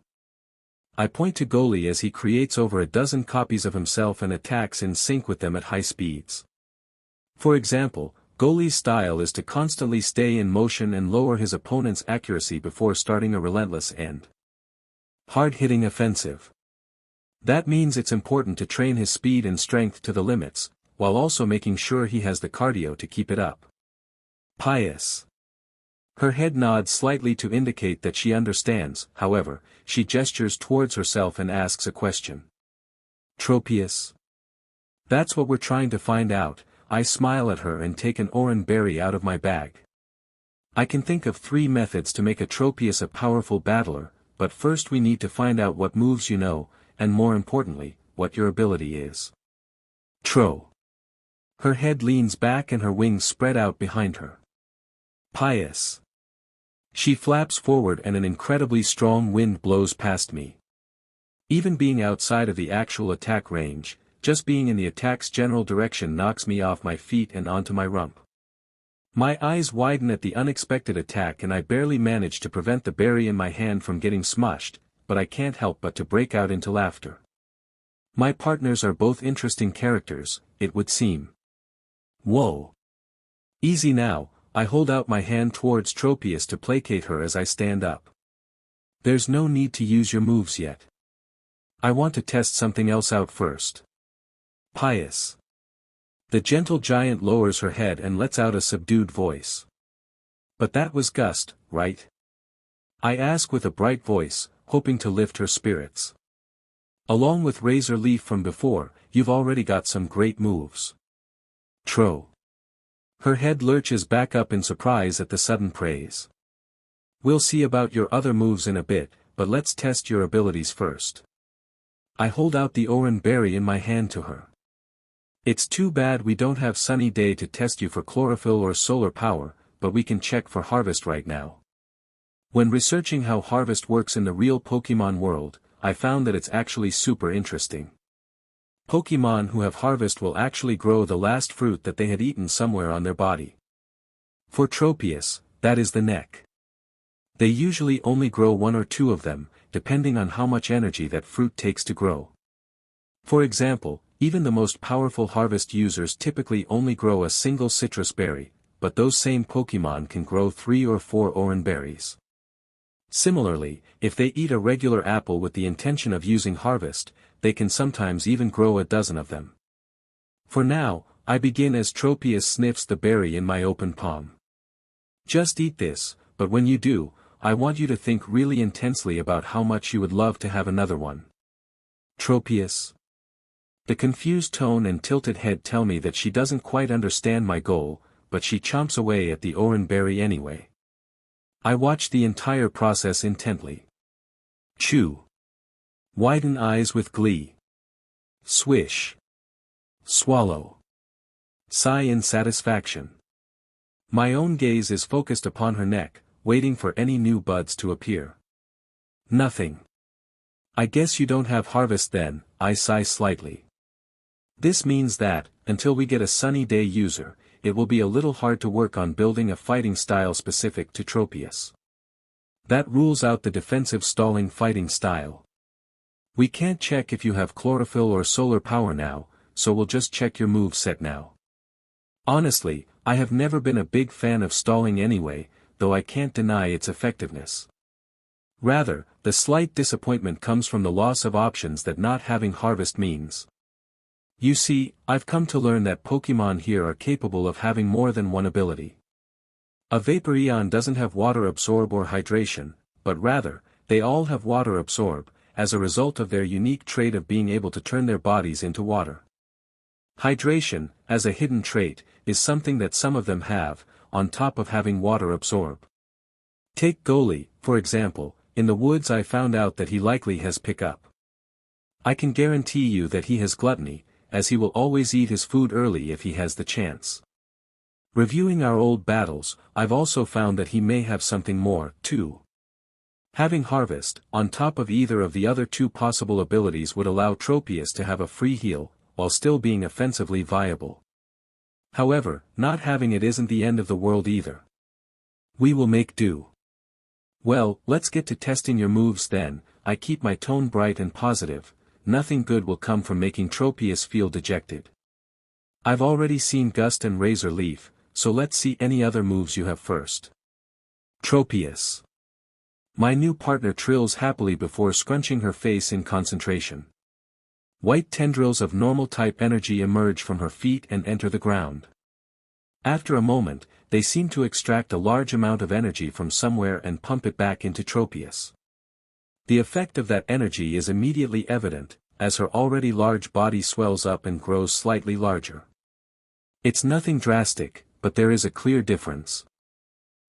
I think for a bit, but it doesn't take long to identify the move. That must have been growth. That's great that you already have a buff. Tropius responds to my praise with a joyful sound, but her body soon shrinks back to her normal size. It would seem she isn't very proficient yet. Once again, she adopts a serious face and concentrates. This time, the move comes much quicker and easier. She puffs her cheeks up and spits a small seed into a nearby tree. The tree seems to slightly dry up where the seed makes contact. Over time, that part of the tree turns to dead wood. Tropius approaches the tree and eats the seed. After eating it, the fruit Pokémon seems to be rejuvenated. Leech Seed, a wide smile splits my face. There are few moves more annoying to deal with than that one. That's perfect. Pious. Once again, the young giant tightens her face in concentration. An eerie purple energy surrounds her body, but the move appears to fail, as the energy quickly dissipates. Tro. Her tone and face take on a sheepish affectation. Don't worry about it, girl. I'm not worried that she failed. If that move is what I think it was, we have a lot of material to work with. That's why I'm here, to help you learn things like that. You know a lot of moves already though. Is that all? She shakes her head. One more. She nods at this and gets ready to perform one more move. However, my attention is attracted to something else entirely. At some point, a blue fruit the size of a plum has grown under her chin, partially hidden behind the banana-like fruits that were already there. Harvest, Leech Seed, Curse, and Growth for some offense. Considering that I can also expect her to have at least one of the sunlight boosting abilities too, I can already see her shaping up to become a nightmare to battle against. When I see her final move, I can hardly wait to try out some battles with her. This will be perfect. Really though, I can't help but grumble to myself that this would all be so much easier with a Pokédex. I may need to head to Littleroot Town soon. Now, as for Tropius, I think she will be doing just fine on this team. I look idly at the destruction her latest move has wrought. She just needs a name. Today's Goli's big day. I separate from my hug with the leafy giant and cup her face with my hands to look into her eyes. Will you be okay watching him next to me? There are going to be a lot of people there. Tropius. She trills lightly in acknowledgement. She wants to support her big brother. That's right, Goli and our newest family member took to each other like bees and honey. Goli is the annoying bee that buzzes around the poor girl, especially trying to get her to give him some of the fruits she grows. Our little baby Tropius somehow loves this and happily supplies the glutton when asked.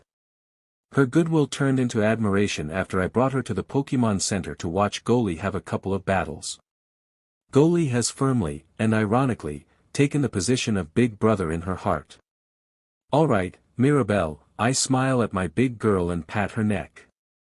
Then let's make sure we cheer him on as best we can. Tropius. She trills once again and inclines her head, offering me a fruit. Thanks, girl, I pick one and peel it like a banana before taking a bite. Delicious as always, sweetie. Another happy dinosaur plant noise is my response. I pick another fruit and feed it to her, even as I munch away on my own. I initially had my reservations about eating what could in some ways be considered the flesh of my own Pokémon, but she was always very insistent that I try it. Once I caved, well, it really is too delicious. Her name, Mirabel, was also a play on her yellow fruits.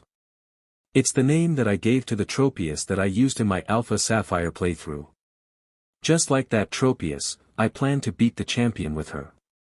As for my goal in this life, I don't know if I want to become champion, but I am certain that I want to beat the champion. For now, the only goal I need is to reach that level. Let's go, Goli. There's still a little over 2 hours before our battle, let's go on a walk until then. I take out Mirabel's Pokeball and lightly apologize to her.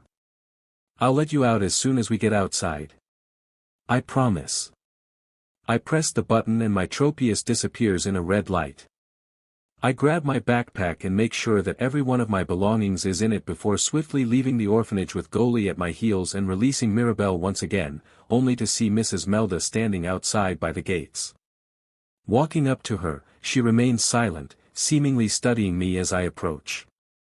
It would seem, her eyes carefully scan the 2 Pokémon behind me when I arrive before her. That you truly intend to choose the most difficult route possible.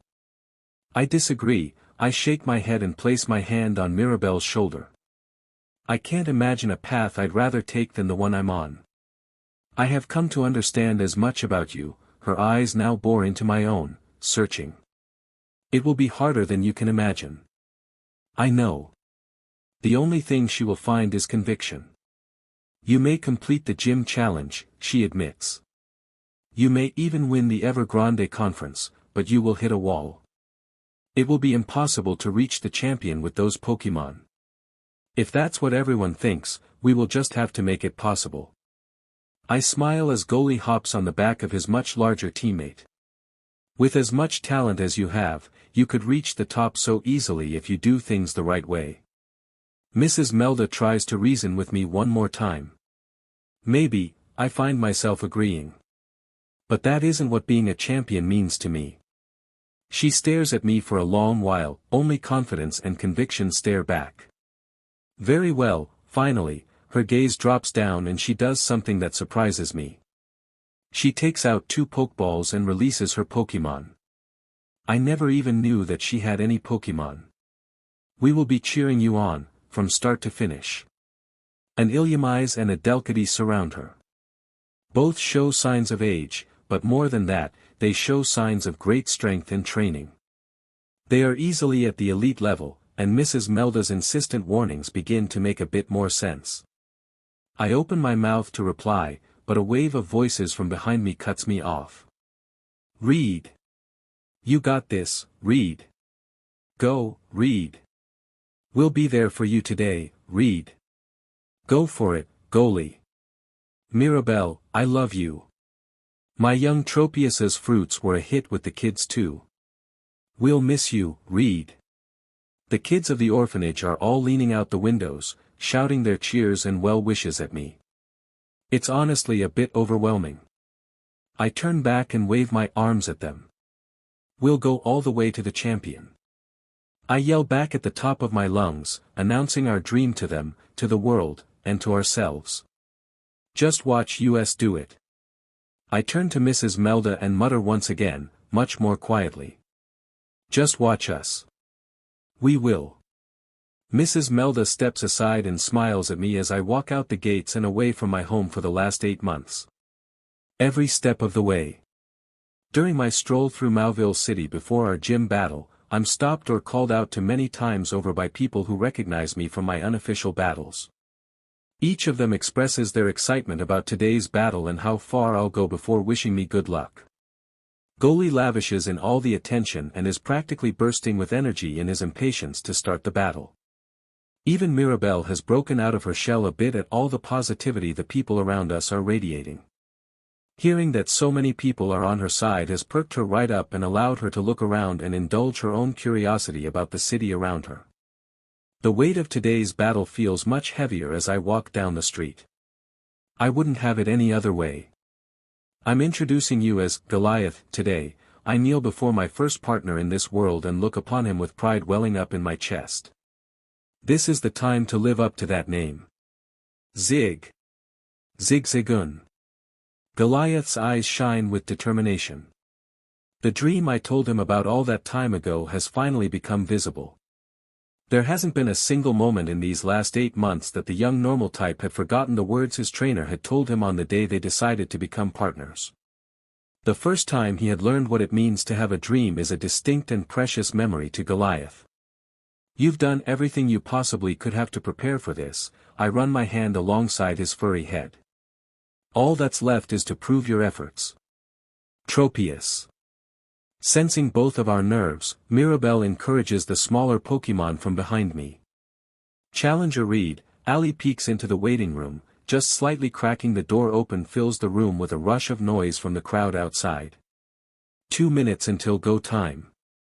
We sold out tonight, so be ready to perform. I'm cheering for you. Thanks, Ali. I smile at her and sit down on the bench. My limbs shake with anxious jitters. We'll make it a show to remember. We all know, Ali says as she closes the door. That's why everyone's here. That's right, I smile, to myself or my Pokémon, I don't know. It won't be easy. This will be our hardest battle ever by a long shot, but that's why it matters. You've got something special, Goliath. Just look at how many people are cheering us on. Just trust yourself, and we'll be fine. Tropius. Mirabel lies down on the floor in front of my spot on the bench and rests her head on my lap. Zigzagoon. Goliath nudges his head under my hand and curls up into a ball beside me. Time passes in an instant, only the sound of my heartbeat and our collective breathing fills the room. Somehow, the silence seems to consume even our nerves. There's nothing left but to make it happen. It's time. We stand up as one and face the arena. The door creaks open and the silence collapses.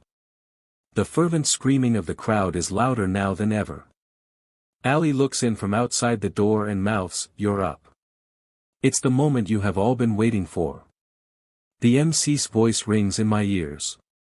I find myself holding my breath, hyper-focused on his words as I wait for my call. We now come to the final gym battle of the day. It's time for our main event. My heart beats loudly in my chest. However, I'm not nervous. As my hand opens and closes several times, as if testing my grip, I find that the jitters running through me are not nerves. No, it's sheer, electric excitement that is coursing through my veins, excitement, and an eagerness for battle that I have never felt before. I know somewhere deep in my soul that this battle will be the greatest rush yet. I must say, the MC continues to work the crowd. It's a rare treat indeed to get such an incredible battle as this so early in the gym circuit. This next battle is what you've all gathered here for. It's a battle with rules so special that gym leader Watson decided that it would be his last battle of the day, closing the gym to any more challengers until tomorrow, so you know he's going to put his all into this. To my right, Goliath steps out in front of me. To my left, Mirabel takes her place a half step behind me. Both of my partners nod assurance to me. We're ready to go. This will be a first badge challenge, but the challenger has requested to have a one-on-one battle with any member of gym leader Watson's 5-badge team. After explaining the battle's special circumstances, the words I had been waiting for finally arrive. Now, without further ado, let's welcome our challenger. The local legend, or the local loony. The boy genius and the battle king. He's a boy who has come to be known by many names within your Mauville city, but most know him as the Zigzagoon Kid. Ali waves for me to begin walking out. Give it up for Reed Redwood. The first to emerge from the tunnel and enter the arena is Goliath. He is met with a massive roar from the crowd. My excitable partner lavishes in the energy of the arena. His even walk turns into a bounce from one foot to another and his tail nearly causes wind currents. I'm the second to emerge, and the first thing I do is squint my eyes to adjust to the bright stage lights. Once adjusted, I scan the crowd to see an incredible amount of familiar faces, Mr. O'Neill and my classmates, Mrs. Melda and the orphans, Mrs. Haley, Kyle, and many more trainers who I've battled behind the Pokémon Center. Even Nurse Joy has shown up. Seriously, is the Pokémon Center okay? Luckily, they are all seated in the front few rows, otherwise, it'd be hard to find them. The 1,200 seat capacity limit of the arena has been completely filled. I get that excitement is high since it's the first day of the gym circuit, but this is crazy. Luckily, Mauville is one of the highest capacity gyms and can hold so many people. I realize upon seeing the cameras in the corners, and one attached to a Magnemite, floating around the arena, that far more still are watching this battle elsewhere. Mirabel is the third to enter the arena, and she does so right at my heels. At first, she flinches down from the noise, trying to hide behind my back. However, it only takes a few steps for her to find her courage and allow curiosity to take the reins. Soon, she is standing tall, swinging her large head from side to side, soaking in every bit of this new experience. Soon, we arrive at the challenger's box where we must wait for our opponent. It doesn't take long. A wired microphone sits there which I have been instructed to attach to my collar. All that's left to get this battle underway is for you all to please join me in welcoming our electrifying gym leader, here at Mauville City. The MC brings the excitement to a crescendo. He's been the heart of Mauville City for over 30 years now. You know him, you love him, and our children look up to him. He's Mauville's jovial gym leader, and we wouldn't have anyone else. It's Watson. A fresh wave of fervent cheers accompanies a rotund old man with an infectious smile as he waltzes into the arena. The MC continues to play the crowd, but I can no longer hear his words. All my senses are paying full attention to the man in front of me. What stands across from me is the stepping stone that I need to use to climb to the top of the world. Wahahaha. He laughs loudly while holding his belly. He, too, is mic'd up for the crowd to hear. Don't glare so hard, boy. It's a little too shocking for me. Wahahaha. He cracks up at his own pun. Thank you for accepting my request, I slightly nod my head forward. I'll make sure to prove that we're worth it. Wahaha. I have no doubt about that. He still smiles widely, but his eyes turn a bit sharp. I've seen a few of your battles, as I'm sure most people living in Mauville have, and I believe you're up to the challenge. I wouldn't have accepted such an absurd request if I didn't. Wahahaha. We'll prove your confidence was well placed. My face and tone remain serious and stoic in the face of the old gym leader's jovial nature. I must say, he takes out a pokeball and tosses it in his hand, up and down, up and down. I really should thank you for this. As a commonly known beginner gym, it's not often that I get to have a battle with advanced level Pokémon like this. Let's have ourselves an electrifying experience. Wahahaha. Trainers, the referee's voice cuts off our conversation. Are you ready to battle? Yes. My response is brief. Of course. It would appear that Watson doesn't want to wait any longer than necessary either. This one badge, Special Rules Gym Challenge will be a one-on-one battle between Gym Leader Watson and Challenger Reed Redwood. No items or suching will be allowed. The battle will continue until one Pokémon is unable to battle or one trainer forfeits. As the referee, I have the power to forcibly end the match if I believe that continuing it would only bring harm to one or more Pokémon. The referee is quick and efficient at explaining the rules. Trainers, send out your Pokémon. Goliath, prove yourself. I point to the field and watch as my powerful partner Zigzagoon rapidly appears on our half. It should come as a surprise to nobody, but Reed selects his Zigzagoon, apparently named Goliath, for this battle. He's proven all of his doubters wrong thus far, but can he continue his miracle streak? Watson catches the ball he had been tossing out of the air and brings it close to his mouth. After whispering something I can't make out, he taps the button and releases his partner toward the battlefield. Strike like lightning, go Jolteon. Jolteon. A small yellow fox materializes on the field, and I realize that this battle will be an uphill battle from start to finish. I had narrowed our most likely opponent down to one of 4 Pokémon by researching Watson's 5 badge challenges. The 4 were Manectric, Electabuzz, Jolteon, and Magneton. That order also lists them from easiest to hardest to deal with. Magneton's steel typing, combined with the ability to float, makes it a hard counter to just about all of Goliath's options, but I was counting on Watson being aware of that. After all, the gym challenge, especially for the first badge, is about learning and growing as a trainer. He wouldn't choose a battle that has no path to victory for me. That means that Watson chose the most difficult opponent who I could have a fair battle with. Jolteon's insane speed means that Goliath's best stat has just been dwarfed and made obsolete by his opponent. In terms of level, Goliath and Jolteon are probably about the same, but the raw stats of a Jolteon are about double those of a zigzagoon. Trainers, let the battle. The referee's arm is raised high in the air. Begin. His arm slashes downward. Thunder. Wave. Protect. The action is instantaneous. A tendril of electricity shoots across the battlefield faster than the eye can follow, but it peters out after hitting a green sphere of energy. Jolteon's speed doesn't only apply to physical movement. The crowd is sent into an uproar by the impressive reflexes both Pokémon display. Double team. Quick attack. This time, I get my orders out first in this rapid-fire, fast-paced battle. A good thing too, as I successfully predict my opponent's call for the second time. With as much of a speed disadvantage as we are at, a large part of this battle will be decided by how well I can read Watson's calls.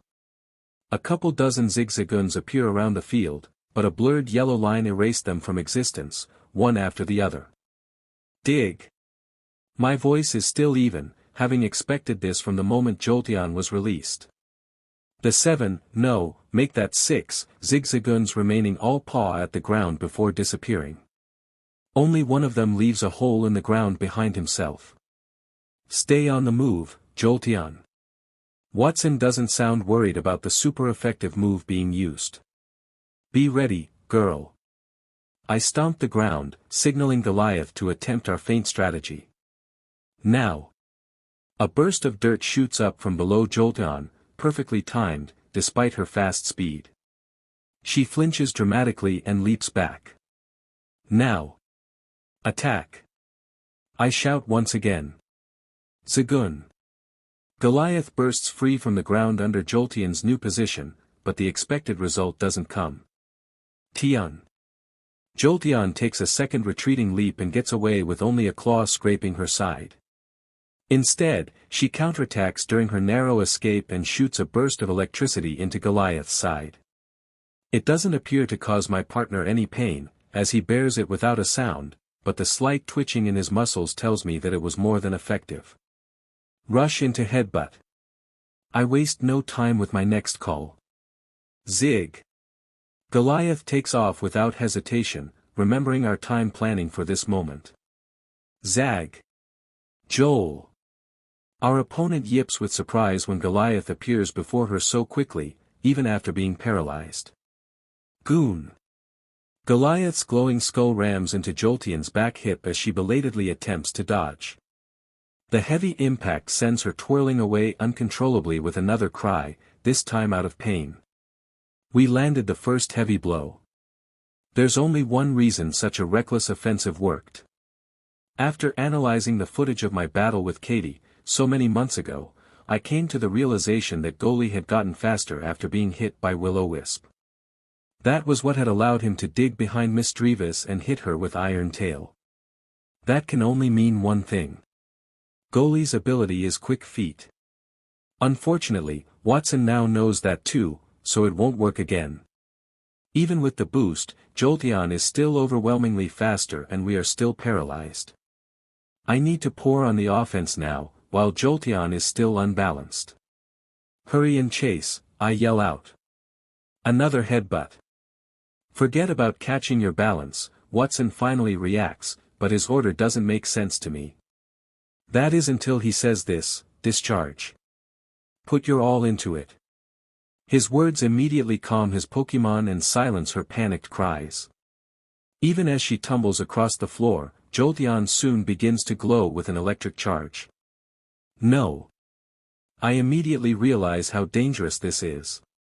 Protect.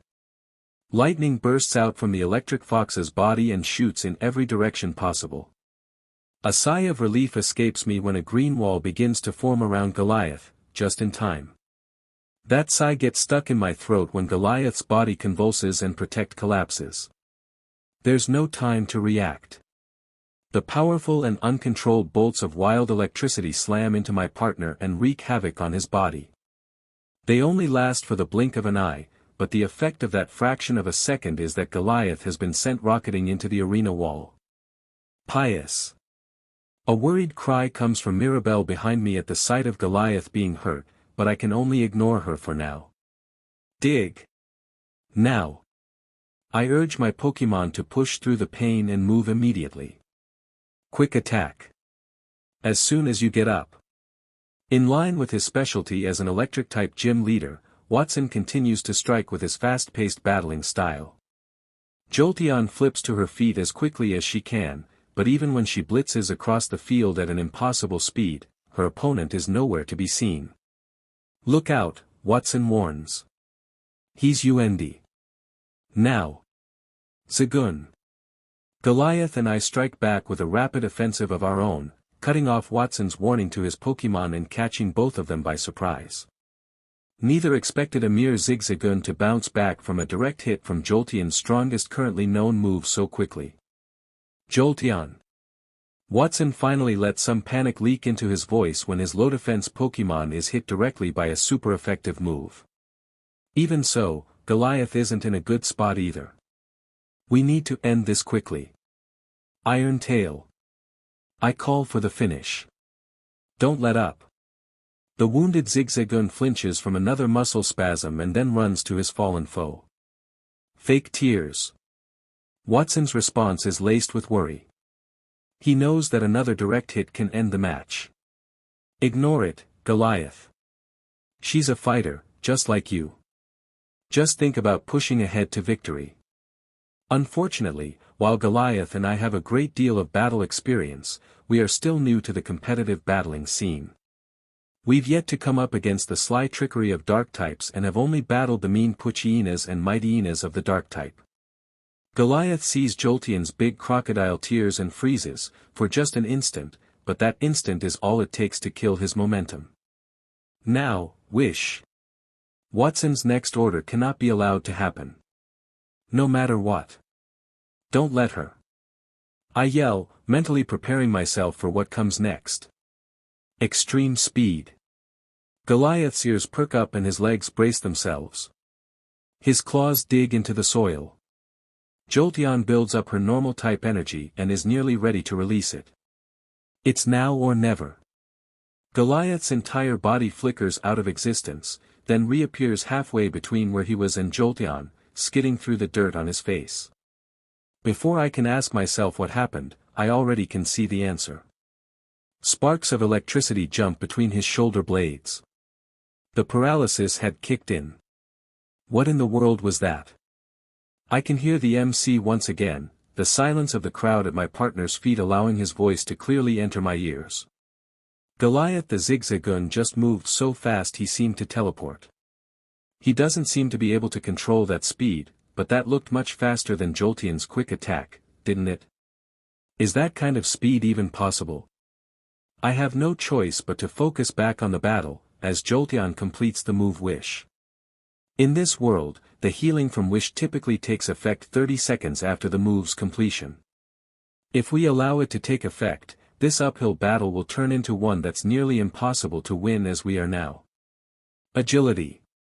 Watson finally decides to buff his partner's speed, either spooked by Goliath's recent display or attempting to stall until Jolteon's Wish comes. Extreme speed. I call out again, even as Goliath's chest heaves wildly. Push through tired if you want to win this one. A blue energy surrounds Jolteon as she sidesteps back and forth. Boom! All of a sudden, Jolteon is gone. Where she stood an instant ago, now only empty soil remains. My eyes rapidly focus on the far wall where Jolteon and Goliath both lie still. Goliath slowly stands to his feet, his chest heaving and his limbs alternating between shaking from exhaustion and spasming from the paralysis. Jolteon remains unmoving. I look at the referee anxiously, but he appears frozen in shock. I get that he's human too, and just as liable to be dumbfounded as anyone else, but I can't afford that right now. I need him to make the call quickly. Ref! I yell out. Call it. His body jerks and he seems to snap out of his daze. He stares closely at Jolteon, and his hand holding the flag rises. Before he can bring his arm back down, a white light engulfs Jolteon, and she jumps to her feet. I look at him for a bit longer, but he returns his arm to his side and signals for me to continue battling. Damn it! That was all Goli had left in the tank. I needed that call there.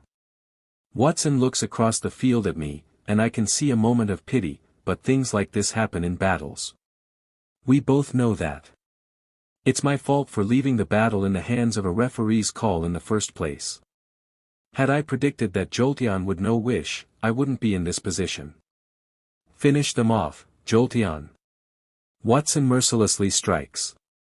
Double kick. Protect. I can only respond defensively here. Jolteon is in front of Goliath in less than an instant. Her previous use of agility allowing her to close the distance while Protect is still forming. The first kick shatters the half-done Protect. The second kick shatters Goliath's ribs with a super effective impact. Goliath flies out and tumbles across the arena floor until he comes to a stop, just in front of the challenger's box. Mirabel lets out a low whine at the sight. He looks like hell. The referee is now looking at our side closely, but before he can even think of calling the match, Goliath is back on his feet. Nobody but Goliath knows how powerful a force the dream within himself is. He would sooner die himself than let the dream that he discovered for the first time be squashed. Goli. My voice is laced with panic. He turns his head to look back at me, and I see something in his eyes that forces me to swallow the words I was about to say. What he needs to hear now is, keep pushing. You can do this. What unbelievable willpower we are being shown by such a small Pokémon. The MC's voice brushes at the edge of my mind. Battered but not broken. This zigzagoon will not fall. Who among our viewers would still dare to ridicule this Pokémon? We'll finish this with a bang, Jolteon. Watson's voice echoes from across the field. Even if we haven't lost yet, we will if we don't do something fast. Use discharge. Full power. Protect and listen to me, Goliath. My bruised and fatigued partner struggled to push out a green sphere of energy in time to block the burst of electricity. The lightning is accompanied by a loud roar, but his perked up ears tell me he is listening to me. It's now or never if we want to win this thing. You've held back for long enough, go ahead and release it. While I was speaking, the first use of discharge ended, and Watson already called for another. Zag. Zagoon. He shakes his head from side to side, disagreeing with my decision in battle for the first time since our battle with Addison. I know what you're worried about. Protect begins to flicker as a second wave of electricity hammers against it. You've practiced holding in the energy enough, you'll definitely be able to use it after you evolve. You're just too weak to use it right now anyway. Just trust me. Zagoon. Another shake of the head, firm and resolute. Zigzagoon. Protect and discharge both flicker out of existence together. I see, to Goliath, this isn't about learning a powerful new move or becoming stronger. It's about proving yourself then. My partner yips to confirm my words. Then do it. The only way to win as you are now is to use it, regardless of what your condition is. You need to push yourself far beyond your limits for one single instant. This won't end with a short trip to the Pokémon Center. Zig. My partner's response is brief, yet determined. He too knows what the price will be. One more time, they can't use Protect forever. Watson spams his strongest move like a practiced Pokémon gamer. Discharge. Belly drum and extreme speed. I give my trusted partner the single most dangerous order that I can possibly call. It'd be safer for him to jump headfirst into the discharge and take the brunt of the attack, but this is the only way to win. Goliath stands on his two back legs and scrunches his face in pain. I can tell that he has just expanded the normal type energy stored in his body for his evolution to its limits. His front paws begin to glow with a bright silver luster and he holds them up above his midsection. No. A scream comes from the crowd and, from the corner of my eye, I see Nurse Joy standing up and gripping the rails of the front row gate. Reed Redwood, you fool. I can't believe this. You just wait until this is over. I wince at the thought of making such a kind-hearted lady so furious, but I understand why she is mad enough to blow up like that. There's a reason why you can't use belly drum below half health in the games. Having an incredible surplus of energy, much more than you can normally hold, vibrating violently within your body is a hard thing for any Pokémon to take. Now give that same experience to a young zigzagoon who's already on his last legs, and the damage will be multiplied 100-fold. Not to mention the fact that Goliath's ribs are certainly broken already from double kick. Needless to say, his insides will become a mess. If I had any intention of fighting for more than a single moment in time in this condition, he could even die. I have no intention of doing that, of course. Zig. Goalie's paw glows brightly as it slams down on his belly for the first time. Zag. His other paw causes a second impact, and his entire body has begun to ripple with energy. Goon. A final slam with his first paw completes the move and has his entire body pulsating with power. His face screams with obvious pain. Jolteon hasn't stopped collecting energy for discharge throughout his entire use of the move, but the process has been much slower this time. Maybe using her most powerful move so many times in a row has been forcing her to slow down the process. After all, she isn't 100% either. Both fighters have taken a lot of damage in this slugfest. It doesn't matter though. Boom. Nobody saw it. Nobody reacted to it yet. Nobody could. Only I predicted it, but it was still too fast for me to follow. No, fast isn't even the right word to use. It was instantaneous. 1 second, Jolteon was getting ready to release her electricity at the zigzagoon standing before her. Then still during that same second, she had slammed into the arena wall at an incomprehensible speed. The zigzagoon now stood atop her still form, shaking like the last leaf on a dying tree in a hurricane, but standing nonetheless. The excess energy within him had already dissipated into nothingness.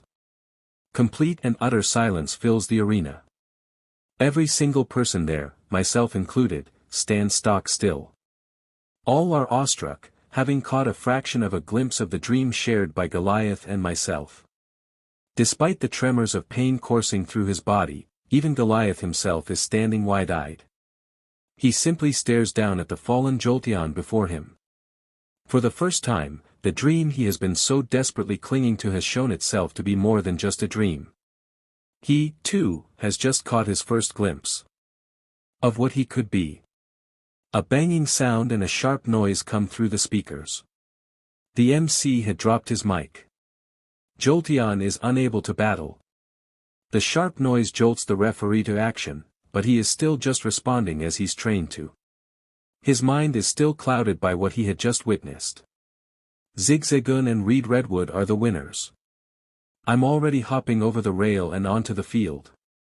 Mirabel follows close behind me, flapping her wings and flying over the rail to not be left behind.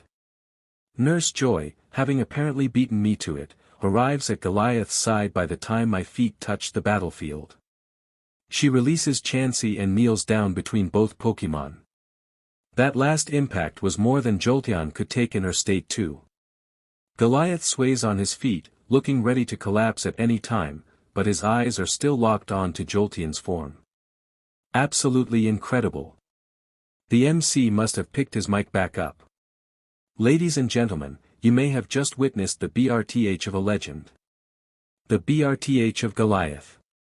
Goliath's ears perk up at the sound of someone mentioning his full name.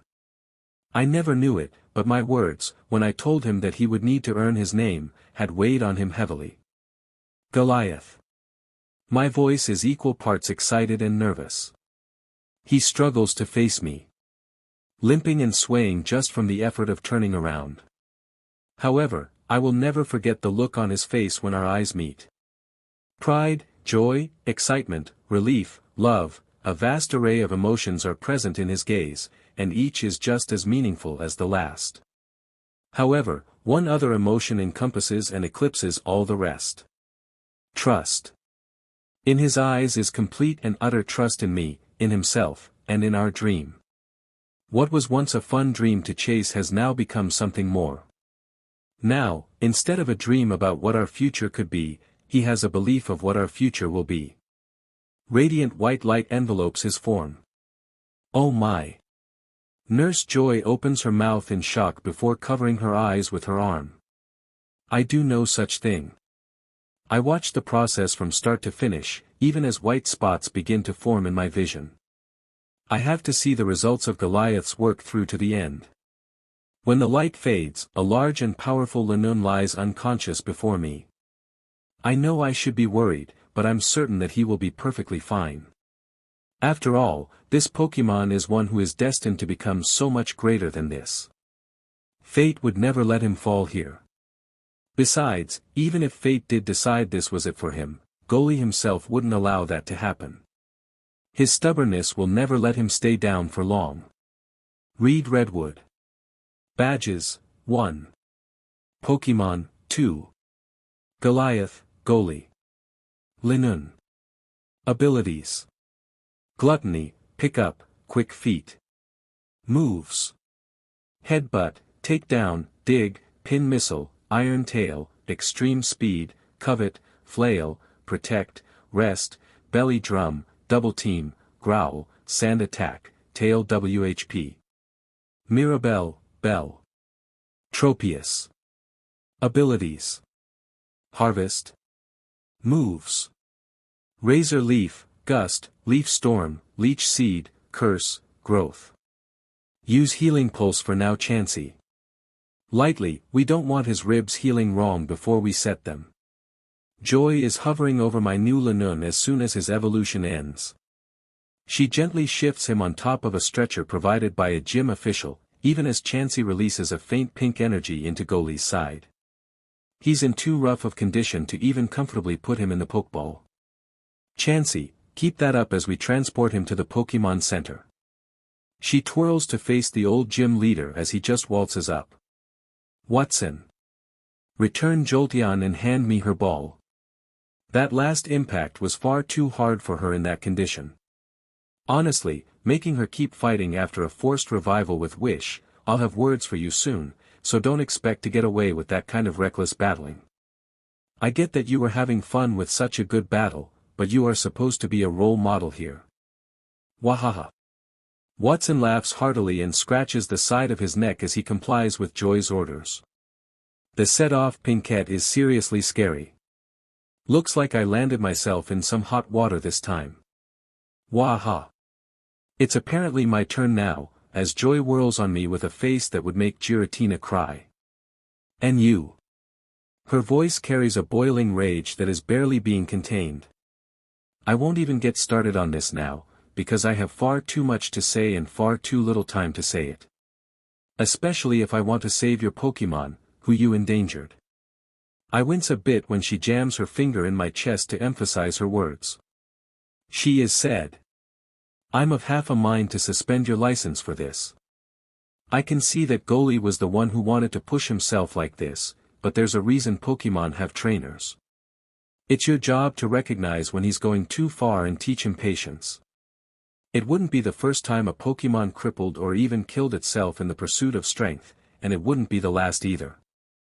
I can only hang my head in response to her words. I have no response. Despite that, I also know that I would do the exact same thing all over again if given a second chance, so any apology I give would only be lip service. How could I willingly want to stop the unbelievable amount of growth my partner Pokémon just went through? Tro. Mirabel nudges my side with her head and croons in support. It's alright, Belle. I pet her along her neck. She's just trying to look out for us. Nurse Joy's eyes soften a bit at the young Pokémon's display, but she doesn't have the time to stick around. Instead, she turns to push the stretcher cart with Goliath on it out of the gym and to her own Pokémon Center. She leaves me with one last ominous warning. We'll talk soon. Then she's gone. Watson and I both watch silently as she leaves, appearing similar to children waiting for their mother to leave the room after being chastised for fighting. Wahahaha. With a loud laugh, Watson turns to face me. That is one scary young lady. That glare really zaps the spirit right out of you. Waha. Between you and me though, he leans towards me and lowers his tone. That battle of ours was worth every bit of anger she might be feeling. I know she was just as excited as everyone else watching it, she's just not in a position where she can admit it. I don't know, I disagree with the carefree old spirit. That rant seemed pretty heartfelt to me. What she said wasn't wrong either. There wasn't a need to risk Goliath's life for a gym battle. Maybe not, he nods his head with a solemn expression. But no trainer worth his salt would have stopped that battle before its true conclusion. That was the kind of electrifying battle that might only come once in a lifetime for some trainers. The kind of battle where you see both Pokémon growing stronger at a visible rate. Young Joy's anger and worry are real, of course, but so was her awe at the battle she just witnessed. You don't think I was just being greedy for Goliath to grow now, rather than having the patience to improve slowly but safely? I think that you need to be at least that greedy. Watson smiles kindly and gives me a knowing look. Especially if you intend to reach the top while following the path that I believe you have chosen, read Redwood. As I said, battles like that one don't come often. I see. I look down at Mirabel's head as she nuzzles herself into my chest, completely melting from my persistent petting. I suppose you're right. Our dream isn't so easy to reach that I can get there by playing it safe and passing up opportunities. I need to greedily devour every chance that comes our way. Wahahaha. Watson once again laughs from deep within his belly, before reaching out his hand to me. That's the spirit. Reach as high as you can, young Reed. I, Watson Tesson, became a gym leader to help guide young trainers down the path they wish to follow. After that electrifying battle we just had, I'm absolutely certain of who you are, and who you will become. You have the talent to grasp the stars themselves and achieve that impossible dream of yours. Thank you. I return his handshake with a firm grip. Somehow, despite never telling him my dream, I don't doubt that he knows exactly where I am heading. That was the best battle I could have ever asked for to get my first badge. I doubt I will ever forget it. I don't think Jolteon or I will ever forget the day a kid on his first day of being a trainer waltzed into my gym with a zigzagoon and beat us. Not even if we want to forget. Wahahaha. He releases my hand and digs in the pocket of his cargo shorts. His hand soon returns to me, this time holding a gray case and a small golden badge in the shape of a coiled wire. Unfortunately, all fun times must eventually end. Let me wrap this shocking encounter up by presenting you with 2 items, as your reward. First, is a technical machine for Pokémon who are trying to learn how to manipulate electric-type energy. The move it carries is Shock Wave. I grabbed the case from him, interested to know that TMs are a thing here. That was never something I had thought to research. Second is exactly what you came here for. Challenger Reed Redwood, for your excellent battling ability and powerful bond with your Pokémon, I present you with the Dynamo Badge. Thank you for an incredible battle, Watson. I take the badge from him with slightly shaking hands. The moment feels almost surreal.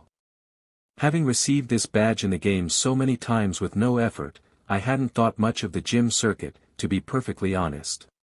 Even Ash never fails to get all 8 badges, and I've watched that kid make some absolutely awful choices in his battles. As such, I had been subconsciously looking ahead of the gyms and straight at the Evergrande conference. Only when we arrived at the arena today did I even feel any nervousness. Granted, we fought a much more difficult battle than the regular first gym battle, but I've still never had a battle as worthwhile as this one.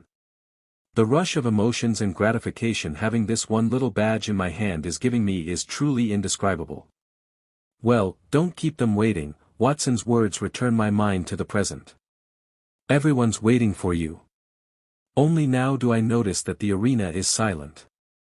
The MC had been droning on and on throughout my entire conversations with Joy and Watson, but his voice is nowhere to be heard now. My eyes strafe the still crowd, and for a time, I'm at a loss as to what to do. Then, I think back to Ash's gym battles, and I realize what they want. However, I'm not here to strike a pose. Gratifying as the battle was, it was still only the first step along our path. No, I think I will make a declaration instead. I lean down towards Mirabel's head and whisper something to her. She looks at me with wide eyes for a moment, then a determined glint fills them. She nods to me and straightens up to her full height. My mic, which had automatically turned off after the battle, is turned back on by my request. I put one arm around Mirabel's neck, pulling her into a half hug, and raise the dynamo badge to the crowd with the other. My eyes strafe all the spectators, resting on my classmates and then on Mrs. Melda for slight pauses. My name is Reed Redwood. I shout into the mic, my voice booming throughout the arena and through the cameras to the people watching from elsewhere. My partners are Goliath the Lanun and Mirabel the Tropius. Today, after taking the first step, I declare to you all that we are here. The gym circuit, the Evergrande conference, the Elite Four, the champion, all of it, we are coming, and we're not going to stop until we've conquered it all. I don't care what you think. I don't care if you doubt us. I don't care about your preconceived notions of what we can or cannot do. We will walk down our own path, regardless of anything but our own will. I stop and smile as I think of how best to put my last words. If you don't like that, just come and try to stop us. We'll bury you. I turn my mic back off and unclip it from my collar. Tropius. Even Mirabel roars out a challenge. She may be a bit shy, but her lust for battle is no less than Goli's or my own. After watching today's battle, that flame in her heart has become a blazing inferno. I often complain about Goli being a little sheet, but there's a reason he is the one who fate chose to be my partner. I'm a bit of a sheet too. The crowd is knocked out of their silence after my unexpected speech, and fervent cheers soon vibrate the air. It would seem that my trainer persona has been set. I didn't make the speech to market myself, but it is undeniable that having a notable persona will attract more interest to my journey. That interest will come in the form of both fans and haters, but the attention is all that really matters. Attention means I can draw in viewers and fill up stadiums. The ability to do that means I will have the ability to make money. The ability to make money means that I will be able to draw in sponsors. Ladies and gentlemen, there you have it. The MC picks up on the rising atmosphere without missing a beat. A passionate speech to follow up after a passionate battle. Reed Redwood has won the Dynamo badge, and he has no intention of stopping there. Let's give a final round of applause for witnessing such a special battle from this brilliant young man. Thunderous applause once again fills the arena, even as I turn to leave. All told, being a trainer is still a business. Getting stronger and winning is, of course, the most important. However, making money and gaining support will only give me more opportunities. Wahahaha. Watson's laughter follows me on my way out. What an incredible kid. It seems that you know how to play the game, but don't expect that speech to make any of your other gym badges any easier. I'll bet you just lit a fire under at least a few of my colleagues. That's fine, I respond lightly, still walking toward the exit. Only when it's like that can I grow as much as possible. Nothing changes if they don't like me. And where do you plan to go next? Do forward, I don't try to hide my destination at all. It's Mirabel's turn. Well, good luck, his voice catches me just as I step through the door out of the arena. I'll be keeping a close eye on your journey, Reed. I walk out through the door and put the first step behind me. Time to face the real challenge, Nurse Joy. Before I even leave the building, my Pokémon rings with a call from my oldest human acquaintance in this world. Hi Tracy, I answer on the second ring. Did you catch the battle? We're not going to stop until we've conquered it all. Blah blah blah. We'll bury you. Her voice is low and nasally in a mock attempt to sound like a caricature of an edgy teen. I know that I picked the punkish outfit for you, but did you really have to go full emo there? Her laughter fills the line. So you did watch it. My tone is even, but the tips of my ears are burning slightly. You know as well as I do that I need to do everything I can to attract some sponsors. Putting on a stage persona as an arrogant challenger will bring at least a little more attention to me. Cope. Harder emo boy. Her words are harsh. I can't believe you even pulled my sweet little Mirabel into your edgy act. Her poor mother's so embarrassed. The joy Tracy is getting from teasing me like this seeps through her voice. Can you stop with the emo thing? It's not even close. I halt my words and take a deep breath to stop myself from being baited any further.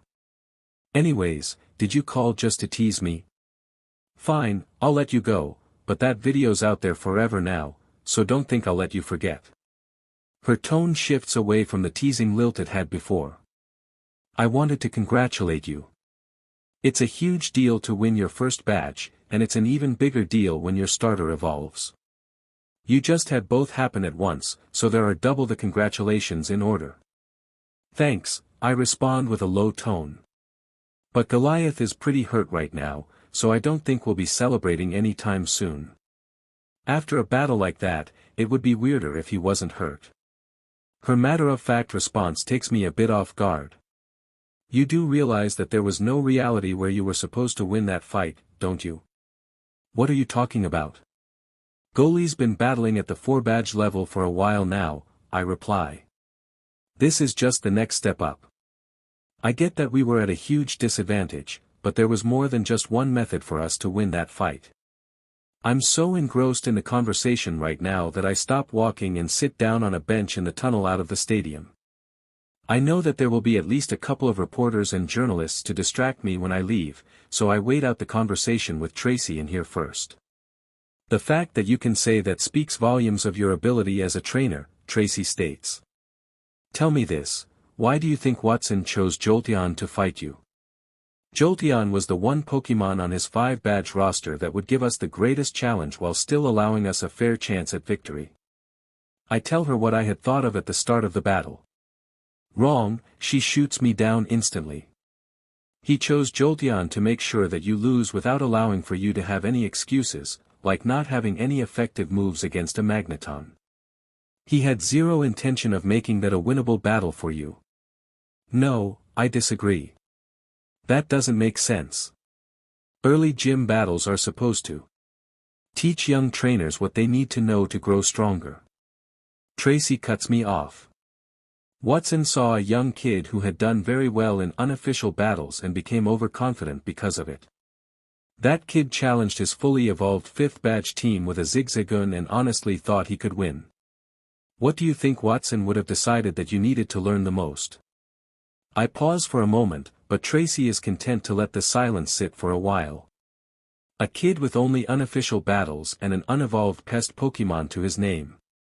That kid registers for fight a battle against one of the best trainers in the Hoenn region on his very first day as a trainer. To make matters worse, he even asks to skip the beginner levels and battle against a member of that trainer's advanced team. Looking at it from an experienced gym leader's perspective, I must have seemed like an immature kid with an ego that has been inflated to its bursting point. Humility. I give my answer to Tracy, who had been patiently waiting. He would have thought that I needed to learn that I'm not unbeatable. Exactly, she confirms. Not only that though, he would also want to teach you not to force your Pokémon into battles that will only get them hurt. After all, the fast pace that he was calling moves at was more like a competitive battle than a gym battle. That one stung a bit. I see, my voice is slightly subdued. Then, do you think I put Goli in too much danger? What? She sounds genuinely surprised by my question. You won and Goli evolved. Doesn't that prove that he was wrong, and you understand Goli's abilities better than anyone else? Before I can even retort, Tracy keeps going. It's true that Goli got hurt, but there isn't a single high-level trainer out there who hasn't had a Pokémon get hurt. That's how they grow. Reed, I'm going to be honest with you for a bit here. She takes a deep breath. That battle was so appealing that I genuinely cried. If anyone, and I mean anyone, tries to badmouth you or say that you're a bad trainer because Goli got hurt, I'll seriously slug them. Be proud of yourself. Thanks, Tracy, I smile to myself. I am more proud of him than you could know. Good, she replies. I believe it. Just remember that he didn't get there alone. Now, it's my turn to go on patrol, so I gotta run, but I've got one more piece of important news for you. What's up? Keep an eye on your bank account, because I'm going to find a sponsor for you. Her words continue to catch me off guard, one after another. I already basically am sponsoring you, since I gave you my precious little Tropius, but after that battle, I want to go all in on you. I don't have the money or space to do that myself, but the Ranger Corps encourages the growth of young trainers to protect the balance between people and Pokémon, so they tend to give out sponsorships every now and then. The only trouble is that you need to be something really special for them to give you one without asking you to agree to serve. I'm going to try to convince them that you are. Tracy, I start to respond, but I'm quickly cut off. Anyways, time to run. See ya when I see ya, Reed. The call cuts off. I'm left with a lot to think about as I step outside of the gym and into Mobile streets. Still, I can't help but smile. It feels good to know that you have someone on your side. I step out of the Pokémon Center and into the nighttime streets of Mauville. My head is light and buzzing with a slight ache. That pink monstrosity kept me there for hours. Literal hours of nothing but lectures upon lectures. I couldn't even leave, because she had Goli there with her. The experience was, quite literally, torturous. She talked herself hoarse and had Chansey use Healing Pulse on her throat several times before she was done. Mirabel, the coward, nagged me into returning her after a mere 15 minutes. I, on the other hand, was stuck there for around 6 full hours. She even pulled me into the back room to continue lecturing me as she worked on treating both Goli and Jolteon. I couldn't escape. Honestly, I zoned out and began answering on autopilot after the first half hour, but that didn't make the time go any faster. I barely remember anything she said, but the firm warning she left me with was repeated enough that I can recite it word for word.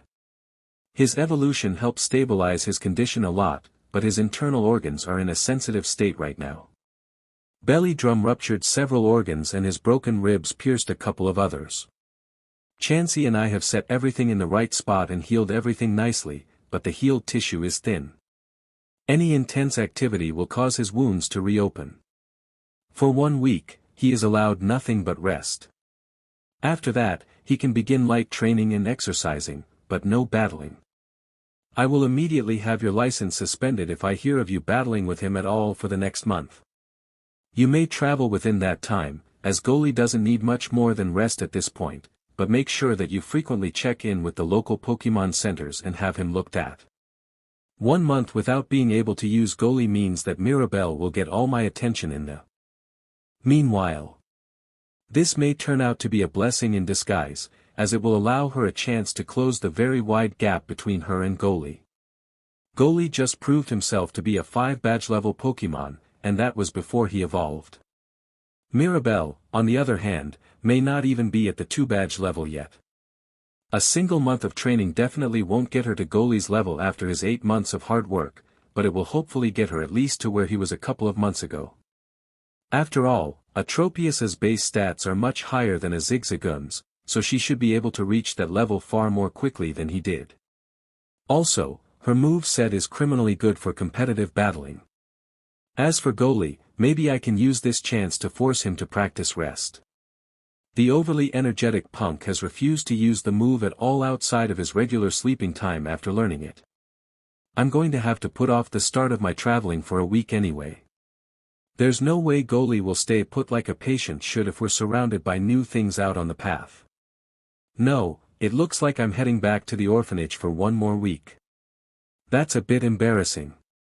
I take Mirabel's ball off of my belt and release her onto the well-lit night street beside me. Tro. She looks around cautiously but looks relieved when Nurse Joy is nowhere in sight. Tropius. She croons happily. Hey girl, I pat her head as I walk past her. We're finally free from her, but we can't start our journey for another week. A weak cry of protest is her response. I know, but Goli needs his rest. Instead, this time will all be about you, so I hope you're ready. Tropius. She tilts her head while walking alongside me. Were you excited watching Goli's battle today? I ask. Pious. Her head nods wildly. Cute. Well, that's going to be you next. Tro. She snaps her face towards me with wide eyes. Yep, you will be the warrior who wins us our second badge. Her eyes light up, and I can see that burning longing to fight and win within them. It's the same longing that I saw in her down in the arena when she roared to the crowd. However, that fire dims a bit and her head hangs down. The confidence seems to leave her form. Tropius. Her tone sounds almost guilty. I know you aren't as strong as Goli yet, I speak as gently as possible, but I don't lie about where she's at. That's why we're going to spend this next month doing everything we can to get you stronger. We've got 11 months until the Evergrande Conference, that's the big fighting tournament that we're planning on winning. That means we can take our time earning the 8 badges that we need, especially since we already got one on the very first day of the season. Tro. She doesn't seem to understand everything I'm saying, but she did understand that I'm planning to focus on getting her stronger, so her expression settles into one of determination. Tropius. Exactly. I clap my hand on her shoulder. This will be a 1-month-long boot camp, entirely dedicated to you. How much effort you put into it will be how much stronger you get from it. The rest of our walk is filled with light-hearted conversation. Instead of going directly to the orphanage, we decide to head to the clearing for a nighttime training session. Both Mirabel and I are still full of excited energy after today's gym battle. We reminisce about the battle. We brainstorm what Mirabel's ideal combat style might look like and what moves she would benefit from learning.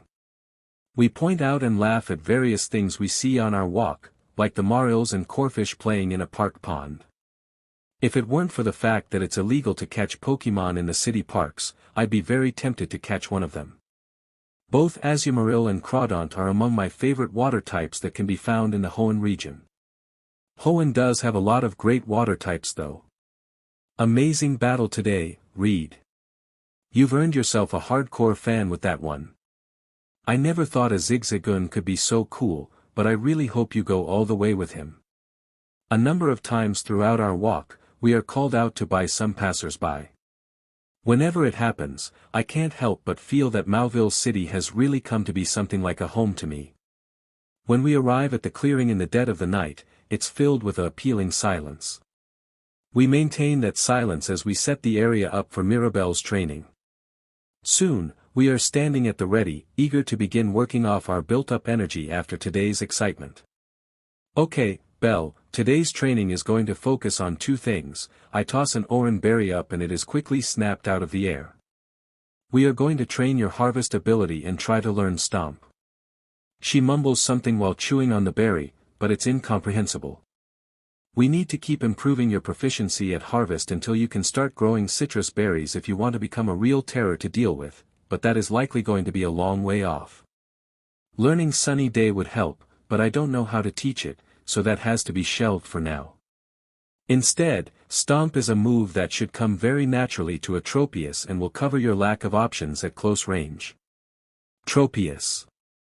She nods in agreement, still liking the remaining berry juices off her lips. Good. Now focus on growing out as many oran berries as you can. At the same time, you are going to stand up on your hind legs, then stomp down as hard as you can on these boulders we rolled out here. Try to use that white energy you use with growth to make your stomp more powerful. Without delay, the massive banana dinosaur runs up to one of the boulders that comes up to my knee in height. Tro. She then pushes off with her front legs to elevate her torso high in the air. Pious. She slams her front legs back down on top of the boulder with her full strength. The ground shakes from the incredible impact of her weight on the rock and small cracks appear all over it. However, there was no normal type energy imbued in the attack. That was just her incredible weight and strength being used, not an actual Pokémon move. There's one other problem too. Tropius. A pained cry rings out and Mirabel sits on the ground. Her head leans down and blows puffs of cool air on her sore red feet. Unfortunately, my research of the move said that the larger species of Pokémon all have to go through this when learning moves that utilize their weight such as Stomp, Body Slam, or Pound. Until they learn to reinforce the moves with type energy, they hurt quite a bit to use. Mirabel looks back at me with little tears welling up in the corners of her eyes. It's absolutely adorable and my heart melts, but I can't give in. As a trainer, my job is to motivate my Pokémon to push through difficult things in order to grow stronger. It's going to keep hurting like that until you start using normal type energy to protect yourself. Will you give up? She rapidly shakes her head and blinks away the tears. You can help with the pain by eating the oran berries when they grow, and using leech seed on some of the trees around here, but you just need to keep pushing until you can do it. The young fruit Pokémon stands with a solemn expression and spits a seed at a nearby tree. She then turns to glare down at the boulder in front of her with vicious hatred. A great battle cry resounds throughout the forest as she leaps up and stomps her front legs down upon the accursed rock once again. More small cracks appear on the rock. More little droplets of salty water appear in her eyes. Again. My voice is callous, not allowing the worry I feel to bleed into my tone. This repeats until it's so late in the night, or should I say early in the morning, that we are dead on our feet. Even walking back to the orphanage feels like too much, so I grab the camping tent and sleeping bag out of my silk bag and set up right in the clearing. The tent isn't big enough for Mirabel to fit inside, so she sprawls out in front of it and pushes her head in through the flap. We fall asleep with her head on my chest, cradled in my arms. The many rocks that have been shattered to powder attest to her success. A sweet aroma tickles my nose and lulls me into a deeper sleep, but I'm too tired to think anything of it. The same can't be said for the forest's Pokémon, as a great many of them follow their noses to our campsite. If you don't like that, just come and try to stop us. We'll bury you. The young boy who just accomplished what many would call the impossible on his first day as a trainer boldly challenges the world. His speech is punctuated by the roar of the young Tropius beside him. Norman Maple watches the TV screen with much more interest than he had expected when his boy, Max, came into the living room and told him he needed to see Watson's gym battle. It's now a day later and his fifth time watching, but Norman still watched the battle from start to finish without skipping a single bit. He paused and rewound the video at times to analyze a certain choice either of the trainers may have made. He watches the zigzagoon especially closely, noting how its abilities and power seem far beyond any other member of its species that Norman has ever seen. As a normal type specialist, Norman is incredibly familiar with the zigzagoon line. Being the most commonly seen normal type Pokémon in the Hoenn region, he can confidently claim to be an expert on their species. As evidence, his own Linoone is widely considered to be the most powerful member of its kind owned by any trainer in the world. Despite that, it's only a little bit stronger than the 8th badge level. His Linoone simply can't keep up with the members of his competitive team. Norman, who is in consideration to become one of the next members of Hoenn's Elite Four, had come to the conclusion that a Linoon simply isn't capable of reaching the level of power required to be on the team of an Elite 4 caliber trainer. That belief is currently being challenged by a 12-year-old boy. If anyone ever asked Norman if a well-trained zigzagoon would be able to defeat an equally well-trained Jolteon, he would have said yes. However, that would have been reliant on the fact that the zigzagoon's trainer was a much better battler than the Jolteon's trainer. On a field where all factors besides species are equal, Norman would have never even considered that the zigzagoon could have a chance. This battle would have made him eat those words. Watson is an incredibly savvy battler. Norman knows firsthand how annoying the man can be to face in competition. He had obviously toned things down a bit since this was a gym battle, for a kid's first badge, no less. However, he hadn't held back by much. No, Watson fully intended to win that battle, enough to even skirt the rules a bit with that Moonlight revival. This was absolutely not a case where Jolteon's trainer held her back and caused her to lose. No, this is a brilliant young trainer who pulled every last bit of potential out of an equally brilliant young zigzagoon. Had the boy been partnered with a more powerful Pokémon, say a Zangoose for example, Norman doubts he would have even struggled against his 5th badge level opponent. With a child blessed with such a powerful starter as the young Steven Stone was, Norman wouldn't even be surprised if a new champion was crowned in a few years.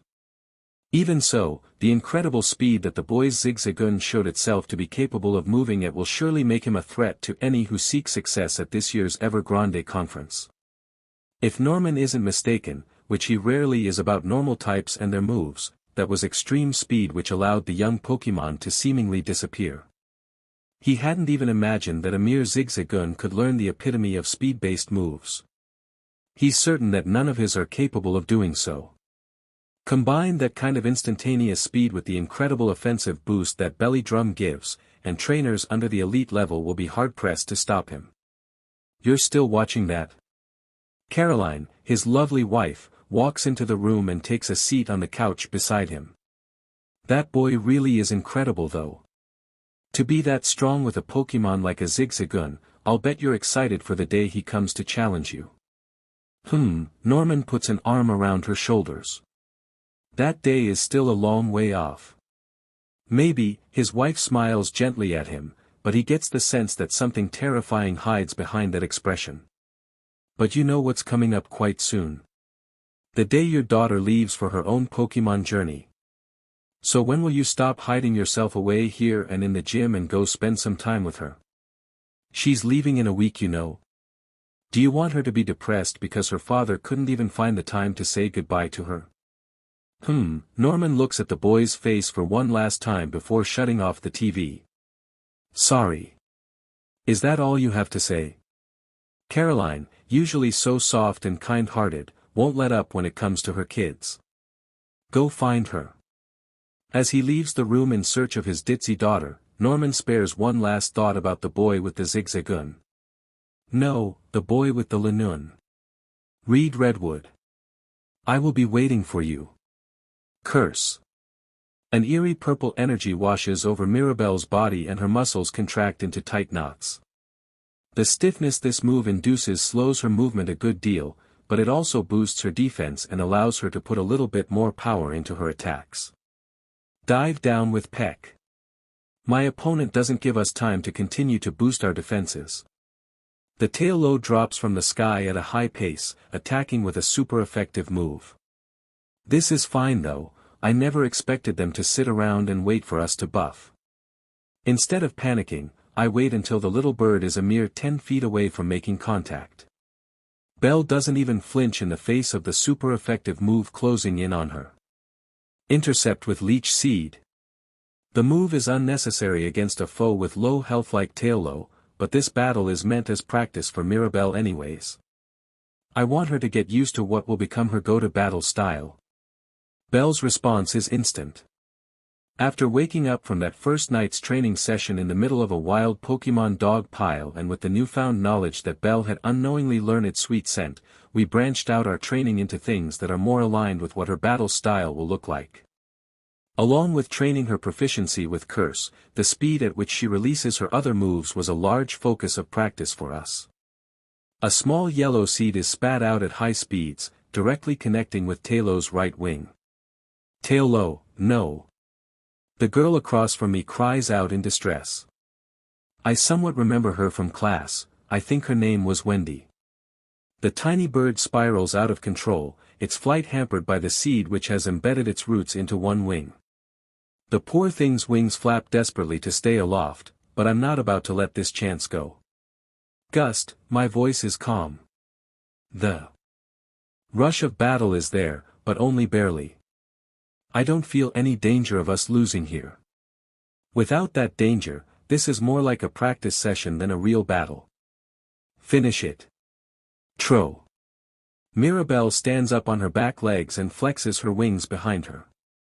Pious. With a mighty push, she sends a powerful wind current toward the Taillow that was already struggling to stay aloft. Taillow. The little bird's alarmed cry rings out as the blast of air hits. The result is obvious. Taillow is tossed around in the wind like a ragdoll before heavily slamming into the ground. The flying type doesn't move. Mirabel simply walks up to her downed foe and eats the leech seed with a satisfied groan. Taillow is unable to battle, the man acting as referee declares the knockout. Joy hasn't officiated any of my battles since the gym. Wendy, send out your next Pokémon.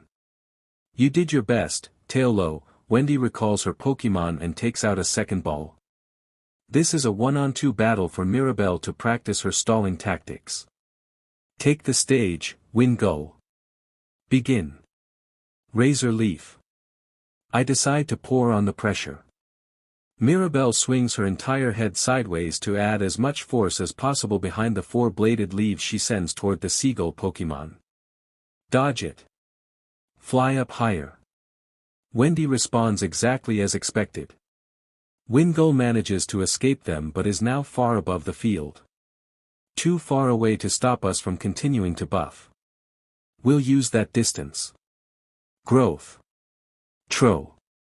White roots plant themselves into the ground and pump energy into the massive Pokémon. Belle's body begins to swell up in size. Her face scrunches from the strain of using 2 buffs at once. Stop them. Wendy shouts. Quick attack. Wingull rapidly dives down, but the speed is nowhere near what Goliath can reach. I can still easily follow Wingull with my eyes, and I know that Mirabel can too. Since they were so high up, we even have time to react. Take the hit, then follow up with Leaf Storm. I call for Belle's most strenuous move. It's another unnecessary call, especially considering that she is already struggling to keep up her buffs, but that's the point. This isn't a difficult battle, so we need to push our limits in other ways. Tro. Belle stands on her back legs once more and adopts a look of heavy concentration. Wingull zooms down and slams into her strong neck, but her hardened muscles from Curse almost completely defend against the blow. She doesn't even react. Pious. Mirabel glows green and slams her weight forward as Wingull disengages from her, trying to create some distance. Dozens of leaves materialize in the air around the fruit Pokémon and a mighty push with her wings creates a small green hurricane before her. Wingull frantically tries to escape, but the vortex is too strong for the unevolved Pokémon, and it is SCKED in. Wingull. Wendy cries out in defeat, knowing that her Pokémon won't be able to take such an attack. Sure enough, when the winds clear, Wingull is lying inert on the ground. Wingull is unable to battle. The referee calls out. Tropius and Reed are the winners. Good try, Wingull. I'm sorry for putting you in a battle like that. Wendy returns her partner and speaks to the ball. I should have known better than to battle the child prodigy himself. I just thought it might be possible if our opponent wasn't Goliath. Mirabel will catch up to him soon. She's just a bit young still. I put my hand on Belle's head as she nudges my side, crooning in joy at my praise. This battle was good practice for her. Thank you. Yeah. Don't rub it in. She reaches into her pocket and pulls out 2 100 poke bills and hands them to me. Here's the prize money, have fun scamming other overconfident trainers. I don't bother saying anything else as she leaves. I ignore the light dig at me because she isn't entirely wrong. On the third day after my battle with Watson, I began to look for battles for Mirabel at the Pokémon Center. No new trainers would battle me after seeing my gym battle. As a result, I had to find a way to entice people to accept battles with me. My solution was to tell them all that I would be using my inexperienced young Tropius, and that I fully welcomed them to even use multiple Pokémon against her. This earned us a wave of battles and waves of cash. Mirabel's incredible ability to stall and heal meant that she won every battle that came her way.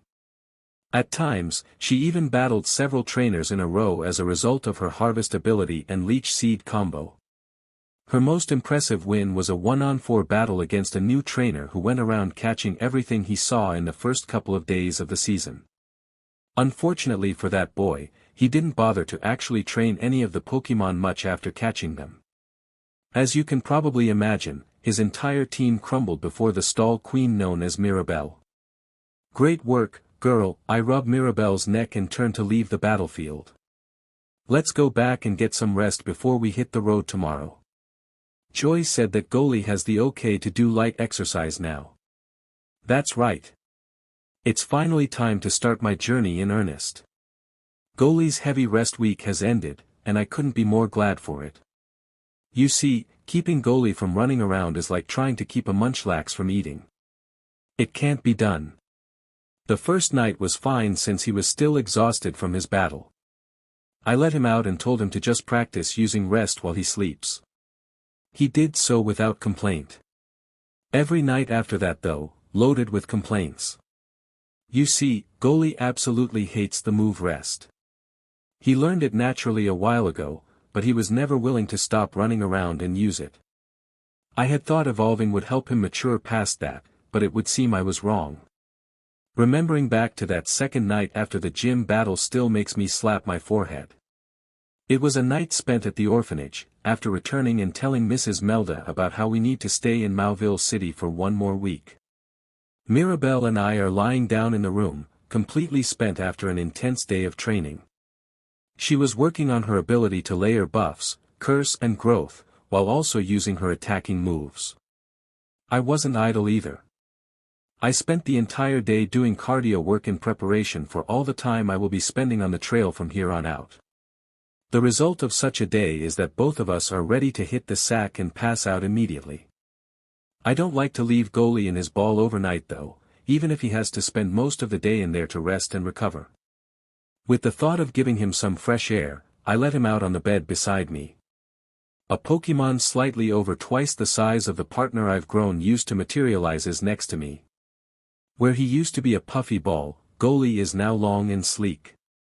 His brown button eyes are now a piercing sky blue, and his tongue no longer hangs out of his mouth in a silly expression. Overall, he looks like he has gone through a complete glow-up from a silly goofball into a serious and cool cucumber. "How are you feeling, Goliath?" I pet his smooth fur lightly, concerned about his injuries. "Any better?" "Linun." His voice is also calm. A cool assurance that he is doing all right. "Good to hear," I let out a relieved sigh. "Then you can get some more rest now." I should have picked up on how his eyes widened here. "Practice rest while you sleep to heal up quicker. The sooner you heal up, the sooner we can hit the road." After saying such, I pull the blankets up and rest my head on the pillow. I haven't closed my eyes. For 5 seconds before all hell breaks loose. Goli performs a mad jailbreak attempt. Noon. A cry for freedom, a la William Wallace, rings out in the orphanage, waking all inside. Heavy movement on the bed informs me that Goli had gotten up and leaped off the bed. The sound of rapid footsteps leaving the room immediately follows. "Wait." I jerk up to a sitting position. "Goli, you idiot. You're going to make it worse. Come back here." Linun. Goli's spirit of freedom won't be chained by my words. He doesn't even slow down as he shouts back at me. "DMN it, Goli. It's 1 week. Just one, I hop out of bed and run to the door in my pajamas. I stop to look back at Mirabel, but she remains dead to the world, too tired from today's training to be fazed by Goliath's shenanigans. I turn back out the door and sprint after my runaway wounded patient. "You're supposed to be above this CRP now." Mrs. Melda stares at me with an arched eyebrow from the top of the stairs as I sprint down the hall and out the front door. I fail to see the faint smile that she covers with her hand. Instead, my eyes are focused on the hint of a white and brown tail I see turning the corner all the way down the street. He really has gotten much faster after evolving, even when injured. The next hour is a mad chase fueled by all my tired rage. There isn't much that will get me more cranky than being interrupted by something trivial just as I'm about to go to sleep. A wild goose chase in the dead of night fits the criteria though. After a half hour of fruitless running, I sit down on the sidewalk cement and attempt to use my brain in its current state, clouded by the need for sleep and my set-off mood. Goliath is far too fast for me to catch him by chasing now. He was always faster than me, but it's no contest now. He runs as fast as a car on the highway, and he does it with no need for acceleration time.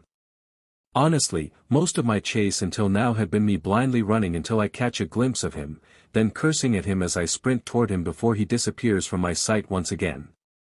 No, if I want to catch the BSTRD, I need to think of where he might go. Now that I'm actually using my head, the answer is obvious to me. Goliath is a complete little sheet. This clearly hasn't changed after evolving. What does every little sheet do after they get or do something cool?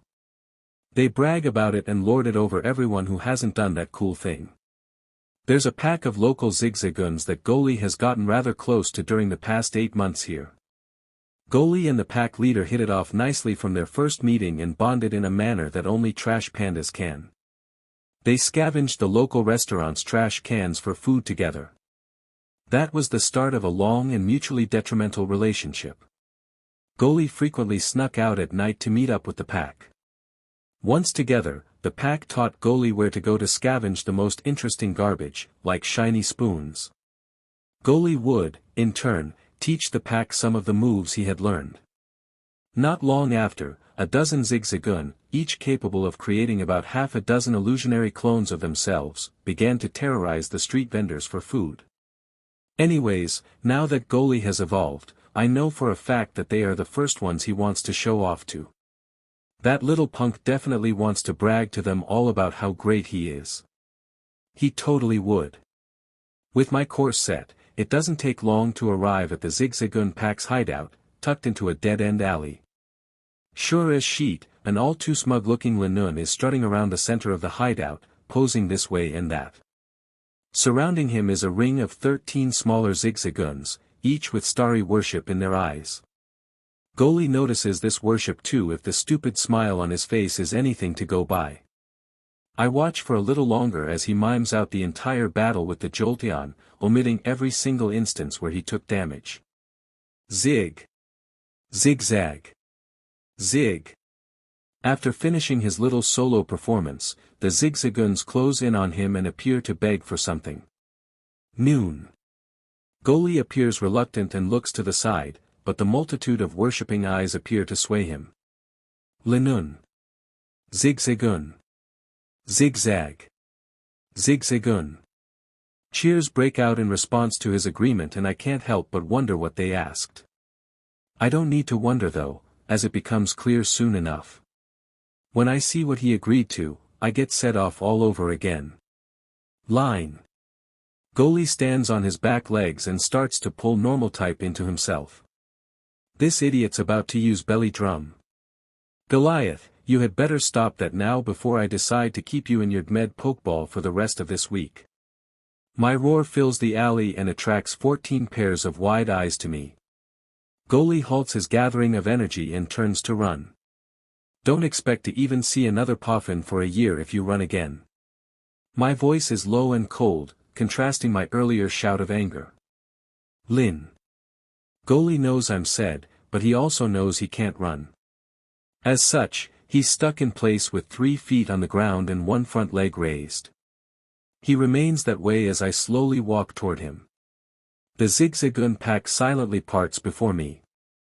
They all know me well and still carry a bit of trauma from the day they joined our stamina and agility training session.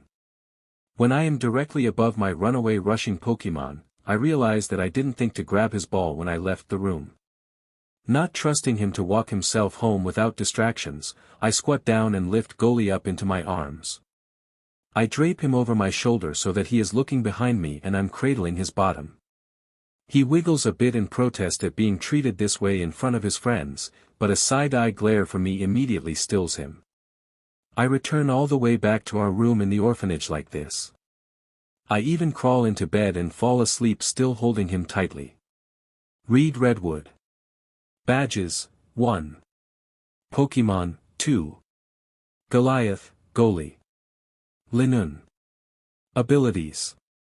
Gluttony, Pick Up, Quick Feet. Moves. Headbutt, Takedown, Dig, Pin Missile, Iron Tail, Extreme Speed, Covet, Flail, Protect, Rest, Belly Drum, Double Team, Growl, Sand Attack, Tail WHP. Mirabel, Bell. Tropius. Abilities. Harvest. Moves. Razor Leaf, Gust, Leaf Storm, Leech Seed, Curse, Growth, Stomp, Sweet Scent.